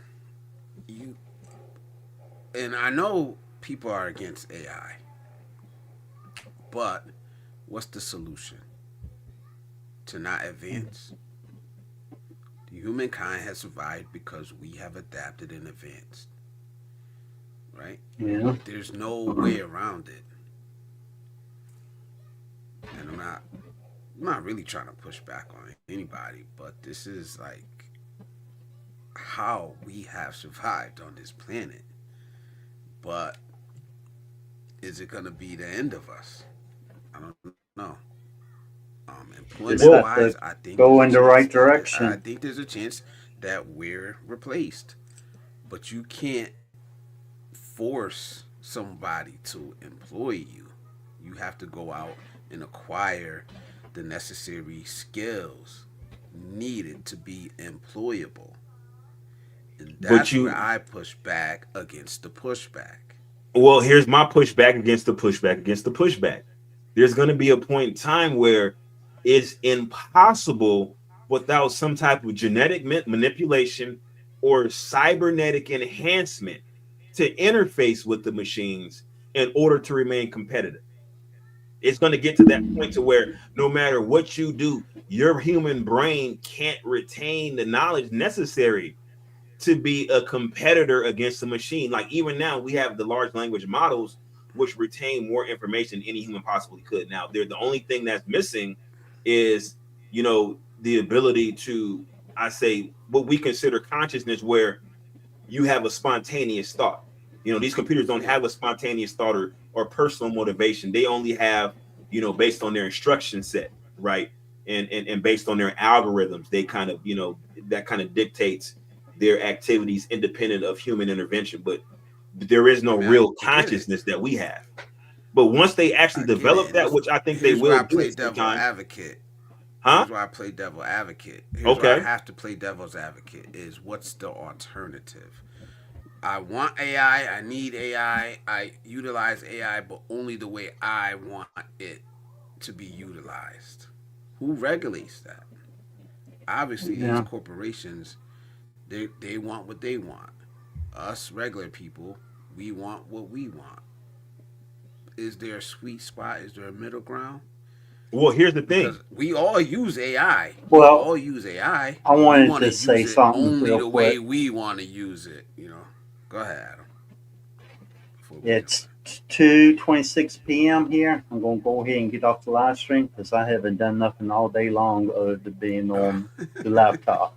So thanks for having me on the panel. Thanks for the No doubt. comments, and I'll see you later. All right, bro. Take it easy, Yeah. man. Y'all take care. Bye for now. All right, see Y'all you. come back now. You hear? Yep. Yeah, and I mean, I definitely don't want AI to take my job, but it's like I don't get to decide how it's used unless we all come together collectively and decide. And even then, um, we're still up against some big money, man. Well, the problem is that even those that are opponents of artificial intelligence, machine learning, and uh, whatever else that comes from that technology, we're the biggest consumers. And what I also foresee, because you got to think about, even over the years, people have become more comfortable with technology. They became comfortable with the social media aspect. Starting with the real big thing was MySpace. Obviously, it started with America Online back in the day, AOL, but the real big development was MySpace, which progressed to Facebook and things like that, and it just spiraled out of control from there. Um, but people became comfortable with just interfacing with humans online, and then it got to the point to where now you can, like, kind of, people were catfishing. They were putting up, you know computer, maybe it was computer generated, maybe it was stolen photos. Now they're definitely using computer generated imagery to, like, mimic a real human that doesn't really exist, and interacting with somebody because of that. And now they're using large language models.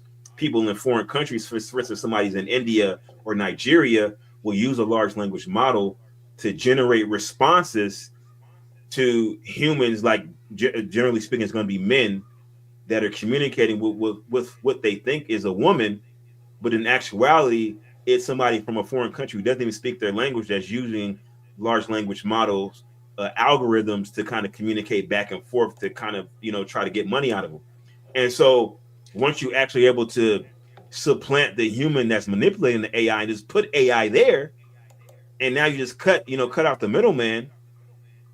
And then when we're able to actually integrate this large language model AIs into an actual standalone machine, a mechanism that resembles like an android, whatever the case may be, then men, I think, what's happening, because that's a large motivation for men, is sex. Let's just be honest, right?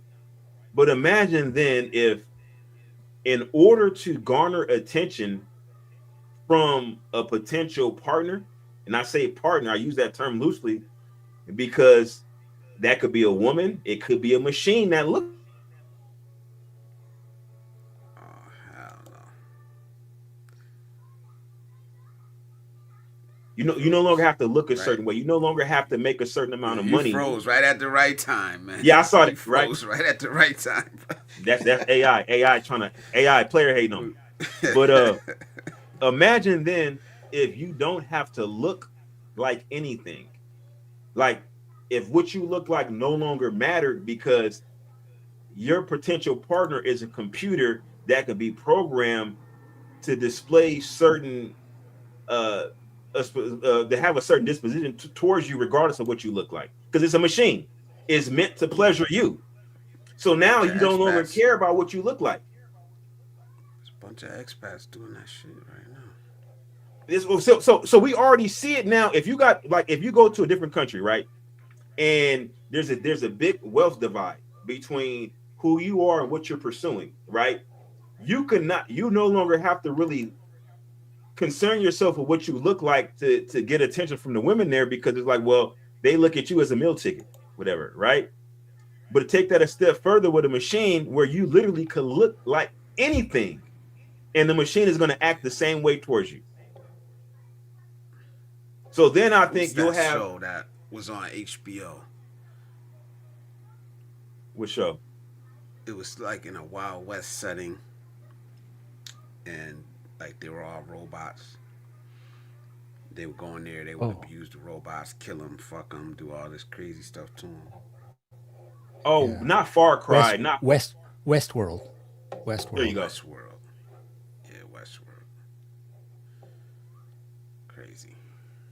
And so what happens is that people no longer know how to effectively interact with each other because they're used to being able to interact with a robot that doesn't care how you talk to them, doesn't care how you treat them, doesn't care how you look.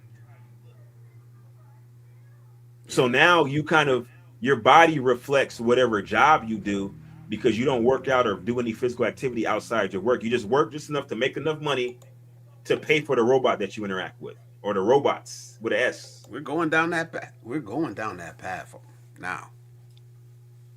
We're going down that path already. Like absolutely.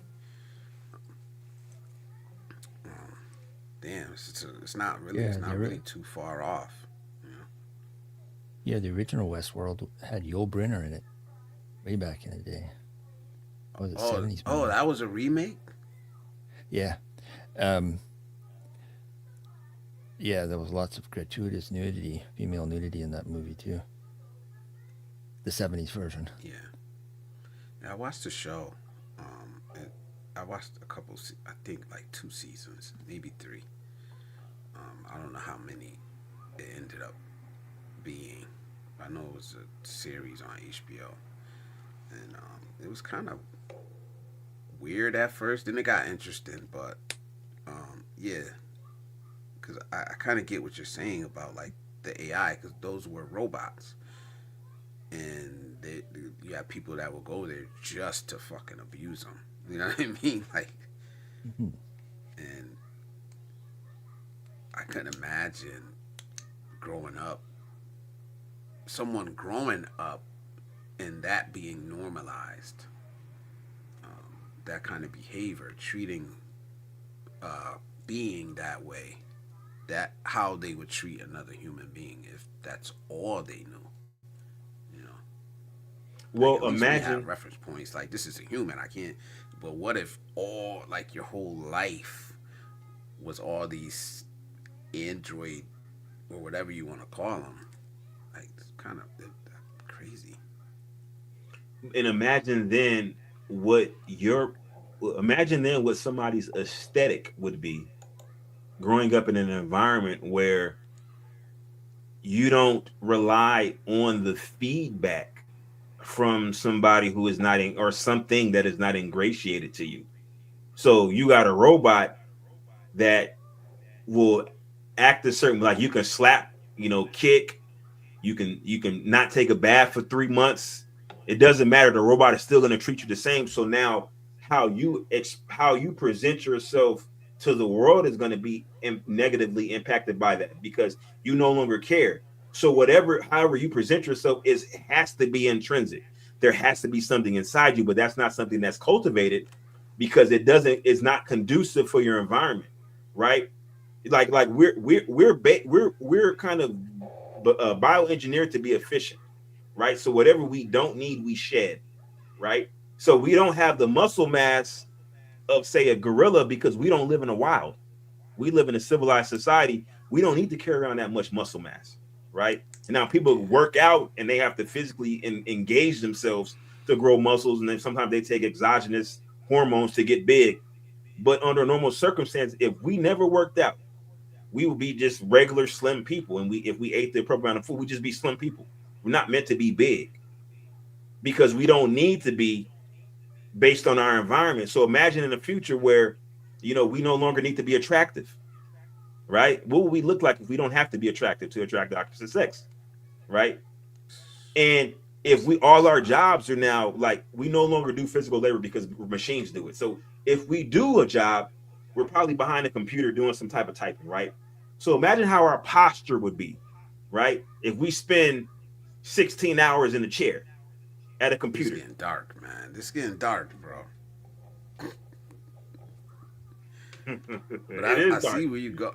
Yeah, I see where Russ you brought, go. look Bro. it. Blame pretty, Russ. Man. Yeah, blame pretty, Russ bro. R5. It's his fault. Or Russ RS. Is Russ RS's fault. He should have never asked me that question. But it's worth this. It's coming. And that's the thing. It's coming. Norma Jacquez Gray says, Chat GPT 5, artificial intelligence. Yeah, it's here. It's here. It's coming. But see, that's the thing. Navigate? Right now, intelligence is artificial. But what I'm concerned about, right, especially now that we have quantum computing, on the horizon, right? How then does that impact how a computer functions? Because right now a computer relies on input, right? We have to give queries, and then based on the queries, the computer performs calculations using their CPU or GPU, and then it produces a response. That's how computers essentially work, right? But imagine if the query was something intrinsic based on the computer's own circuitry. The computer confabulates its own queries. That's what I think is at the crux of sentience and the crux of consciousness, is when I wake up in the morning, right, from my sleep, even if I don't have a dream, I wake up, and soon as I wake up, thoughts flood my consciousness, right? I start thinking about things, right? I don't require input to think about things. It's just something natural. If I wake up in a completely dark room, thoughts are going to flood my mind. I'm going to start planning it for the future and trying to, trying to construct an agenda for the day. That's what happens. And that's, the computer doesn't do that. But he froze, so I'm just gonna talk. I said computers don't have that right now. Yeah. And so that's what's the scary part. What would a hyper intelligent computer think about? Quantum computing. What'd you say? You said quantum what? computing, is that what that is? Well, no. Well, quantum computing essentially is it uses what's called basically quantum physics, where you have what's called a superposition. So basically, a traditional binary computer, even a ternary computer, they use basically a transistor, which has it's basically an on and off switch, right? And so with the on and off switch, you can use which is represented by 0 and 1. That string of zeros and ones can basically represent a letter. It can represent a color. You know, a long string of them can create a picture or a video, right? That's how the binary computers work. But now you have quantum computings, which has you have the on and the off, but you have on and off at the same time too. So you can have that one quote unquote qubit, which is the functional unit, you know, as opposed to a bit. It can have more than one position, and that's what allows the quantum computer to perform number one parallel computations or simultaneous computations. So you can perform multiple computations simultaneously. You don't have to wait for one computation to perform and then another one to perform after that. You're performing computation simultaneously, which significantly speeds up processing. That's number one. And number two, that superpositioning um, allows for more efficient utilization of the actual functional unit. So it requires less power theoretically, and it requires less characters to construct a picture. It's almost like typing something in Morse code versus using the phonetic alphabet. You can use less characters with a phonetic alphabet as opposed to Morse code, because Morse code is only like, you know, basically off and on like the beat and the long beat, you know. So similar concept. And so with the quantum computing, the big issue is, you know, right now quantum computers are not really stable, you know, at scale. So they still need a binary computer. So most of the quantum computers are probably going to be some type of binary and quantum computer hybrid. And so you know, that's what's on the horizon. But the concern basically is that the quantum computing, certain types of calculations, the quantum computing can perform it, um, you know, exponentially more efficiently than a binary computer. Some computation, not all, but some things the quantum computing can perform exponentially better than a binary computer, which speeds up the timeline of things, right? So the trajectory of technology which we envision is now unpredictable with quantum computing, because things that we thought were maybe 30 years away, it could be just around the corner with a quantum computing, because we can figure it out using even like, say for instance, things like uh, uh, uh, Bitcoin, right? The algorithms that kind of keep Bitcoin safe, theoretically, a quantum computer can crack those codes. You understand what I'm saying? Because the quantum computer is just far more efficient at certain things like that. And so it just it really changes our outlook on things, because not only does it offer technological advances, it necessitates certain technological advances to protect against quantum computing. So it really just accelerates things, because it allows certain things, but then it compels you to develop certain things to protect against what the quantum computing allows, if that makes any sense. Yeah. What would it take to stop it? It would take government, right? It would take government to put a halt to this or even slow this down. But here's the problem: My China. thing is half of China, of course, That's the problem, it, and because on our end, whatever it's whatever like America our develops, fucking Congress don't even know. Like half of our Congress don't know anything about this fucking shit or well, AI, China how AI works, or China how. reverse engineers and steals like 99% of what we do. So Yeah, you have to continuously develop in order to stay ahead of China, right? And so you're kind of in a rock between the rock and the heart. The two, like it's like, you know, the old saying, you can't put toothpaste back in the tube. yeah, That's it. The cat's out the bag. it's a Pandora's wrap. box is open. Now we just got to manage it the best way that we can. That's it.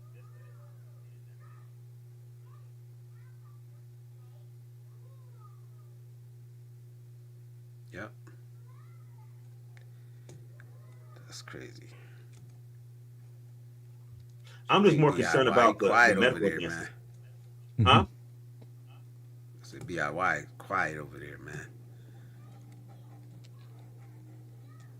Yeah, I'm just It's, listening. it's, it's when you start thinking like that, like, it does look pretty bleak. You know, this is probably the beginning of the end of humankind. Well, we're going to go into human There's 2.0. always there's always been a maybe there's always been a beginning That was my mic. and an end. You know, I don't know how. I don't know how, but I don't think it'll be the everything end. runs its course, right? I think it will be, um, you No, know, that doesn't mean we're gonna end sometime. You know, yeah, sometime, but I don't think this is the end. Like if you think about like the different periods of, they have the Jurassic, the Triassic, the Cretaceous period, like different periods, the Ice Age, like you have different periods of biological development on the planet Earth, right? And we'll say, like, let's just say 365 million years ago, you know 100 million years ago, 75 different increments of time represented by, let's just say the dinosaurs that walked the earth, right? And when this particular period ended, it was immediately followed by another period. Life didn't necessarily stop even when the asteroid hit.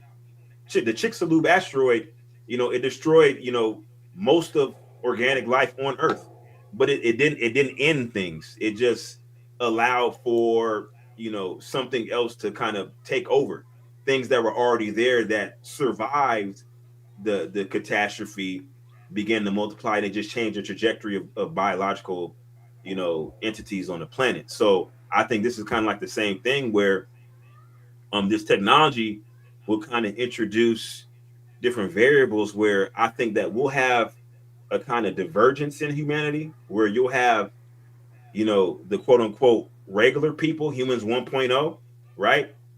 Then you'll have the genetically modified people that utilize technology to kind of take their genetics to a different direction, right?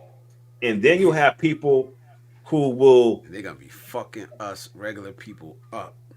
they're gonna be fucking us over, right? But then you'll have people who decide to utilize, technology and kind of integrate themselves with it. We're talking about like cybernetics, like basically, you know, uh, being able to put chips and interface technology with you directly interface with technology by certain implants, certain modifications that allow you to interface with technology directly. Like imagine being able to upload yourself with certain things, like maybe upload yourself with genetic code to make you more resilient against certain diseases, or maybe upload yourself to make you you know uh you know uh Yes. require less sleep, or maybe even assimilate information through an upload as opposed to Yeah. learning it by reading a book. That God. may, that's maybe sounds far-fetched, No. but we No. don't know what's Neuralink. possible. Neuralink. Yeah. That's the name of it, right? That Elon Musk fucking shit he has, the Neuralink. Yeah, that's Well, like I I already. said, I had did a video some years ago where I pulled up an article, and it was basically like, unless you're like really like paying attention in the scientific circles, looking up scholarly articles and stuff like that, which is really very extremely boring reading. That's why people aren't really abreast of what's going on in the scientific world.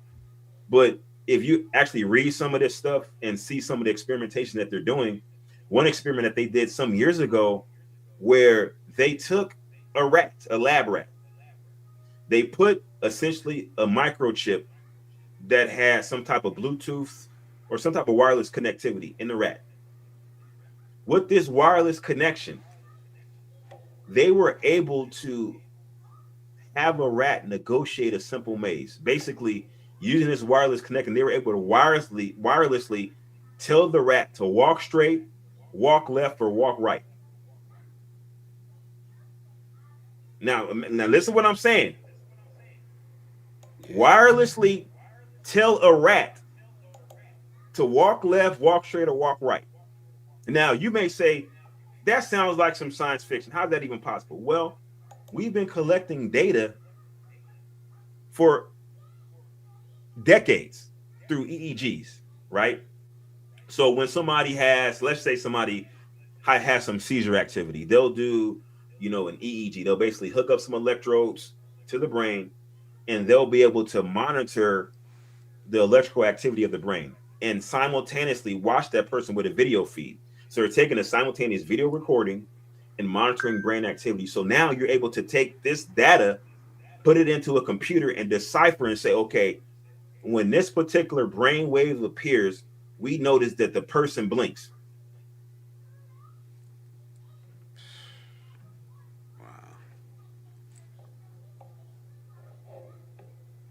I can say with certainty that when this brainwave appears, there's a blink. So if I can artificially create this brainwave, I can make somebody blink. So imagine that. I can say, okay, well, how do I make this brainwave? Well, you can experiment with certain electrical impulses. And then once you actually find that specific impulse that causes that particular brainwave, then I should see a physiological response of a blink. And so then they test it out. They apply an impulse, they observe the brain wave, and then they observe the person blink. And so they say, okay, now that we've kind of mapped out certain things that we can kind of elucidate, so now we can say, okay, if I can combine certain things, right? So let's say I combine a biceps or I can combine a bicep flex with the shoulder flex, with the mouth open, and with the swallow. So basically, I can make somebody grab a cup and drink it by combining all those different impulses in sequence, in a proper sequence, and recreate somebody grabbing a cup of water and drinking it. So then you say, okay, well, on a more simplistic level, I can combine these impulses, these electrical impulses, and basically have a chip embedded that has an electrode on it that when I send a certain signal to it, it will produce a low voltage electric shock. And if I put it in the right spot in the brain, I can send electrical impulses to the motor cortex of the brain and make certain movements occur in the rats against his own will. The rat is not wanting to do it, but I can override the rat's own central nervous system with electrical impulses and make it walk a certain way, right? And I can do this wirelessly. So now this is the early stages of a neural link.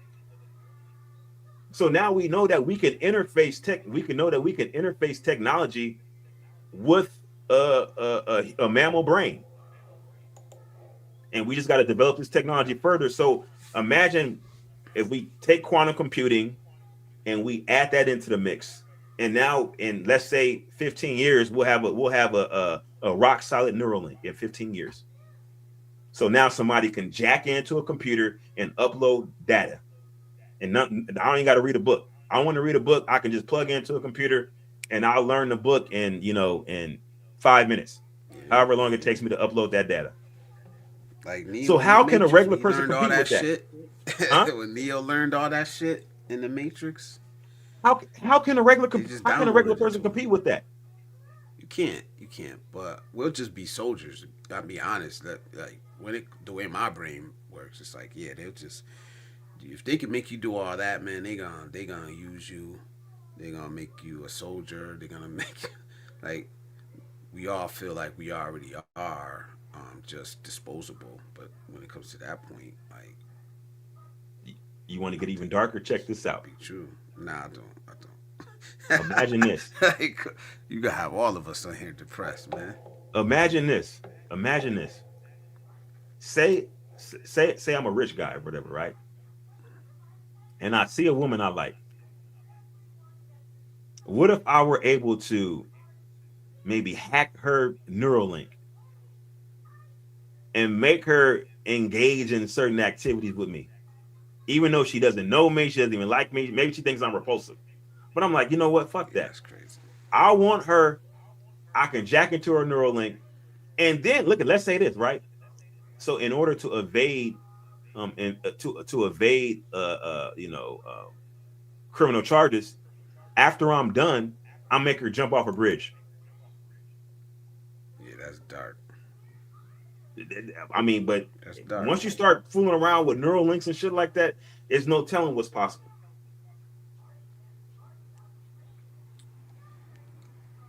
Yeah. Now I was kidding, T. Marsh. I was kidding. Yeah, salute. Welcome back. Man, T March, you know I'm hard headed. Nah, I was kidding anyway, but I don't think any of these human modifications will matter. They won't need us. We're going to be manual labor. Well, a lot of us feel like that anyway. Except now we have the option, whether we even want to do it or not. You know what I mean? So that's the crazy part, man. Um, but it's coming. It's coming. I don't know if it gets this dark, but it's coming. So I don't Wait a know minute. Whoa, what whoa, whoa, whoa, whoa, whoa, whoa, whoa, whoa. I don't know I what know you you want to didn't do. say you don't know if it gets this dark. It's art. Did you not? Did you not see the Epstein No, files? the jumping off the building part, like the jumping Epstein off the files. bridge part. Yeah. Hold on, Hey, hold on, hold on, hold on, hold on. you right. You right. Think about You this, right. right? They just found out that Jeffrey Epstein had ordered like 300 gallons of sulfuric acid. Why the hell would somebody, a regular person, this is not a lab. I haven't dug into the Epstein files. I'll be honest on that one. I really haven't. Um, so I really Let me can't just ask you discuss this. Let me just ask you this. them in any Why would somebody order way, shape, or form. over 300 gallons of sulfuric acid? I don't know. I don't know. What? Take a wild guess. I don't know. I mean, okay, let me just say, hypothetically speaking, again, this is for entertainment purposes only. This is social satire. Please don't take anything I say seriously. But hypothetically speaking, if somebody were to say want to dispose of organic matter, right? If you were wanting to, some type of corrosive, caustic liquid that ionizes, that ionizes constituent organic molecules, acid would be your go-to. Maybe like a hydro. Personally, I would use hydrofluoric acid if it were me. How many? But How many gallons? over Three 300 hundred. gallons.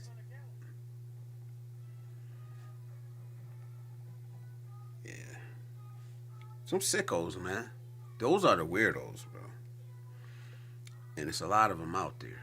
So, like I always say, when I say weirdos, that's the type of shit I'm talking about. So if you ever hear me say weirdos, that's what I'm talking about.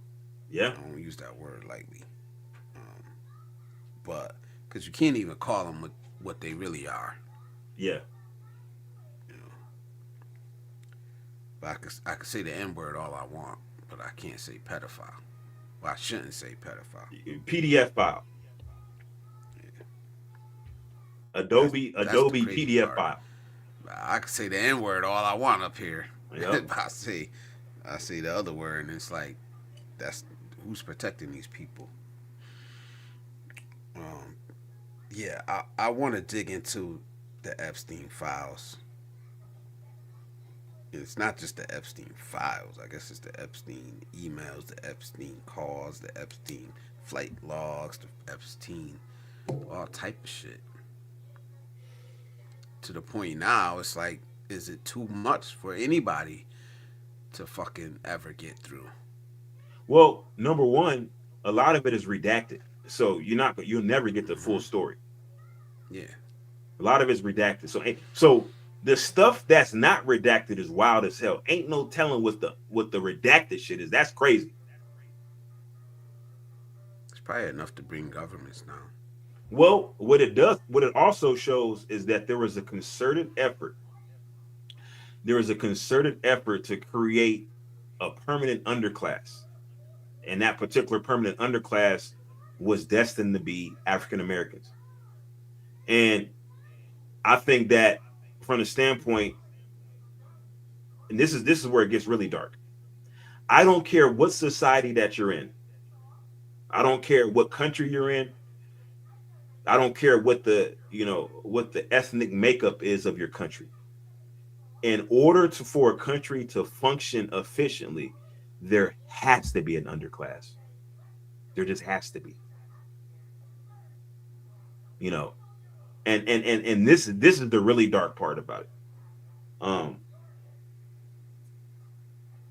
the underclass, um, if you could designated underclass as opposed to allowing the underclass to create itself naturally, you put the remainder of the population at ease because they know that they'll never have to worry about being an underclass. You see what I'm saying? And then, you know, you create proxies that protect your power because people are fighting for positioning within the economic strata, and it kind of distracts them from the real problems, which is a small group of people, a small group of extremely wealthy and extremely powerful people.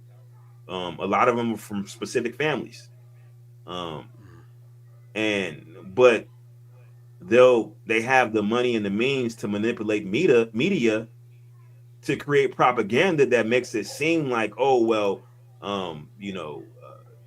it's because of this particular group of people just inherently hates this other group of people. When in actuality, no, it's people that are wealthy that are looking to preserve their power, and so they create civil unrest to prevent people from actively engaging with politics.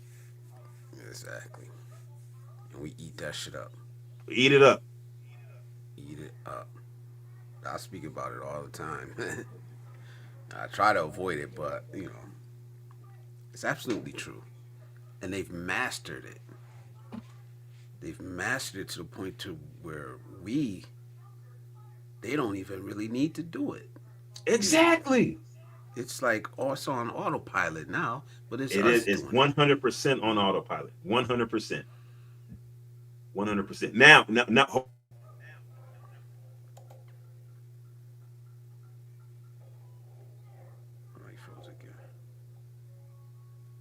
sometimes they give a little nudge here and there to kind of, make sure that the distraction is still ongoing, like we see with, what they, allegedly, the that particular country that's in conflict, with, that is alleged to be involved with genocide of a particular group of people. I'm not saying whether they are or not. I'm not saying I'm not talking about that, but I'm just saying that particular country in question is alleged to manipulate American politics and manipulate American media to create a certain narrative and preserve their power. And they have they own a lot of strategic things to perpetuate their power.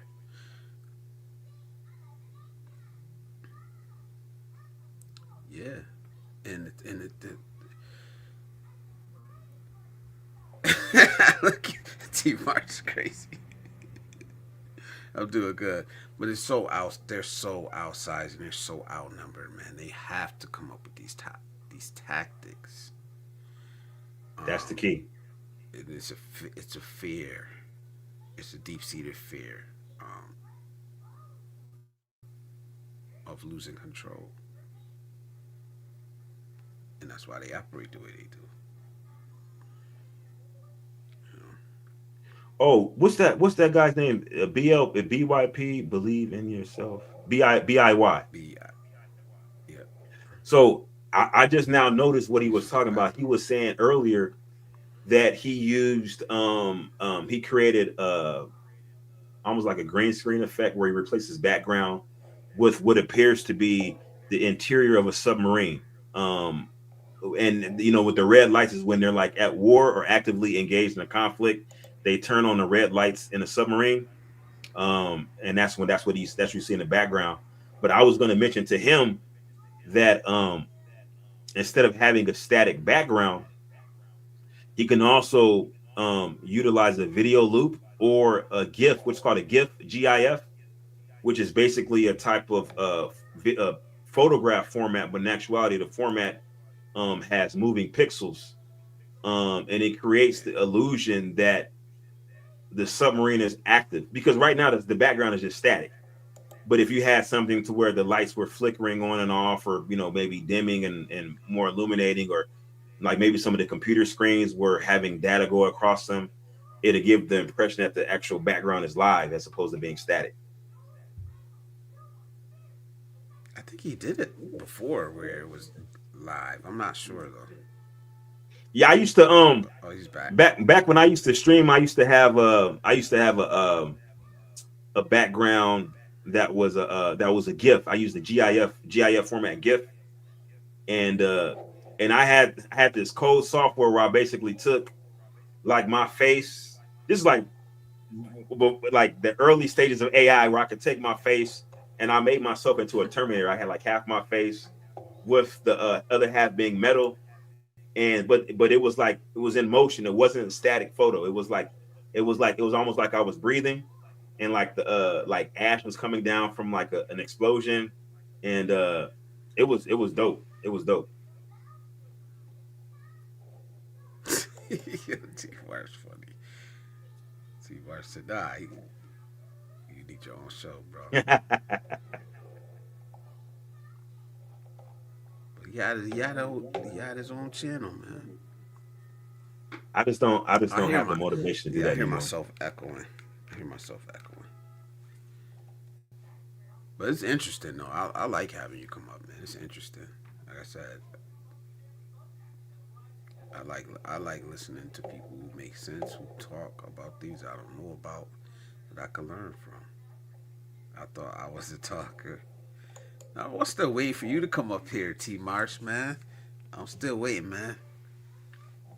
I gotta get to the point to where I'm doing. See, he just changed it now. He's got that background right there. That looks pretty cool. I think as we go forward, I'll get more into like I'm really starting to want to do interviews and one-on-ones and really start to get to know some of y'all and let y'all really come up here and share y'all stories. Probably this year, definitely before the end of this year, I'm definitely gonna start doing that. I think the first one I honestly would want to do would be Sunshine Shoulders because he's been here since the beginning. But we'll see. That is pretty cool, DIY. And is that what mini cams? That's what that mini cams thing is. You got a couple that do it. Yeah, Manicam does it as well as OBS has. OBS does that.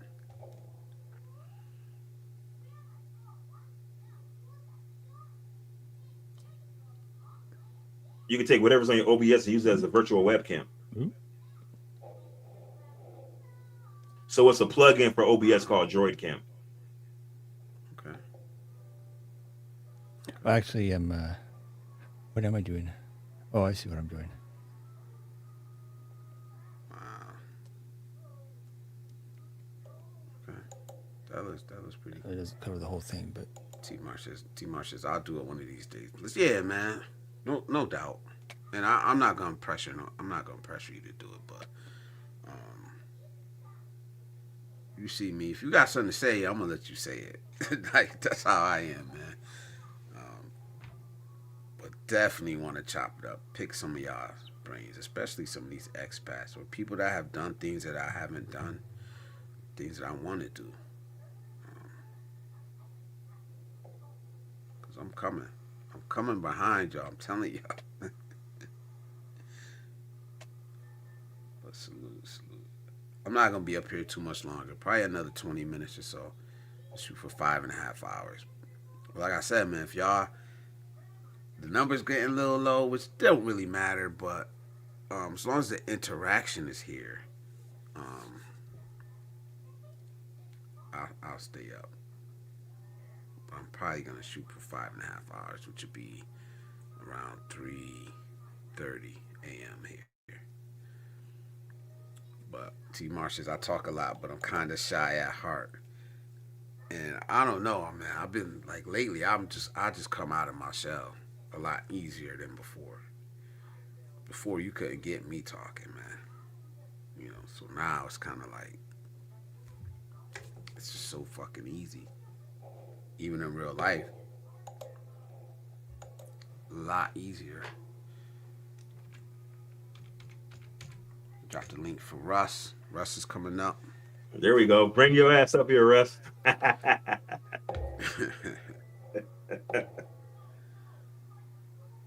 Who is that? BIY? Is that a stream right now? That's somebody streaming right now? Yeah, Lemmy from Japan. Lemmy Let from me. Japan. Okay, I actually started following her. Yeah, I'm usually in the comments of a lot of her All videos. right, Russ. Oh shit! All right, let me bring Russ up. Salute, Russ.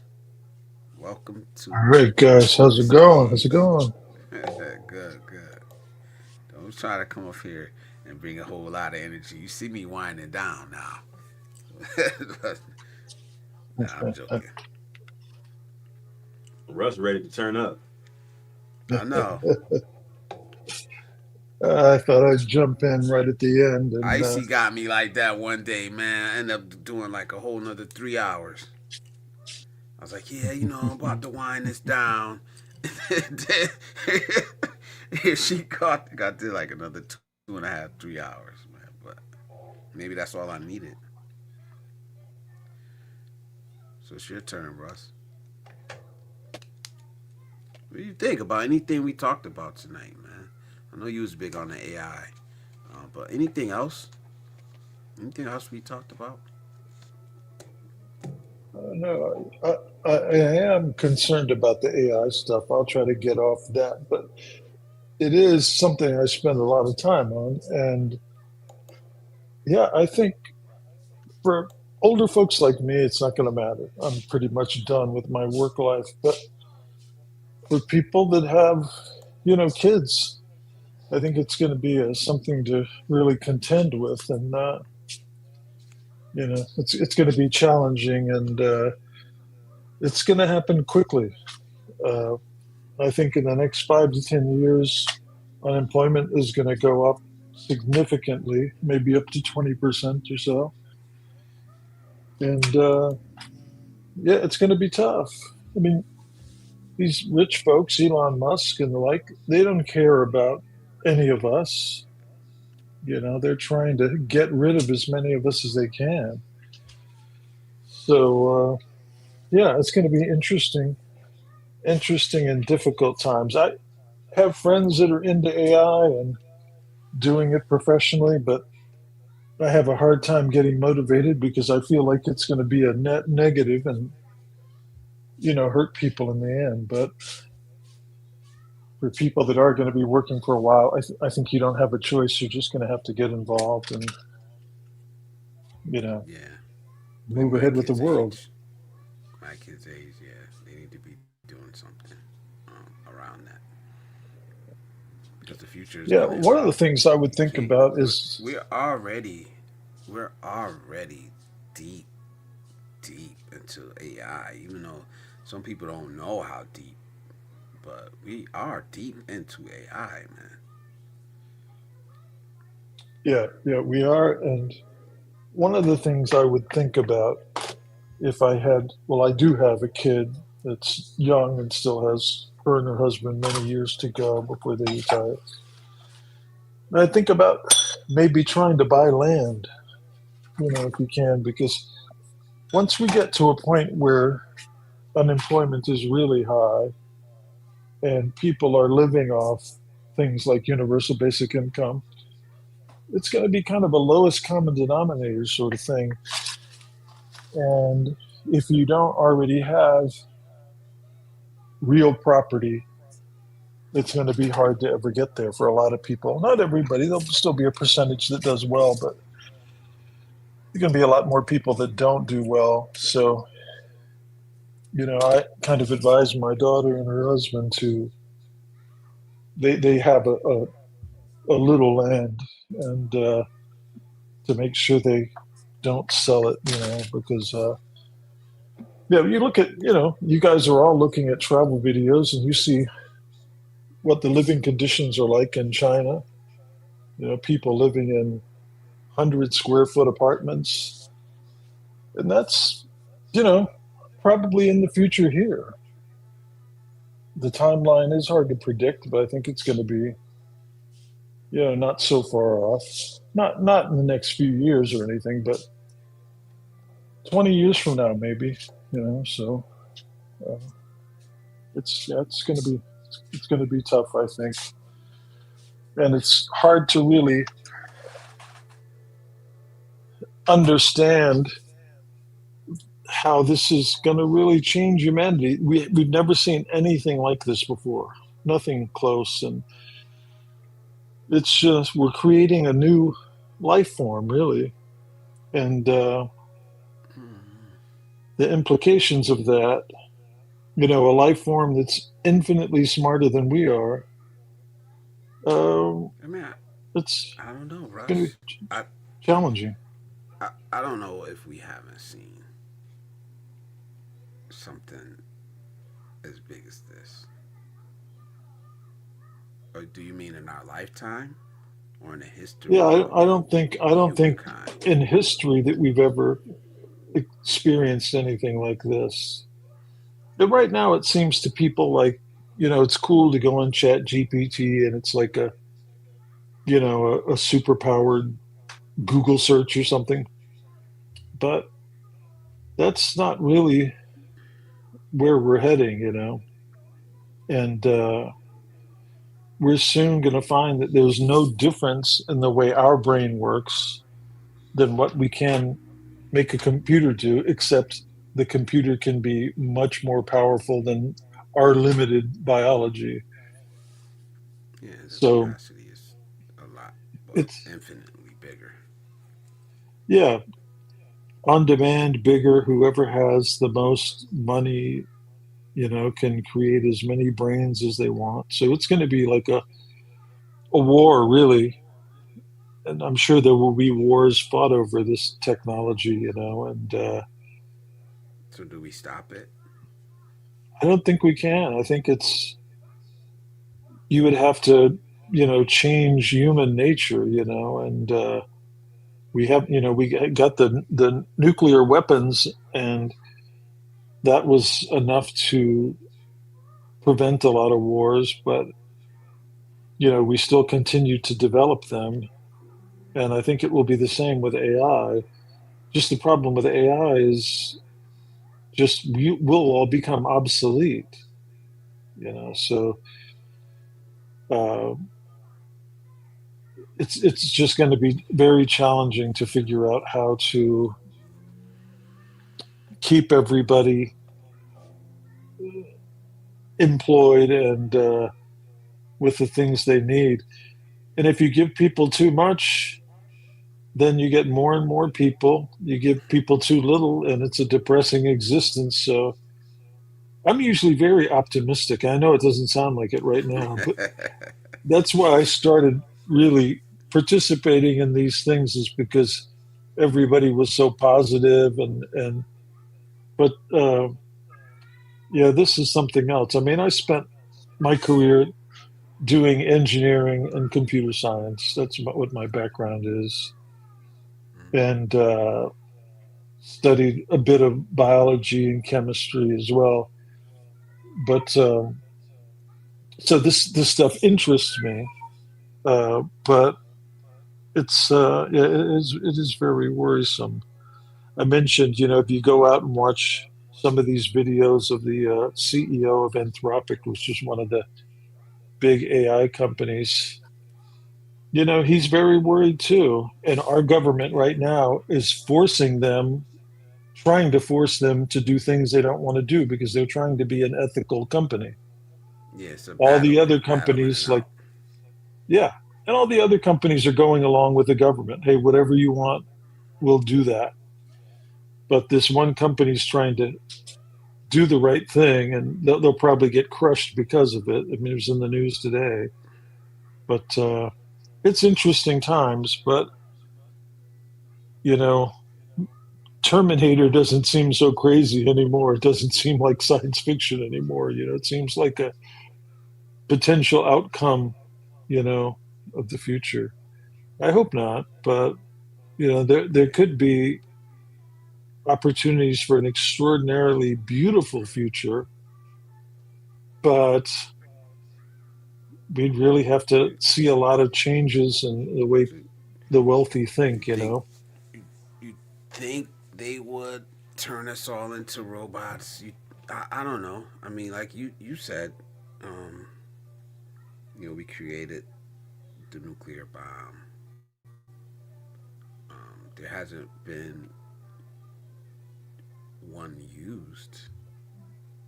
The Well, we technology is. used a couple, but you know, Well, yeah. I mean, after that, but I know what you mean. after I know those, what you mean. after those Yeah, two, there yeah, hasn't been one used. So that the guardrails are there.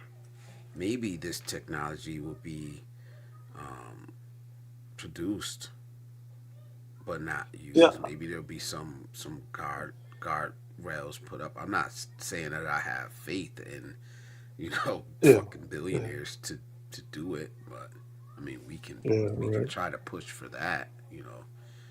But let me read these real quick from T Marsh. He's got four down here. He's got five actually. He says, I didn't know what strategies to use for my claim, then started using AI and things started going well. I never had an exam in person, but I did once I used AI. AI knows how to word things that you want to say and gives you great advice on how to go about things. I'm a big fan now.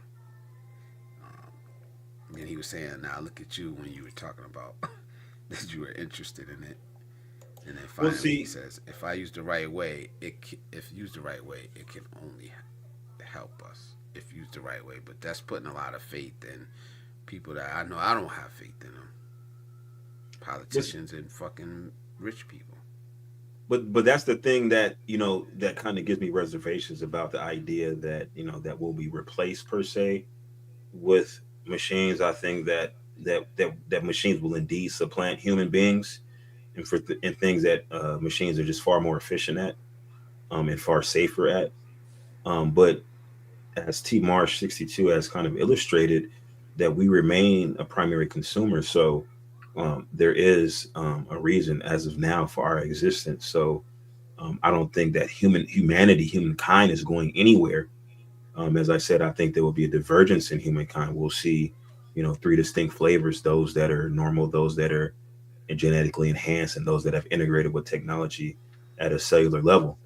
Um, and as far as us not seeing the nuclear bomb really being used, well, I think with technology that AI has, that we'll definitely see some weaponry back on the horizon, because the primary issue with nuclear weapons is that they irradiate an area. The area that you actually use the bomb on, for all intents and purposes, becomes uninhabitable to the same level that it once was, and so you kind of destroy the land when you use those type of weapons. But I think that they'll probably be able to develop some type of weapon that is more of a scalpel per se, as opposed to a blunt object that the nuclear weapons represent. So imagine some type of weapon that utilizes, maybe you still utilize some of the fundamentals involved with nuclear weapons, such as nuclear fusion or nuclear fission, but you're able to utilize some of the byproducts, some of the particle emissions, alpha, beta, and gamma particles that are emitted, and kind of focus those using magnets. We already have that technology with electron microscopes. We're able to focus electrons and bombard something with electrons utilizing electrical fields and magnets, and kind of stream electrons at an object to visualize its structures and resolve its structures on a microscopic level. So utilizing similar technology, we can kind of direct emissions from some type of nuclear reaction and use a weapon that's more focused, more precision based. So I don't think weapons are going anywhere. I think weapons are just going to get better, unfortunately, because that's just in our nature, to develop weapons, as we've seen throughout history. That's unfortunate, but that's just what it is. We're still The cavemen, AI. with just better weapons. So yeah, I think all that stuff will get better.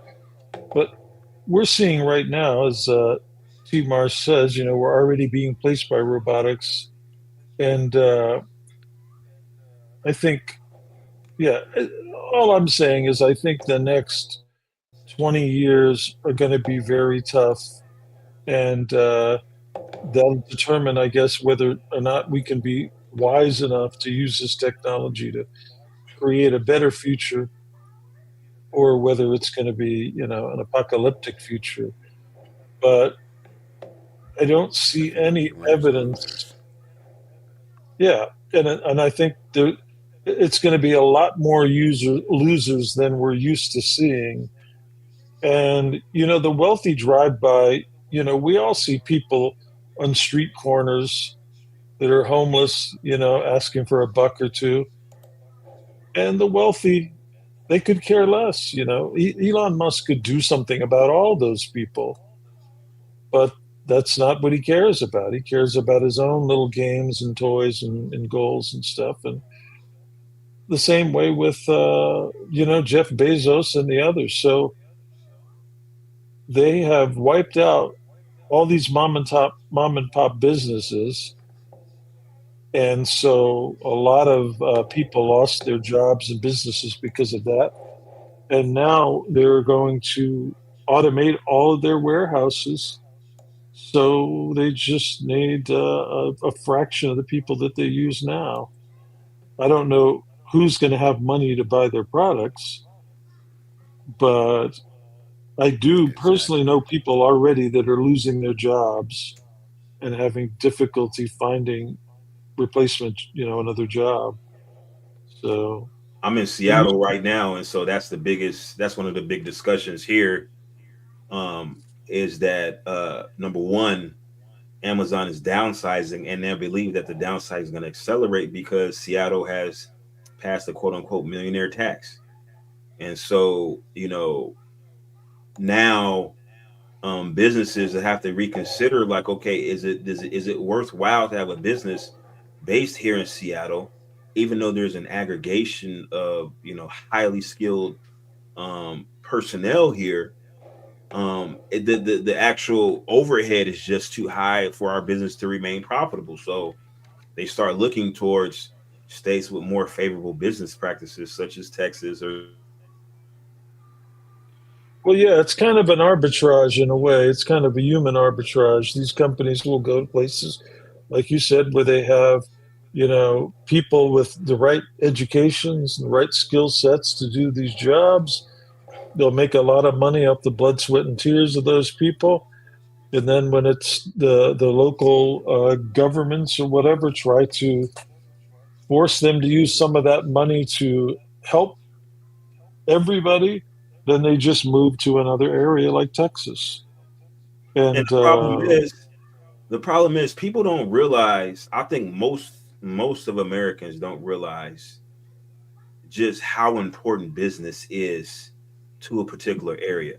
Right? When the business leaves, it's like a doom spiral because number one, like if you have a business, then you have ancillary business that kind of aggregate to support that primary business. So you have like absolutely, like the retail, you have the food, there's just so much stuff that circulates a large business. And so then on top of that, the businesses themselves, even small businesses, you know, per square foot generate more tax revenue than a home.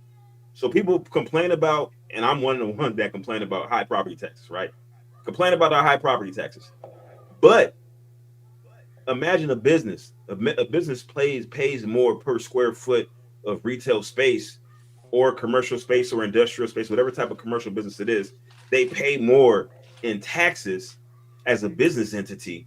Um, and that tax revenue is important for a city, right? So when those businesses vacate, you no longer have the funding to support the social services. Then you end up with a place that looks like Cleveland did or Gary, Indiana, Detroit, yeah, Detroit, right? These are Yep. prime examples. Detroit's making a comeback, but My city. it's a long and slow, arduous process to recover once people have made capital flight. People in businesses they leave, and so I think that's really something to really consider with how this technology is progressing. And I think one of the things that we're going to see is that people, the technology, like these big companies, big corporations, they're going to utilize AI because they're going to be able, they want to actually pursue resources for number one, right?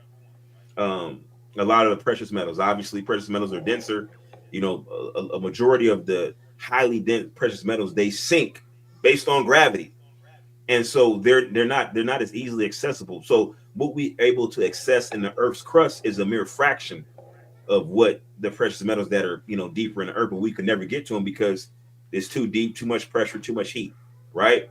But if we look at asteroids, right, you know, far less massive than the Earth, less gravity, less pressure at the core.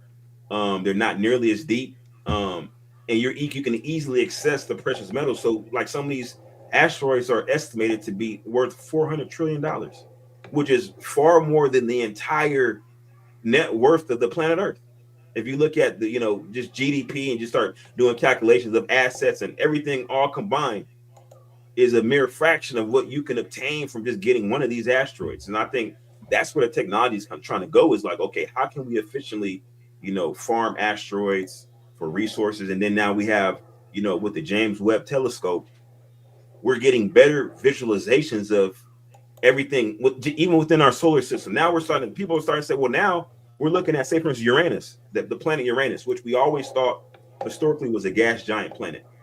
Now there's speculation based on the imagery we're getting from the James Webb Telescope that Uranus actually has a solid core, like a core that's composed of maybe iron or something like that, which totally changes everything we know about even our own solar system, right? And so I think that's where AI, even though it's good to obtain knowledge and know about, okay, our solar system, the universe around us, but then how is that information and technology going to be used? It's going to be used for people to get even more wealthy, right? As if being worth estimated 600 million for Elon Musk, as if that wasn't enough. You know, imagine him being a trillionaire. You know, imagine there being trillionaires, and now you have an even more expansive wealth divide, and so everybody's going to be essentially in poverty. When you have people that wealthy, you have such an expansive delta in economics. Then you have just the people who are not wealthy inherently are poor. That's just how money works. Fortunately, you know, all money is, though, is in exchange for labor. So hopefully, you know, things get crappy enough, the people will just revolt and you know, nullify all the existing money and create a new currency and say, okay, that other stuff is just garbage now. So Elon Musk, you're broke now. So there are things that can be done. It just seems like we just have stupid voters. So I don't know, but I just can't believe we're in the situation we are. But Well, are yeah, the voters really stupid, or do you look at it from the perspective of where are they at in Maslow's hierarchy of needs? If yeah, you yeah, know, you yeah, can't right. expect somebody who's in abject poverty, or not even abject poverty, but maybe they make enough money to pay their bills, but you know, they really don't have enough you know, discretionary income to really have these lofty ideas and plans far into the future. They're not looking at what the trajectory of their life and their lineage, you know, 100 years into the future. Normal people don't think in those terms. So obviously, their voting patterns are going to reflect the fact that they just don't have the foresight, and they're not compelled to have the foresight necessary to make smart voting decisions because just Yeah, but economically they're not in that position. well, what you said makes sense, and I'm always just blown away with your command of you know, information. But what what I'm referring to really is just a lot of people I know, you know, that people I communicate with, people that I've worked with, that are supporting the stuff that's going on now. And these are people that are not low on Maslow's, you know, hierarchy. You know, they're at the top part of that. You know, so I just yeah, I'm not optimistic about yeah. I mean, just turning things around. It just feels like the average person is just too stupid. They're just too easily manipulated, it seems. Yeah. So, Salute. Salute, Brett. Welcome, bro. It's good to see you here. I'm just trying, I'll be honest, I'm trying to fix some stuff in the back end. So, but I'm listening to you guys.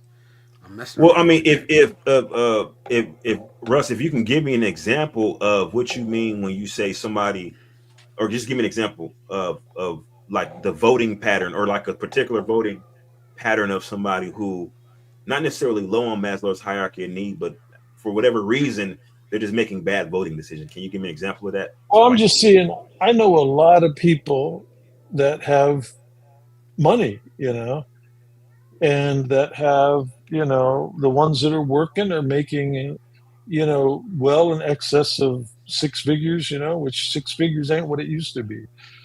But, so they're not stupid, or maybe they are, I don't know. But, they're people that have some, at least financial success in life, some security, uh, education, yet they still, support the things that are going on here. I don't understand it. Uh, I think that's why people on the left, really need to think about how they lost to this guy. I don't see that introspection happening, but uh, I mean, this guy should have been an easy guy to beat, but for whatever reason, that didn't happen. Well, I mean, there are reasons we all know, but yeah, I don't know, but it, yeah, I'm just not optimistic, yeah, about Well, I mean, but can where can you things give are. me can you give me like just like maybe even like one or a couple of examples of, let's just say, some policies that you see people who arguably are economically stable, but maybe the policies that they advocate for, is kind of counterintuitive to their personal plight, but they just don't see it. Well, I think just I think even just voting for the current president, I think that's I don't think going to help the people monetarily that these people that I'm talking about. I don't think it's going to be helpful for them. I think they've really weaponized the Justice Department, so everybody now has to be afraid of what they say and do, and if they speak out, because like these senators that spoke out about telling people not to uh, break any laws, and so they threw the Justice Department on them, and those people have to go hire attorneys and spend a lot of money. And fortunately, that got killed. But so, but you have people that are supporting these things, a lot of people, and yeah, it just, I mean, educated people with money that think this guy is doing great things for us, and yeah, I just, if it just seems like they're so easily misled, or they're just getting what they want. Maybe they I really think want to beat so. the shit out of a bunch of immigrants, or, I don't know. I don't. It's hard for me to get my head around, how they think about these things. And these are people that I've known, for 40 years, So I don't know, but I don't think the things that are happening now, I don't think are in the best interests of the country for most people. Um, so yeah, I just I don't understand it. But see, this is the problem I have when it comes to politics. Is because when Biden was president, and I'm not saying either way you want to vote, that's up to you. But when Biden was president, there was half the country who didn't think that what he was doing was in the best interest of the country. You know what I'm Yeah, I saying? And we completely just get go that. and we go back and Yeah, forth. back and forth. Now, do I think this presidency is probably one of, in my opinion, probably one of the worst? Yes, I do. But looking back over history, we've had some pretty bad times in America. Absolutely, absolutely, and it is a pendulum, as you mentioned earlier. So, But when you're standing in the middle and you're really an independent, you just keep getting slapped by that pendulum every time it well, yeah, goes I mean, by and it swings to the other side. You know. it was easy to see that Biden, there was no way he was going to be able to finish 4 years. I mean, you knew that he was going to hand it off to Kamala as soon as he got in office. He was just too damn old, you Yeah, know. Think whatever you want about him or what? whatever, but he's just too damn old. Yeah, what would have made So you vote for Kamala Harris? I'm just curious. I don't.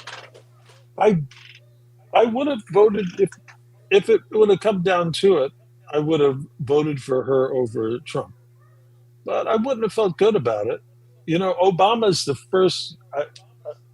It's the first guy I ever voted for. You know, I started voting when he ran. Seemed like a very smart guy, well adjusted, been an activist his whole life. You know, I know people have problems with him, and that's fine. I think no matter who's president, he's going to do a lot of stuff to piss a lot of people off. So no matter who it is, people are going to have legitimate problems. Yeah, yeah. Hold on, But give me one second. Give me here's one a second. guy. Ryan, Yeah. give me 1 second. Let me salute Ryan, man. Thank you, Oh brother, yeah, yeah. for the 199 super sticker, man. I appreciate it, man. Every cent. I appreciate it. But thank you, brother. For you, I'm gonna do this TJ.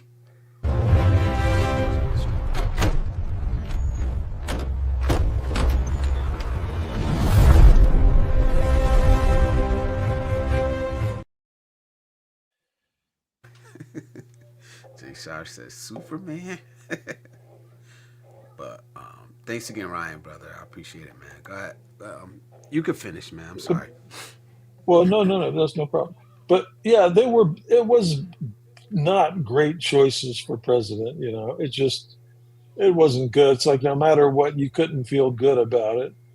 So, but I would Hold have. your nose. Hold your nose Yeah, and yeah, yeah, vote for the lesser of the two evils. yeah, exactly. And this guy, I mean, he there's so many financial conflicts of interest. It blows my mind. I don't recall ever having a president that has called a woman piggy on a Air Force One flight, a journalist, or use the F word on the tarmac and things like that. And maybe it's good in a way to have somebody that's frank and to the point or whatever. So I can understand if people think that way. But it's clear that this guy's enriching himself, and he's not the smartest guy in the world. I mean, talking about injecting bleach into our bloodstream to deal with COVID and stuff like that. He said a lot of stupid shit. Yeah, he's So, an idiot. I, I you agree. know, He's an idiot in my eyes. In my opinion, he's yeah. an idiot. But So yeah, some, I uh-huh. don't know, man. I don't get it. I know that, and I said this a bunch of times. I think what's happening in America politically needed to happen. It needed to happen. We needed our eyes opened to how stupid some people are. I don't even like the word that. I don't even like that word. I don't use it a lot. Um, we needed our eyes opened of how these politicians really feel about us. Like, truly feel about us. Of how bad it is when we keep letting money control our politics. We needed to see this I don't care. Kamala Harris in office would just been the blinders over our eyes for another 4 years. Yeah, I agree. I agree. You know, we needed this wake up call. Yeah, It's I sad guess. that Yeah, I mean, if we I survive saw a this lot of four other years, people that were running that I think would have done a much better job. if they would have made it there, yeah. So If they were given the chance on the Democrat side, they just anointed her. You know, and I think yeah, that yeah. they got a lot of pushback from that. And I don't even have a problem voting for a Republican, although I tend to feel like historically they've been the party of the rich, you know. So, but as far as people being conservative and not wanting to waste money and stuff like that, I'm down with that, you know, as long as you treat everybody with respect and, you know, but Yeah. yeah, I mean, I never voted for a Republican, but, you know, Mitt Romney, that guy, he didn't seem too terrible, you know. I think if he hadn't put his dog on the roof of his car, he might have won. I don't know, but I think that did him in. But yeah, there are people out there that Yeah. yeah, I would think would be fine, you know. But I mean, this guy tried to overthrow the government. You know, they're breaking into the Capitol building, and he's just sitting there watching, not doing anything about it. That's insane. They came up with all these fake electors that they were trying to substitute for the actual electors, and it's like, what the hell? I mean, it was also insane. And then they had years of trying to fight in the court saying they lost, but they could not ever produce any evidence that they lost. Hmm. It's just all insane, but it is what it is. That's where we are. So yeah, you know, now adding the AI stuff into the mix, it's yeah, it just seems like I said, my work life is over, but you know, I have a home, I'll survive or whatever. When I think about these kids that are, you know, younger, 20 years old or whatever, you know, 15 or whatever, you know, close to starting their work life and trying to have a home and build a family and all that stuff, I think it's Oh going to yeah. be a lot tougher. Well, that's kind of the Not conversation not that I only had a couple AI, they years got to ago. fight with grown adults still that want to do those jobs now too. You know, fuck. Yeah, yeah. What were you saying, Um, Triz? I said I had this conversation some years ago. I had a little stream and I was talking about. Actually, I was on somebody else's stream. Matter of fact, and um, we're talking about real estate, and I was mentioning this was before I bought this property I'm at now, right? So I have this is a fourplex, so there's like four apartments, and I live in one. Uh, this is this apartment is 3 bedrooms, a 3 bedroom apartment, 2 stories upstairs and downstairs. I'm in Seattle, in the city. I'm right actually by the Boeing Seattle campus, um, and um, near public transportation. I don't even have to have a car. I can survive even though I have a car. I don't need a car because of based on where I lived at. So it was a very strategic purchase. And I say that because just buying a salute. Beat your house in life. the future, I don't think will be enough because with the rising costs of, let's say, even property taxes, you know, we have talks of even including an income tax here in Washington State, because we don't have state income tax, but they're talking about adding income tax, right? Because revenue, when you have capital flight, then the cities have to find a way to bolster their coffers. They got to have a way to bring in tax revenue, so they start having ways to kind of tax the regular citizens when the businesses leave. And so because of that, if you have a house and you don't have a way to sustain the house, you don't have ancillary income, the house itself is a liability, you know, unless that house brings in revenue. So this particular piece of real estate it's a liability inherently because it's real estate and there's maintenance costs associated with it, and there's bills and things like that, property taxes, whatever the case may be. But it's an asset because there's additional units that generate revenue. So it kind of pays for itself, is what I'm saying. Because any piece of real estate, there's going to be a annual cost incurred with maintaining that real estate. So even if you buy a house and you pass it on to your legacy, do they have the revenue stream to maintain said property? And we're going to see that now. I think because we have a majority of the wealth is aggregated in this particular generation, and this generation is nearing the end of their life cycle. They're like in their 70s now, right? So a lot of them are dying off at an accelerated rate. And so as they pass, then they gotta, their assets go to their next of kin, right? And if their next of kin doesn't have the financial wherewithal, or they don't have the residual income to support this property, they're just gonna lose. They're gonna have to sell it. Then, at some point that property is gonna make its hand into a larger corporation that's gonna just monetize that asset as a rental income. It's a rental property.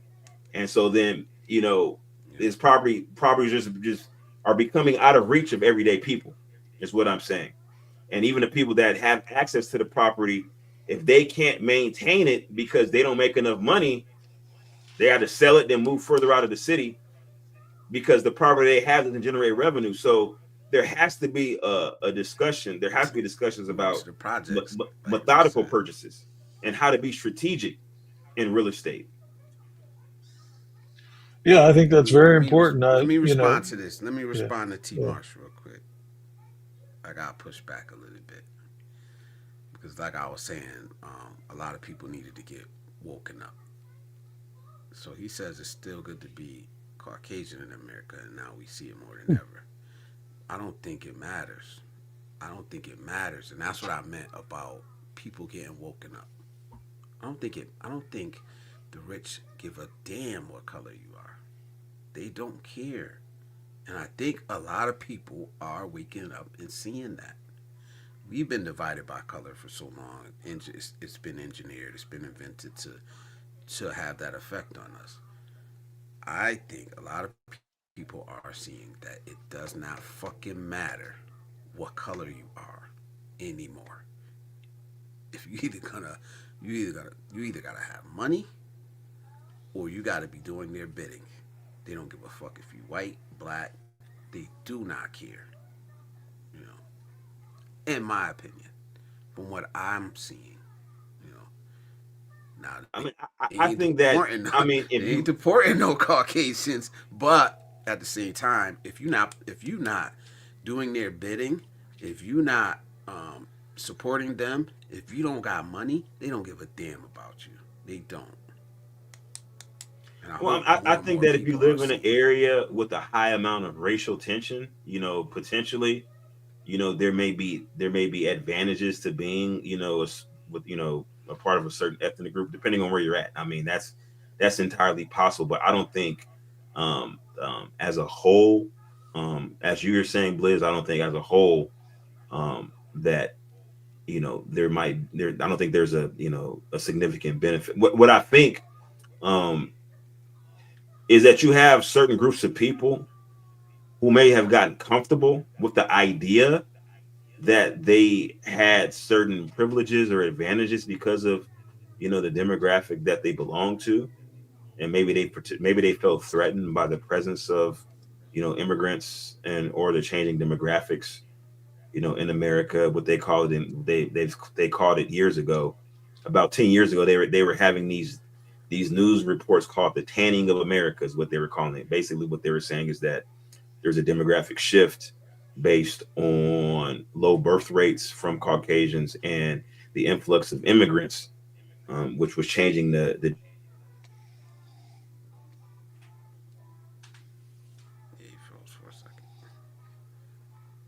Well, maybe I some think group. there are benefits to be a white person. Okay. I think, they might not be the benefits that people talk about, but I think just I agree with Thomas in this.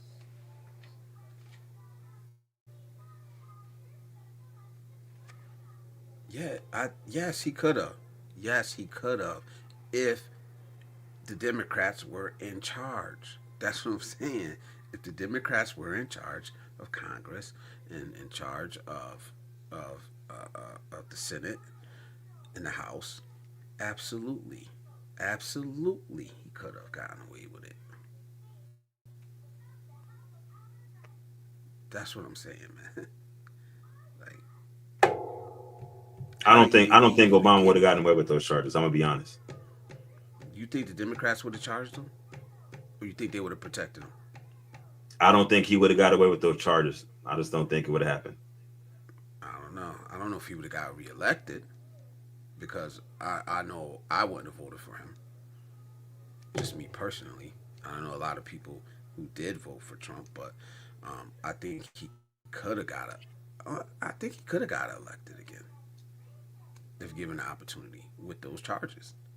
I know he wouldn't be in jail like a lot of people think Trump should be. Obama wouldn't be sitting in jail right now. Like, I'm just being real. I'm just being real. You know why? Because he was useful. He was useful, man. It didn't matter what color he was. He was useful.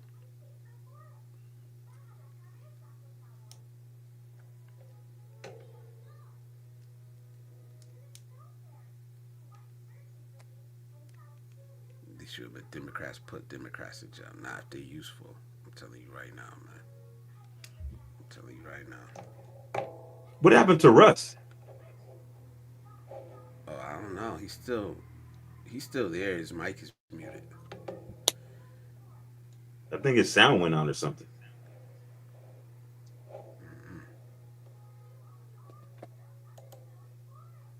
We can't hear him. I don't know if he's trying to talk, but he may have to drop out and drop Nah, back in. he was Can muted. you hear me now? There we go. There we He go. just he Okay, just sorry about that. I don't. What problems did people have with Obama? What did Why you he was not in like office. about him, Bruce? Um, There was nothing I, I I didn't I like never said about that him I while really he was didn't in like him. office. I just don't think. I think that it was just more business as usual. People were expecting some big change. Well, with Obama being there, I didn't really feel any change. I think that from an optics standpoint, he was Yeah, extremely swag. presidential, if that's even a word. But as far as actual policy is concerned, I haven't found, including Trump, there is no president that I think actually personifies what I think America needs in a president, which is somebody who is going to have a frank and open conversation with the constituency and actually just, cut the BS and say, listen, America, what do you really want? And let's have this discussion and have realistic expectations about what it takes to get what we want. Because I think people are just saying they want things and not actually asking what all does this entail, where does the funding from this come from, and what is going to be the actual the fallout from it. Like, for instance, if you say, well, It, you know it I wouldn't don't be want, president that way. like you say, I don't want income taxes or property taxes. Okay, so, well, what are you expecting your cities to look like if you don't have property taxes? And I'm one of the people who say I don't want property taxes, but I'm ready to have that frank discussion about, okay, well, what do you expect your cities to look like if you don't have property taxes? Okay, well, what do you want your cities to look like? Okay, well, where's that revenue going to come from if it's not going to come from property taxes? These are the conversations that we have to have. And if you say, well, I want healthcare to be cheaper, right? Okay, so what does that look like from an organizational standpoint? Well, they're going to have to cut back. Well, where do they cut back? One of the primary things they cut back on? They cut back on the workforce. So either the number of workforce or the amount of money they pay each individual worker. So then you're going to say, well, basically what you're saying is I want people to take a pay cut that work in healthcare because I want healthcare to be cheaper. But see, we don't have these frank conversations. Nobody actually says that. What does this look like? Because nobody gonna vote. Nobody wants to have that conversation. Nobody wants to have that conversation. They want a scapegoat for their problems. That's what the regular fucking person wants. Oh, it's this person's fault that my health care is so high. It's this person's fault that I gotta pay taxes like that. It's this Well, person's fault that I can't get a job. This person's coming here taking my job. Now I need to upskill. I need to do better, or I need to do without this. If I gotta give this, if I want this, this is the problem, and those are the people that you can affect emotionally and get charged up. Put the battery in their back. Not rational minded people. You can't put a battery in my fucking back. But somebody who's not thinking rationally, is not willing to have that conversation, you can absolutely put a battery in their back. Well, I mean, just think about this. Brett Glasgow says the average cost is over $500 a month for Obamacare. But then we got to ask ourselves, why is Obamacare over $500 a month? Well, because number one, if you're having a healthcare policy that's not subsidized by your employer, that's how much it's going to cost. Because we take for granted our healthcare policies that our employer contributes half of the money necessary. $500 is cheap.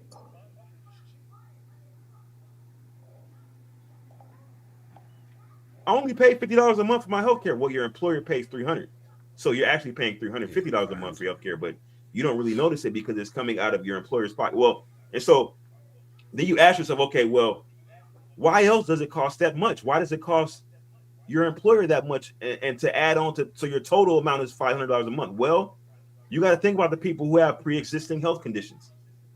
So if you want your health care cheaper, then basically what you're saying is you want people that are healthy to qualify for Obamacare, but people that are already sick, we don't want them to qualify for it. That will bring your monthly premium cost down. But then it comes at the expense of people who really need it. And so my thing is this. I'm going to land it real quick here. My thing is this. $500 a month. Right? Cheap. If you tell people, if you say, like if I was the president, I would say, look, how about this? We can say, well, we're going to take your tax obligation. We're going to say, what is the minimum it takes to run this country? And based on that, we can cut your taxes by, let's say, 60%, right? And we can operate on 40% of the tax revenue from the American people, right? That 60% residual taxes, that's going to be money in your pocket. Now that you have the money in your pocket, now you have the residual income to pay for healthcare every month.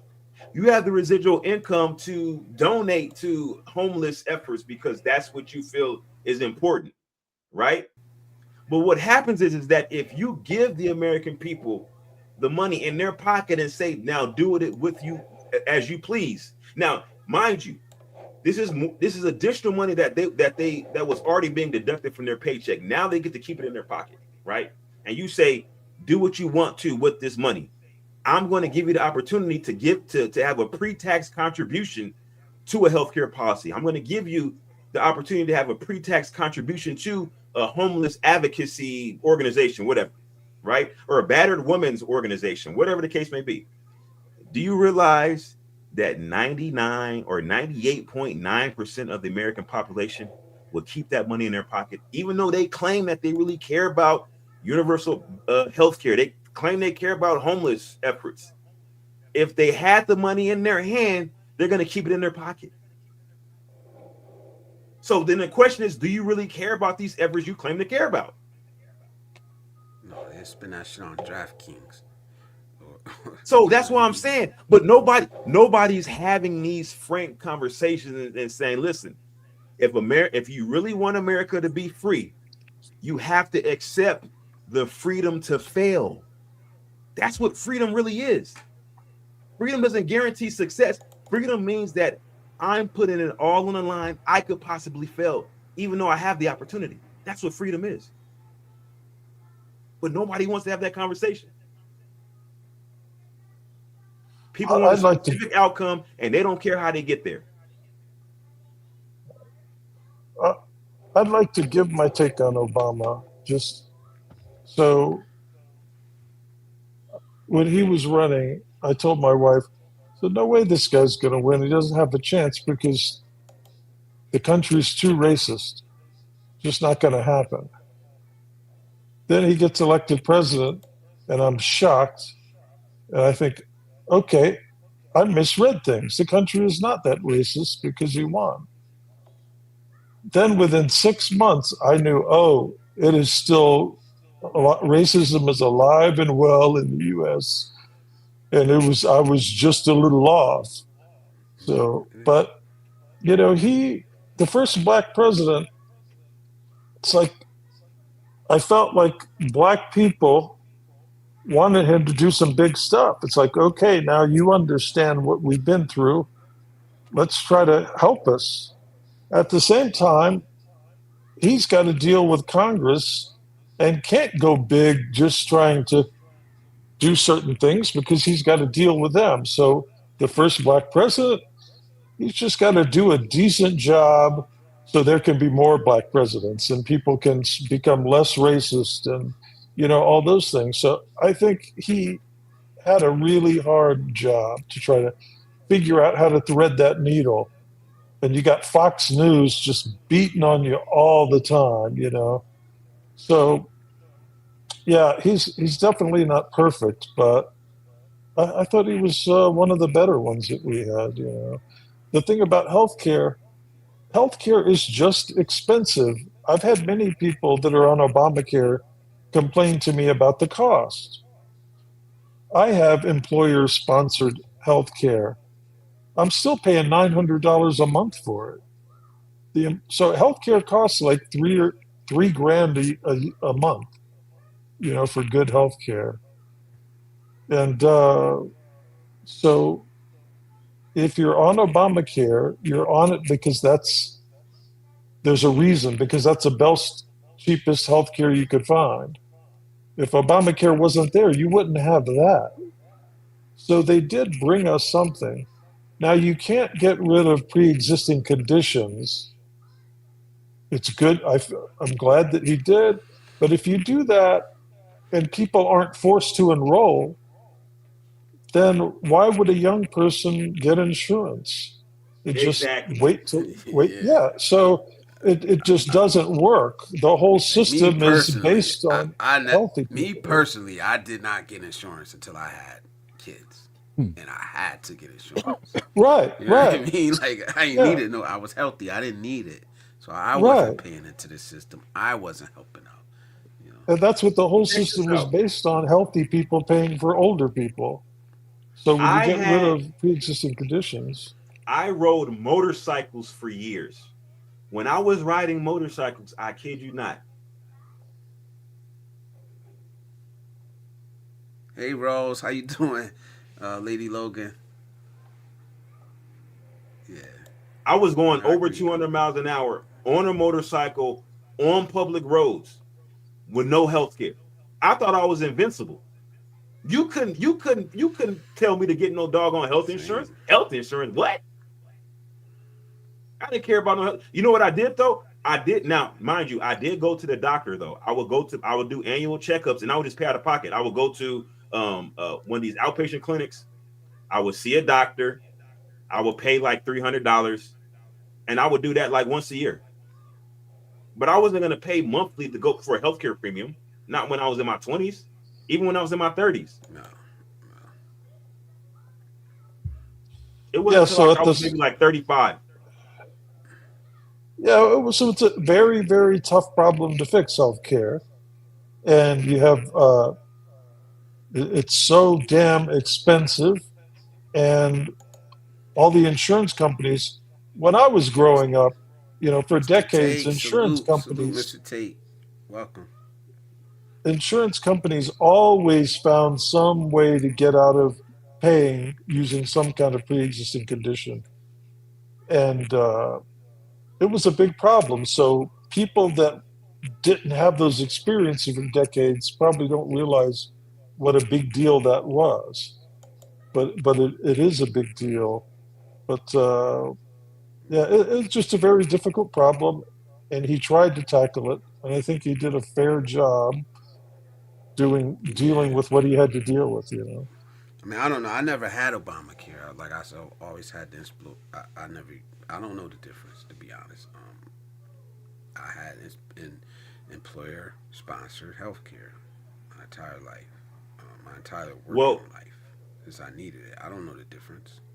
well, What's you the have to difference? realize that the quote unquote Obamacare, it was more than just health insurance. There's a whole slew of things, and I actually studied this in school extensively. I had to actually go and look up the actual some of the Senate bills associated with this, right? And what happens is that there's places in a lot of American people don't think about rural America. A lot of us that live in major metropolitan areas, we kind of take for granted healthcare, but some of these areas where there really isn't access to healthcare, and so that there was funding allotted for healthcare providers that allow reimbursement for telehealth. It kind of gave additional provisions for licensed independent practitioners that weren't physicians, like nurse practitioners, physician physician assistants, nurse assistants, and things yeah, like that. right. So it kind of freed up it freed up funding for certain things, and it allowed people to access healthcare out of network. There's like a lot of things that were involved with this, with the policies beyond just regular healthcare, because some people might have wanted healthcare, but there was nothing near them. There's literally nowhere for them to go. So it kind of released funding, and kind of made it kind of compelled organizations to set up what you call satellite sites. So maybe there was an area where there was no healthcare around for 300 miles. So they'll say, well, if you want funding, you have to put a satellite provider here in this rural town. And so they would pay, for, a nurse practitioner to set up shop in this particular part of town. And they got funding for an office, and, and stuff like that. And so now people had access to healthcare. So it was more to that.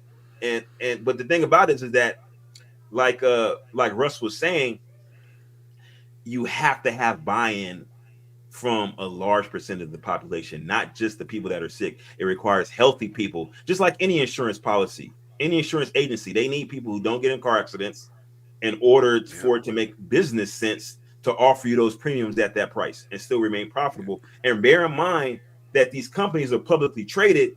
So you, as a person who just has a 401k, you like, oh, I don't care about these companies. They making too much money. But it's like, wait a minute, you're invested on the back end through your 401k. So these companies have to be profitable. They have to have discretionary income in order to pay their shareholders. So people don't really think. Again, these are frank conversations that people that presidents don't have with the public, because a lot of times it's assumed that people just know this, but people don't really just know this stuff. And so you got to have these type of conversations. But that's why it doesn't work, because the next guy gonna just come out. You can have these conversations, man, and I know somebody like me would appreciate it. But then your opponent could come out and say, this, these damn immigrants, it's their fault, and it's just like it's a race to the bottom. You know what I mean? It's a race to the bottom. So you gotta But you also got that to think all that about go this. Think high, about go this. high. We already have proof of concept of countries that have some semblance of universal healthcare, right? We have proof of concept. We look at Canada, we look at Germany, right? Number one, you ask the people, how long does it take to access their primary care providers? How long does it take to access a specialist? Is it feasible to access a specialist within a reasonable time frame? What about certain imaging, like, say, for instance, a CT scan or a PET scan? How long does it take to access those particular diagnostic treatment modalities? And you start asking me, you start realizing, well, wait a minute, this healthcare, I mean, it sounds good on paper, but in actuality, in practice, it's not really all that good. Okay, now take it a step further. You ask them, what is their financial culpability for this publicized healthcare?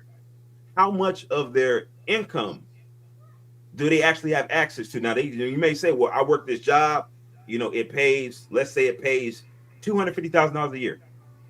But on my check,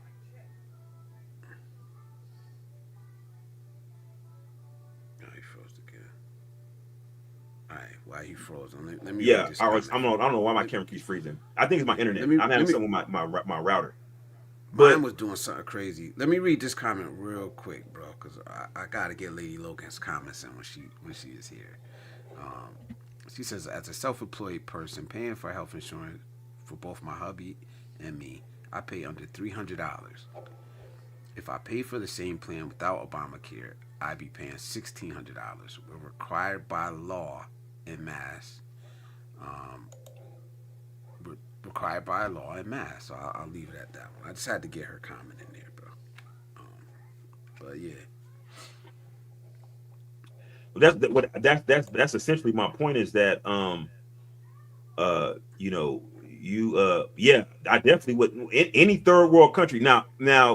Um yeah, any third world country you can't drive crazy because it's just the roads is too unstable and traffic is crazy.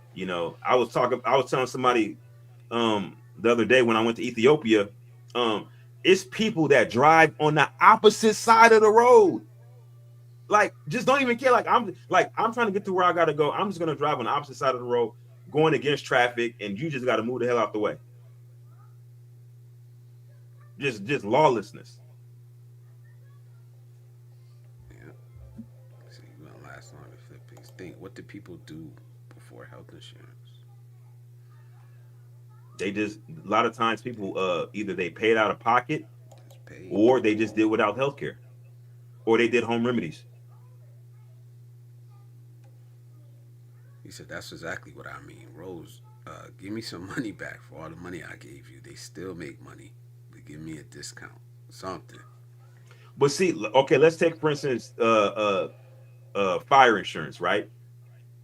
So in California, we all know about the Pacific Palisades fires and the Pasadena fires and Altadena fires, right? The insurance companies were charging a lot of money for monthly premiums, but guess what? They weren't charging enough. As much money as they were charging, it wasn't enough. Because when a disaster struck, we're talking about billions of dollars worth of damage was done. And even though they collected all that money, that wasn't enough to cover the cost of the damages.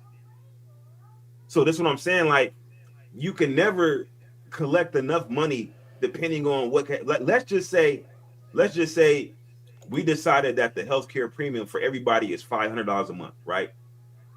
But then we have some disease worse than COVID, like something happens where it causes heart damage and liver damage, and it causes it like within 6 months.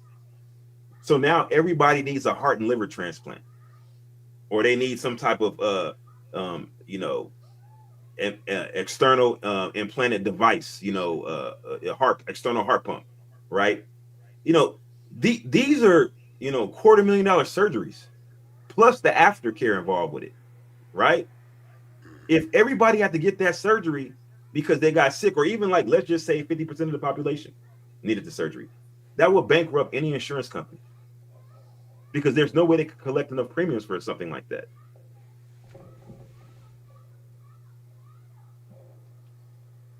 Yeah, Rose says, a lot of people think that Obamacare is this or that based on drafts and rumors, but we need to read the actual past Affordable Health Care Act to know what it Yeah, actually is. I read the It's not. Affordable Health Care Act extensively because I did research on it when I was in school, and I actually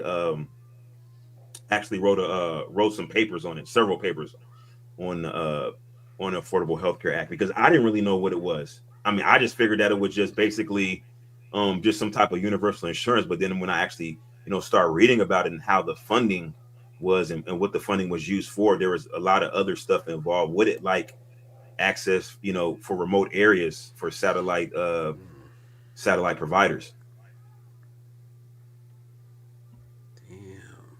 When I had my accident falling down 15 steps, top to bottom in Maine, out of network, I was charged only $50. Insurance paid for everything else. When they took the eight staples from my head, $18. Wow. Yeah, Okay. with Obamacare, it sounds like everybody that has it is pissed off because it costs so much. But before it existed, they couldn't find anything better. The reason they're on it is Even us because that it is have the health best deal they insurance, can find. they're complaining about it, and I'm like, damn, that's cheap. Like, what the, as Yeah. long as you get the same So level of care, I don't know. they're pissed off because the government isn't giving them Made them. more. Well, the government made them get insurance when maybe a lot of them wouldn't want to have insurance. But You they know what I'm but they saying? don't have to I don't have it. know. I don't know. But you know So what? it's not mandated anymore. I don't think so. I don't know. All I know is like I know a lot of the states that didn't want it once their constituents um, got it, they loved it, and then the states wanted it. Right? Am I wrong about that? But Yeah, you the know what? people wanted Like it, but the I think Alabama was like one of them. yeah, they didn't want to give a black president a win in Alabama.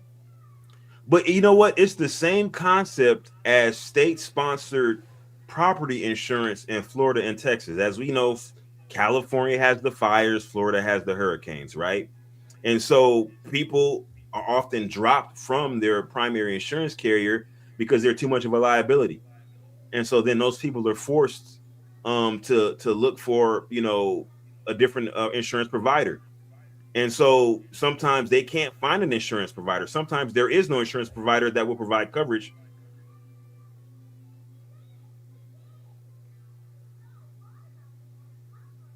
Damn, we Yeah, can't I'm hear in you. Florida, and So property and this, insurance, homeowners insurance is crazy. yeah, the state sponsored homeowner insurance is exorbitantly expensive primarily because number one, the people that are on it, so the rest of the policyholders are generally people who could get insurance anywhere else. So everybody on that policy is high risk.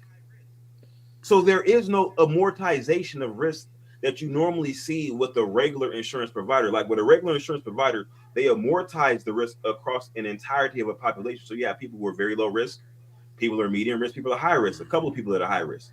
So, but it balances out, right? Because most people are low risk. When you have state sponsored insurance, these are people who couldn't get insurance anywhere else. They're all high risk. So there is no balancing it out. Just you're gonna have a sky high insurance premium, and you're gonna have Salute, brother lackluster coverage. Cal. Brother Cal is in the building. Salute, man. Yeah, we going. Yeah, I tried to tap out. They wouldn't let me. They wouldn't let me. We still in here.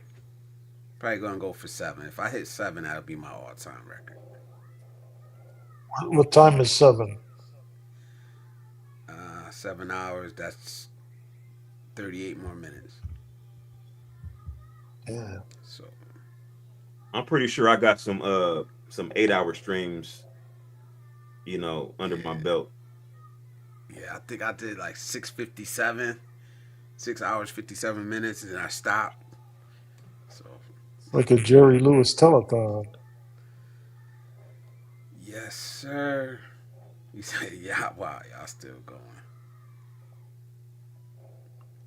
I think we've touched a lot of different topics tonight, which is good. Which is good. And if anybody else got anything they want to talk about, put it in the chat, man. Oh, I got one. Look, check this out, Blizz. I got one a stream I did. It was 7 hours and 59 minutes. I'm trying to figure out the date that was. It doesn't have the date. It was 7 years ago. I know that. 7 hours and That's 59 minutes. yeah. I don't know. I mean, I could do it. It's just do I want to?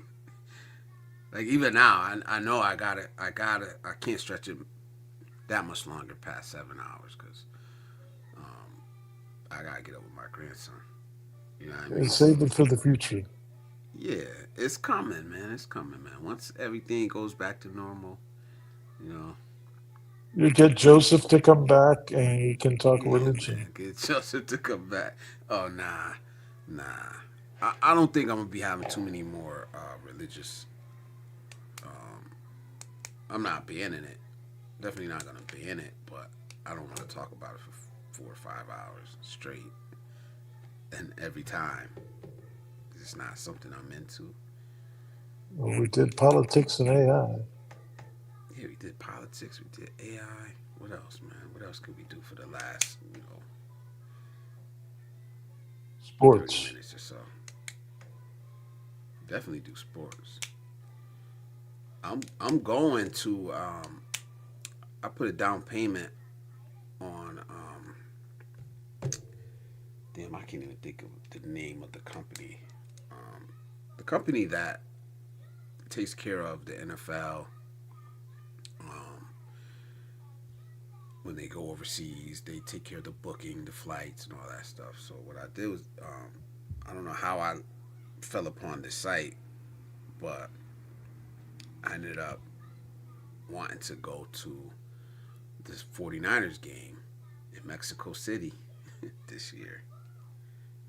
So I put down payment on the package and everything, and then like I swear 2 days later, that whole thing blew up in Mexico.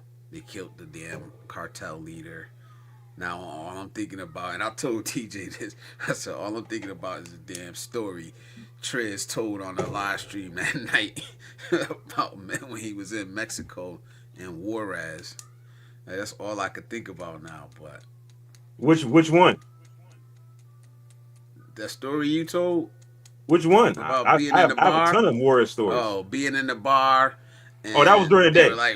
they That were was like daytime. protesting. Yeah, yeah, they were protesting, and the guys came through and like laid everybody down. Like, man, Yeah, I've Yeah, been to Juarez.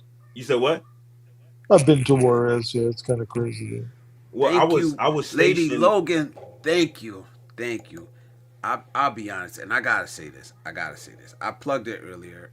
Um, I gotta say this. I appreciate everybody that has used that link to make a purchase. I see it. I see it in there. Um, I sold 5 pieces of merch. I see it. I salute to y'all. It means so much to me, man. I gotta say that. And the clicks that I'm getting on Amazon, the people that are buying, purchasing things, I appreciate it, man. And I can't say thank you enough for you guys doing that. So I'll So is drop it the only link in for there. your stuff? What? Like, Amazon? is it only for your stuff, or if I use a link to buy something else, you'll get some? No. You just shop how you normally would shop. I don't sell products on Amazon. It's like an I affiliate link. It's an affiliate link. So So me, where's the link? I'll Is it drop on it. your more? Yeah, I'll drop it in here. I put it in all of my descriptions, so it'll be in the description to this live stream. Yeah, I buy And everything from Amazon. Yeah. it drops occasionally, depending on the amount of messages we get in the live chat. It'll drop in the live chat too. So that should be it there. But thank you, Lady Logan, for saying that. That should drop the link. We'll see if Nightbot not gonna act up tonight. There it is. And that's it. And you click that link. It's active for 24 hours, and then whatever you purchase, I get a very small percentage of it. But like I said, it helps out. And it usually ranges from to 1 to 3% of the purchase. Really? Qualifying purchases. Well, see, I just clicked on the link. It took me to my Amazon app, and I don't see anything that indicates that your affiliate link is actually active because it looks just like my normal Yeah, Amazon basket. Because I got several things in my basket that I'm going to be buying. I was going to buy it anyway, and so yeah, when I plug in your affiliate link, I can't tell if it's actually active. So I may it's have to go active. to a browser, like an actual internet browser, and maybe try to put it in or something like that. No, it's active. How can you It's tell? just by people using it. Just by people using it. I actually tested it out when I first did it because it when the first time I didn't click it myself. I had somebody click it, and it just looked like Amazon. I was like, "The hell is this?" It just looks like a regular Amazon page. But that's all it is. It's just me driving traffic to Amazon. You're not purchasing anything from me. Um, I'm monetizing driving traffic to Amazon. Now I can set up a storefront, um, but I choose not to because I don't. It's not what I want to do. But Well, I'm in the browser Lady right Logan now. said, Lady Logan says she can explain how it works. But yeah, you just shop normally, how you would. There's nothing that you can purchase from Blizzard Abroad. I don't sell products up there. I don't think I will. You can't see it. It's the cookies. Yeah, it's a cookie, and it expires after 24 hours. Yeah. Do you post another one every 24 hours? Or? No, no. Only when I upload something or um, only when I upload something or a live stream. That's the only time I promote it. Man, I'm What I buying stuff did from have, Amazon all the time. honestly, what I did have my family do. My family, I did have them. I sent. What I did was I sent them it in a text message group, so they're able to just paste it, and anytime they want to use it, they can use it.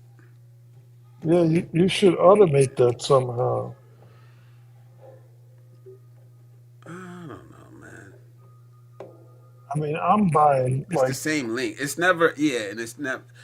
I'm reading what Rose said. It's never a different link. It's the same every time. So if you wanted to, I don't know, favorite that page, I don't know how you would do it.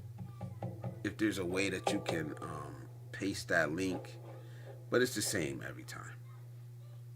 yeah, so okay, well, I'll give it a shot. Salute. Brett, thank you, brother. Thank you, man. I appreciate you, man, with the 99 cent. Thank you, man. And you get the TJ.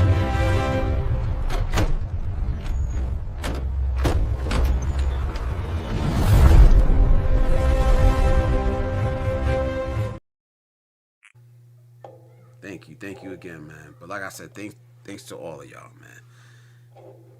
He said it doesn't matter what you buy. Same link. If you want to purchase through Blizz, you need to click on the link first. The day you want to purchase, I keep it bookmarked on my laptop. Thank you. And I see it.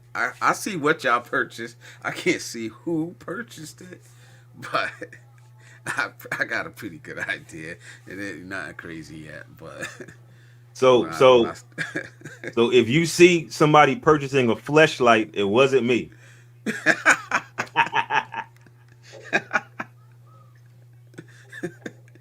oh man, yeah, it just says like this. It says what it is, the amount, and then the well, shit. Somebody bought a subscription. I was like, damn, through my link. So I like it this way.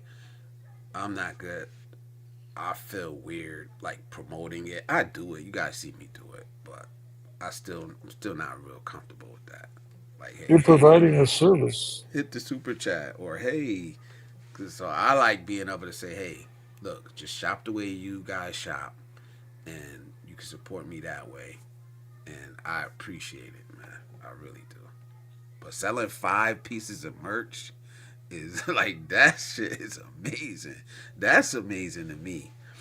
And Russ, I did see your I just checked your email.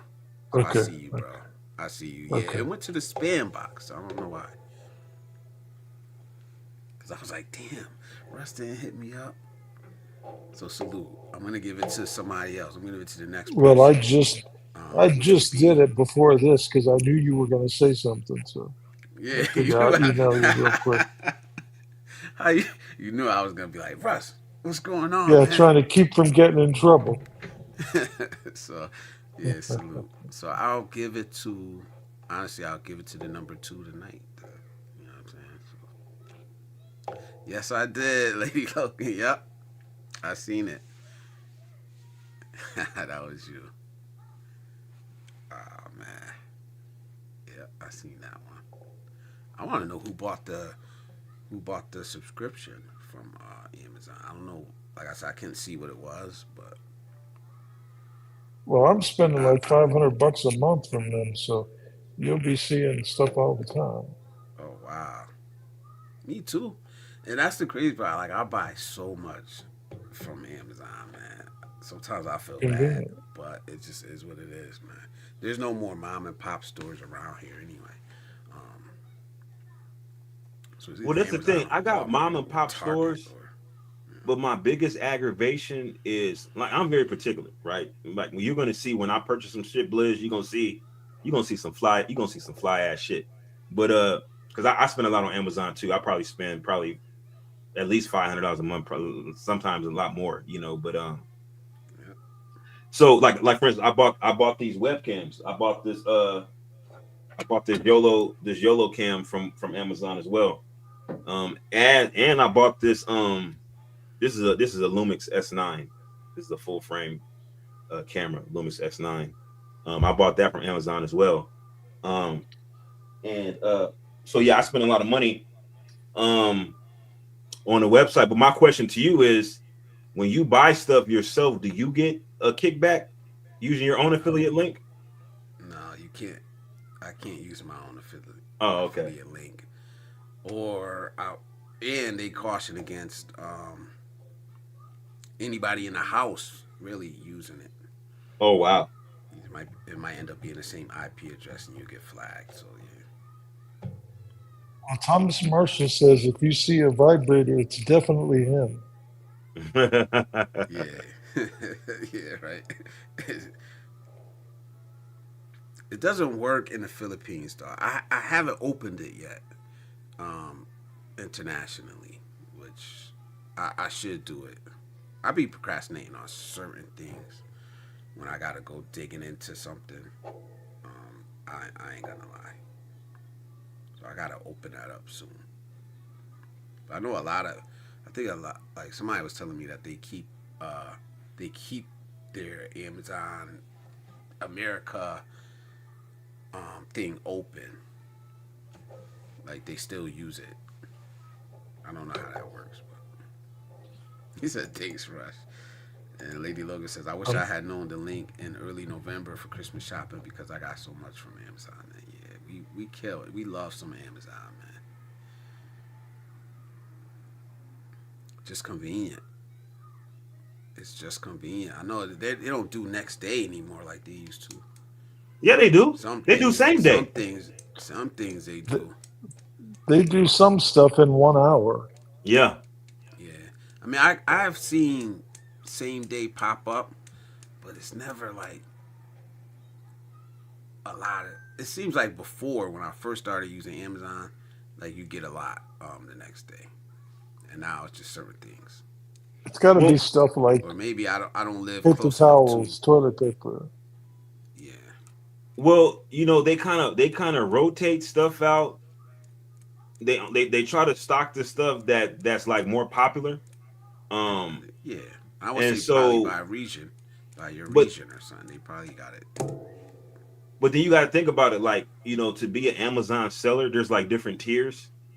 Um, and then the amount of money that Amazon takes, you know, to actually post it, because they get a kickback. Like if you sell something, then Amazon probably takes like 20-30% of your revenue, so you got to price your product accordingly, or you got to scale your operations to where the kickback doesn't matter to your bottom line. So and so like some of the bigger companies, they just move more product, and they're able to get the same day delivery type stuff, or delivery within 1 hour.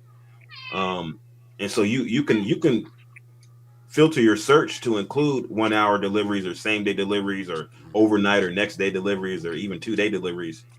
But sometimes you Yep. miss out on really good stuff. Sometimes it's some nice stuff that you just got to wait for.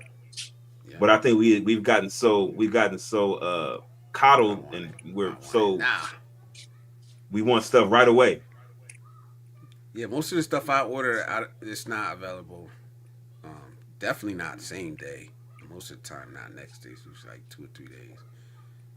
Like I just got some Timbs off of there. Like it's been like a week and a half. It just is what it is, man. I want those, so I gotta wait.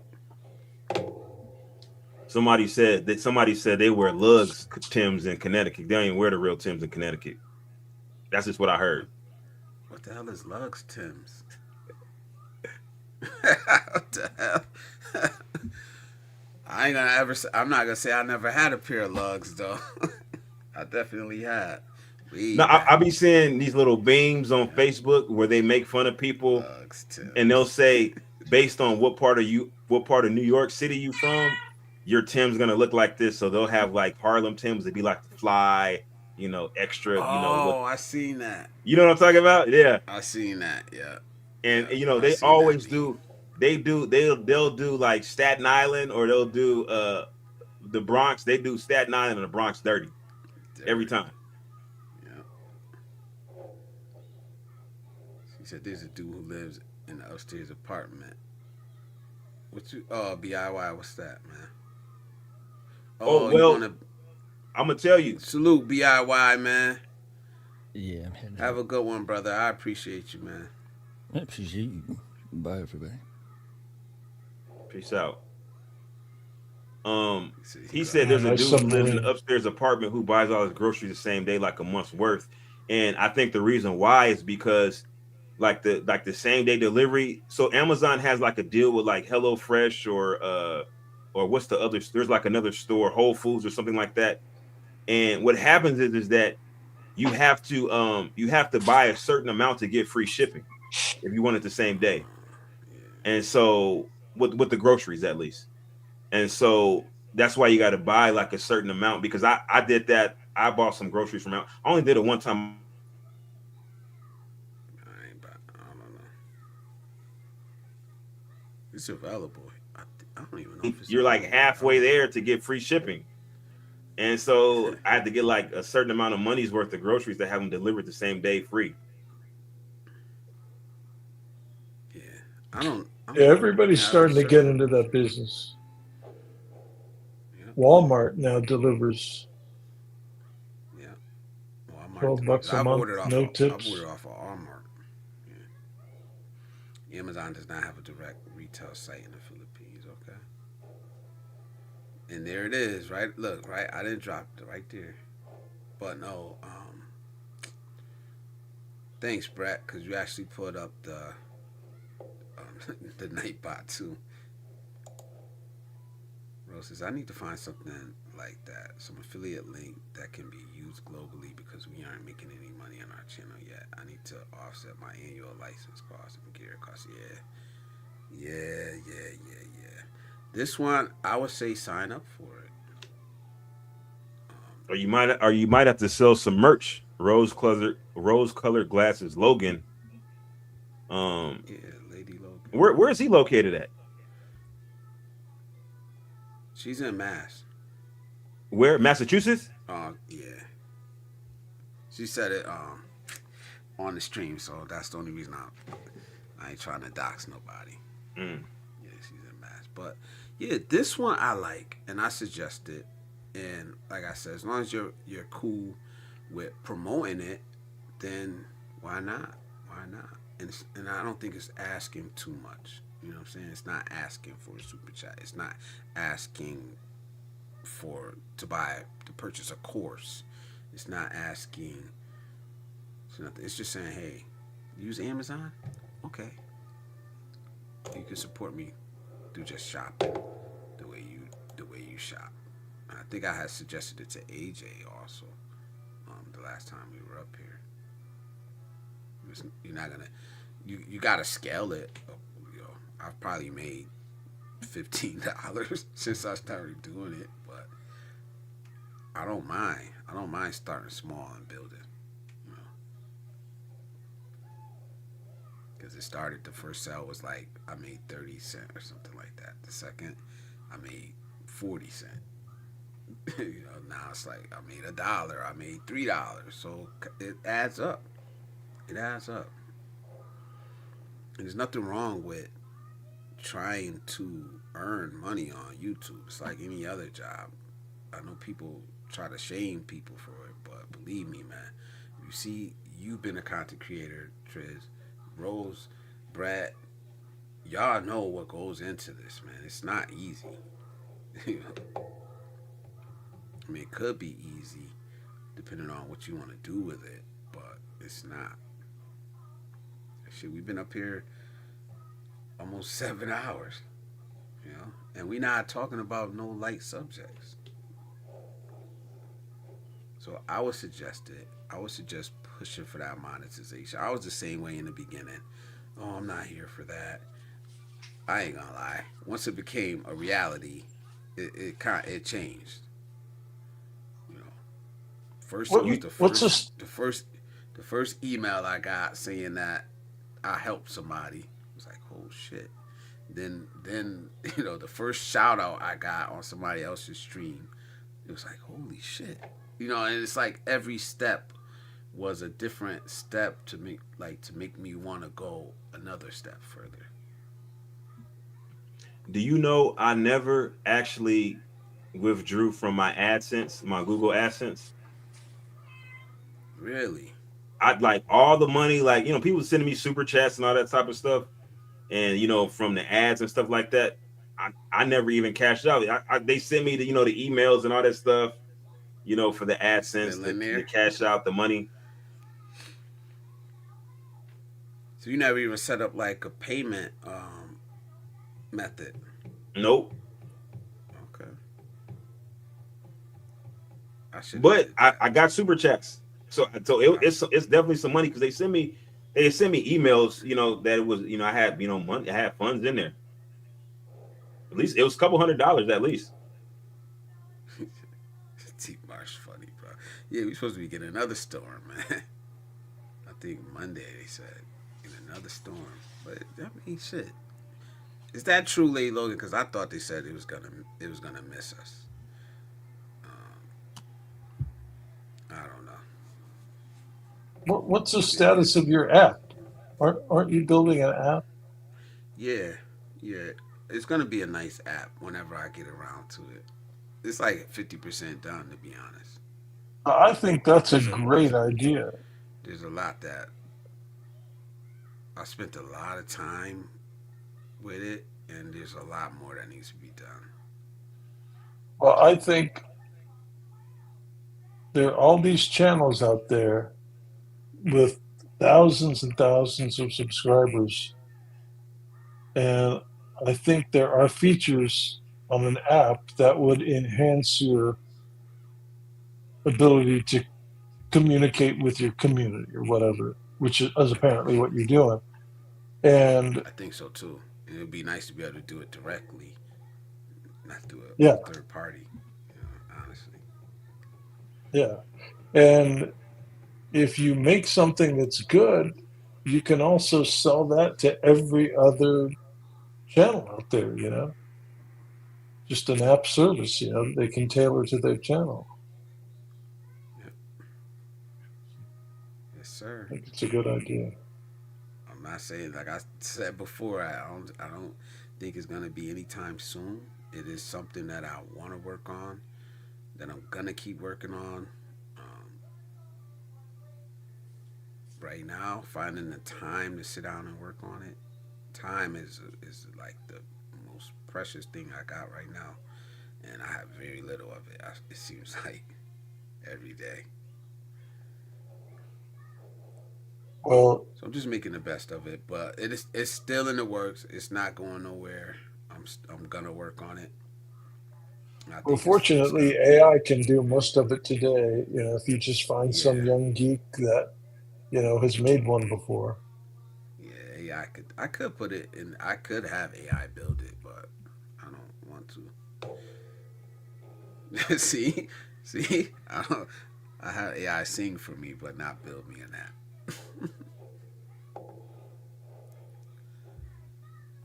He said, I thought Loves was extinct. I don't know. I haven't seen them in a minute. Did you see the custom made Tims? Yo, you can. I think you could custom make. I don't know if you mean somebody buying the actual Tim and doing it, but I know on the website you can basically design. I did it with Nikes. Like you go up there and you design your own shoe. You basically pick the colors that you want. I do it with Nikes all the time. That's the site. Yeah, because I like the Euro hikers. So you go up there and you design and you pick the colorways you want. I like it. I like it. No, But no, what no. night? What's that? These are the I can't This see is it. the Lugs website. Oh, Logs. I thought that was Tim's. See, that's what I'm talking about. See. You know why you thought it was Tim's? Because these are the ones you be buying. Because the phone's so little. Those are the ones you be buying right there. Oh man, you don't forget you in Washington, man. Hey, you know what? I don't even wear Tim's. I don't even wear Tim's. You know, I used to wear Tim's back in the day, but I'm a little bit older, Me so too. I wear loafers and sport coats and shit like that. So I still like Tim's, I'm on a different vibe. but I like the Euro hikers. I don't really like the. I ain't rocking no wheats right now. Let's just say that. But what Nike started doing was taking the designs that people made and selling them and using them to design um, their shoes, which is Yep, fucked Nike up, U. bro. Yeah, Yeah, it's I actually crazy. ordered several Nikes that I kind of designed on my own on the website. Um, but now I don't even wear Nikes no more, man. Like now I got to the point now, man. Like I wear like I'm gonna be honest, Blizz, man. I gotta be fly everywhere I go. I'll be wearing Valentinos and freaking Gucci and shit to the gym. Yeah, I don't do that. Yeah, man. Hey, Well, I know hey, it is I'm what it way out is, of my man. league in this conversation. You said what? I'm out of. I ain't wearing no Gucci to the fucking. I ain't wearing no Well, I'm Gucci just to the saying gym. I'm an old man, so I'm out there rocking the dad New Balance tennis shoes. I'm not making any fashion statements, that's for sure. Yeah, me neither. I like Nikes. I don't go New crazy. Balances is nice, man. I like New Balance. All right. I haven't worn a pair of New Balances in 40 years.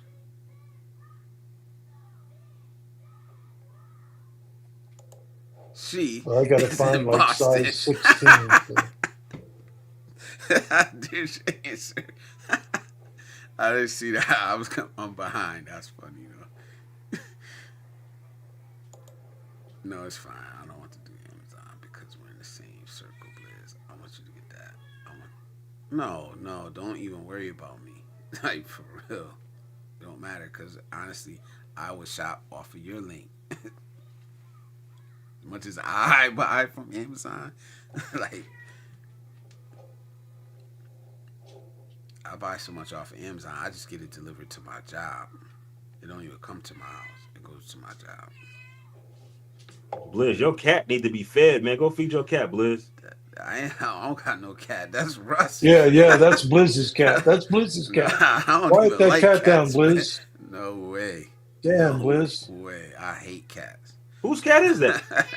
That's Russ' cat, I think man. it's Blizz's. I think he's just trying to point figures at me, but Russ, that's your cat. I thought that was Blizz. Blizz, I thought that no, was your cat, man. I was like, man. I don't have any cat. I don't have any cat. Look at Russ funny. No, somebody got a cat, man. I know I hear a cat. No way. No way. A cat would not survive in this house, man. All right. It might be mine. Get out of the house to have a cold beer. I'll see you again next time. Salute, T Marsh. Thank you for stopping by. Thank you, brother. I appreciate you, man. Enjoy your beer. I heard another storm was coming, but local forecast looks good for the next few days. So maybe it isn't missing us, hopefully. Nika is back. Salute, Nika. What? Oh, you on two different? You on both? You're on both streams. All right. glad to hear that you wouldn't build with AI. Not a big fan here, but as an artist, writer, creator, I want to do the creative work. I think you heard my thoughts about this. Yep, absolutely. Yep, and I agree for the most part. I only wear Skechers slip-ons. Good night. Good night, Ryan, brother. We all caught up. Look, 6:50, 6 hours, 54 minutes. Yeah, we gonna hit 7. Comfort over style. I got a lot of things where I choose comfort over style, but there's some things I just like. Yeah. Right. Oh, Brett. Blizzard likes kitties that have 2 arms and 2 legs. Absolutely. I ain't lying. Blizz is on this celibacy journey, right, Blizz? Nope. Give me. I ain't gonna lie. I'm not gonna lie. That don't make no sense to me. My license is with artists, and it frustrates me that they, artless, and it frustrates me that they focus so much on AI now. Thankfully, they still have music, stock footage, etc. for human creators too. Yeah, because you're always gonna have. There's always gonna be people that just want human created things. There's always gonna be people that want a 1960s muscle car. Like, I'm not a car guy, but there's always gonna be those people, no matter how many Teslas they come out with. That's what I want now. I want to. I've actually been looking at. Um, I've been looking at some older vehicles. And I also been looking at Factory 5, which makes they're kind of like uh I guess like a replica car as opposed to a resto mod. Because my issue with the older cars is that um a lot of them are unreliable um as far as their drivetrains are concerned because of the age. And then additionally, suspension wise, they're not quite as safe.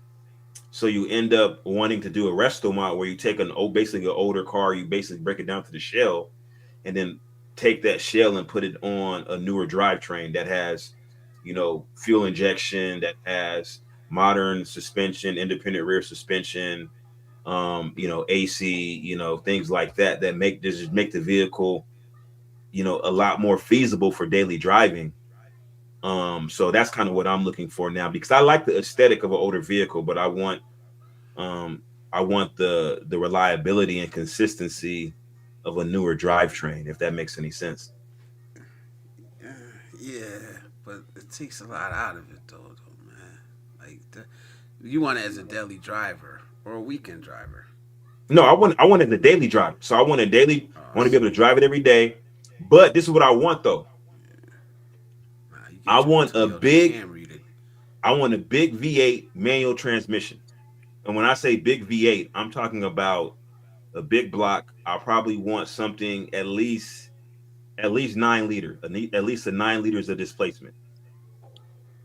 So anywhere between 9 and maybe even 11 liter V8. So you're talking about a big block Yeah, with a yo, manual Aura, what transmission, up, bro? huh? What up, Or a Aura, drip. bro? It's been a minute. Yeah, it's been a minute, bro. It's good to see you, man. Salute, bro. Last time you was in Bali, I think. Salute to you, bro. Where you at now? But anyway, my bad, my bad. I had to say what up to him. You want something big, blocky. So you get you a Toyota Camry to drive around every day. Or you get you a little Lexus, whatever. And then you drive this on the weekend, man, when you can enjoy it. I don't know what Seattle streets look like. Um, but I want to drive especially around here. I want to drive nothing crazy. These streets look crazy, man.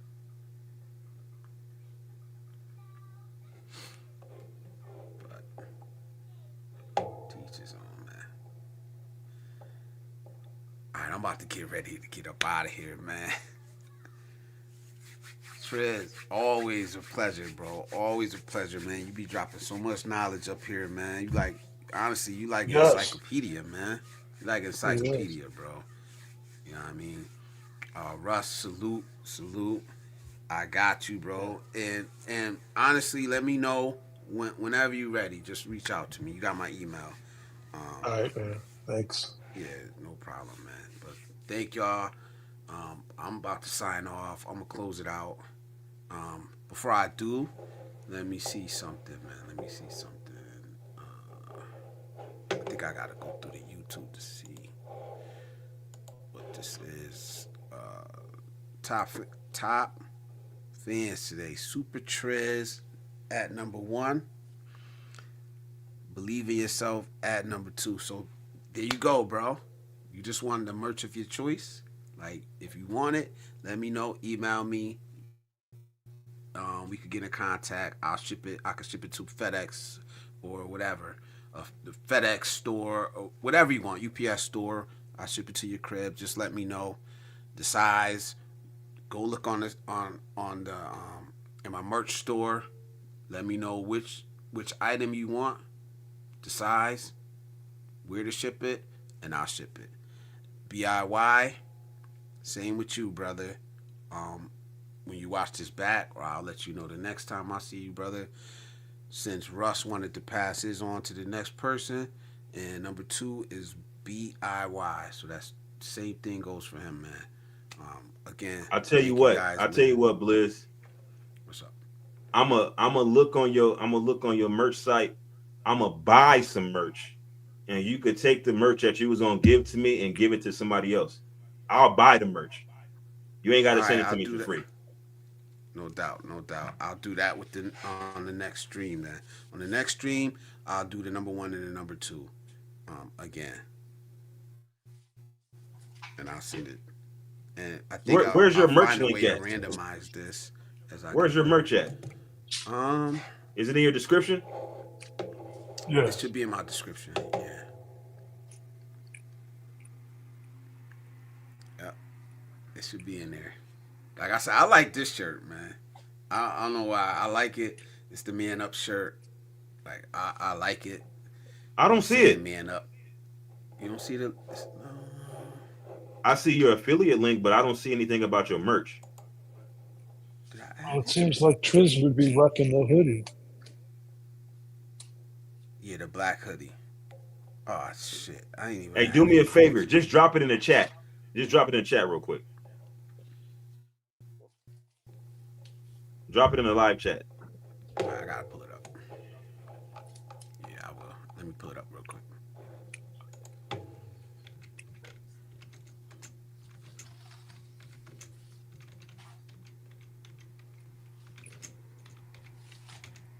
Yeah, I gotta pull it up. How did I do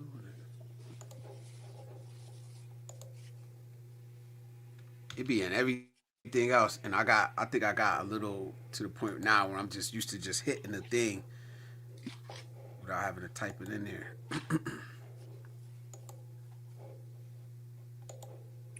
Yeah, let me pull this up. Man. Give me a second.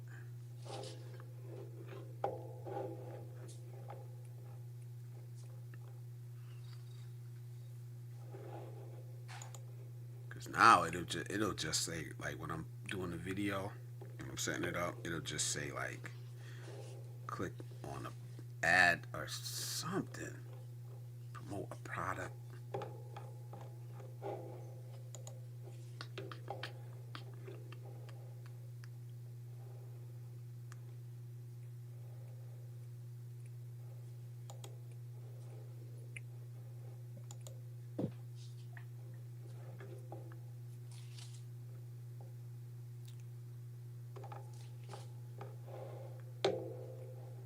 Man, I'm struggling. Though.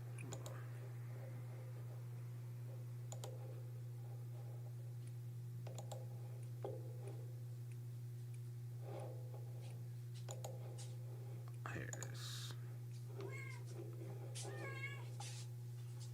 Damn cat again. Yeah, pet it and it's not still complaining. All right, here you go. It's got hyperthyroid. It wants to eat like every 2 minutes. Okay, okay. Okay, I got it now, Blizz. I see it. All right, all right. Took a minute, man. He said, "Yeah, it's been a little minute. I'm You back ain't out you here ain't in got no Thailand. you ain't got no lugs Took the merch bait on out, here? checking the things out. Nope, No we lugs don't do merch? that, man. That's that West Coast shit." No, Don't wait, let wait, no, don't let hold on, sis hold go on, hold hear on. that. Ain't isn't Funkmaster Flex originally from Connecticut? Nah, I don't think so. Yeah, I think either he from Connecticut If or he he got a is, I house don't in know Connecticut. where. He probably got a Funkmaster house out Flex, there. and he was the main Lugs guy. He had that deal with Lugs. Funkmaster Flex. Yeah, but you know what?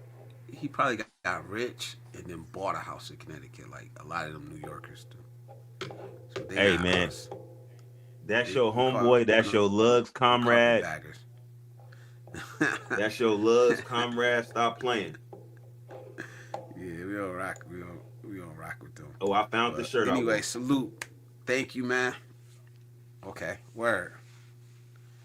I'm getting Which the one? I'm so fly shirt. Ah, yeah, yeah. I like those shirts, man. That's the one. Yes, sir. Appreciate it, man. I love that one, man. I like this one. Like I said, the message on it, that one, like walking through the airport with that shirt on, man, it was something different, man. But anyway, man, it's been a pleasure. I might go this weekend. I might go Sunday night, just because I know what's coming up, and I want to connect with y'all um, before I really get on this grind, because I know it's gonna be the next couple months is gonna be real tough. So I might need to come up here. See, Funkmaster Flex is from the Bronx, man. But he live See, in Connecticut. He got a house in Connecticut. but they're not around me. He probably where they live at is different. Yeah, where they live at is real different, man. It's like Beverly Hills out there where them people live at. Fairfield County, Greenwich, like I think Greenwich they said is like one of the top three zip codes in the country. That's where all the investment bankers from Wall Street live at. Crazy. All right, if you go to 5010, you got to stay till 6. So you better get out now. No, no, yeah, I better get out now, huh? Let me get up out of here, bro. Salute. So, listen, we did have a topic. Y'all can drop down if y'all want, or y'all can stay up here with me, whatever one. Only area of CT I know is Foxwoods, LOL. Salute, Lady Logan. I did have a topic tonight, and the topic was I'm away, walking away from toxicity, negativity, doom strolling. I'm walking away from gender wars, shaming, blaming. I'm walking away from, you know, societal pressures, trying to force me to do shit I don't want to do. I'm walking away from religious culture that try to force me to do the things that don't align with the person that I want to be in life. That's what I'm walking away from, man. I'm not running away from my responsibilities. I'm walking away from things that do not align with the person that I say that I want to be in life. That's what I'm walking away from, man. Salute. I'm walking towards this path, towards this community, towards this life I want to live. That's what I'm doing, man.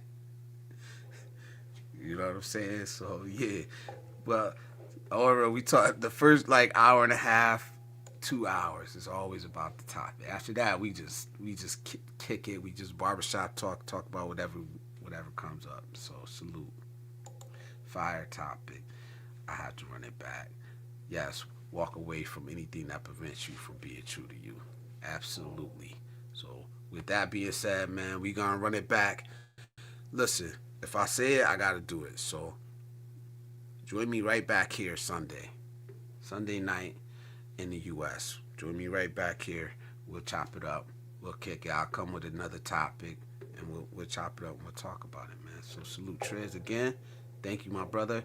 And with that being said, we are out of here. If I could find the industry.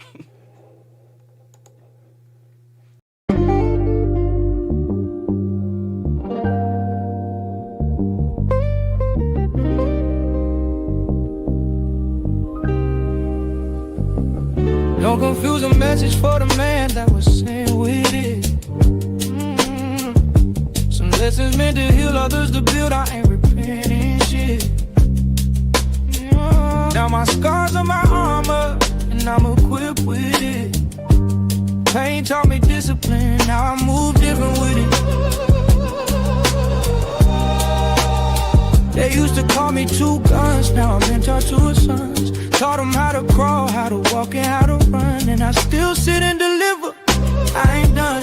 Legacy, emotion, newest chapter just begun.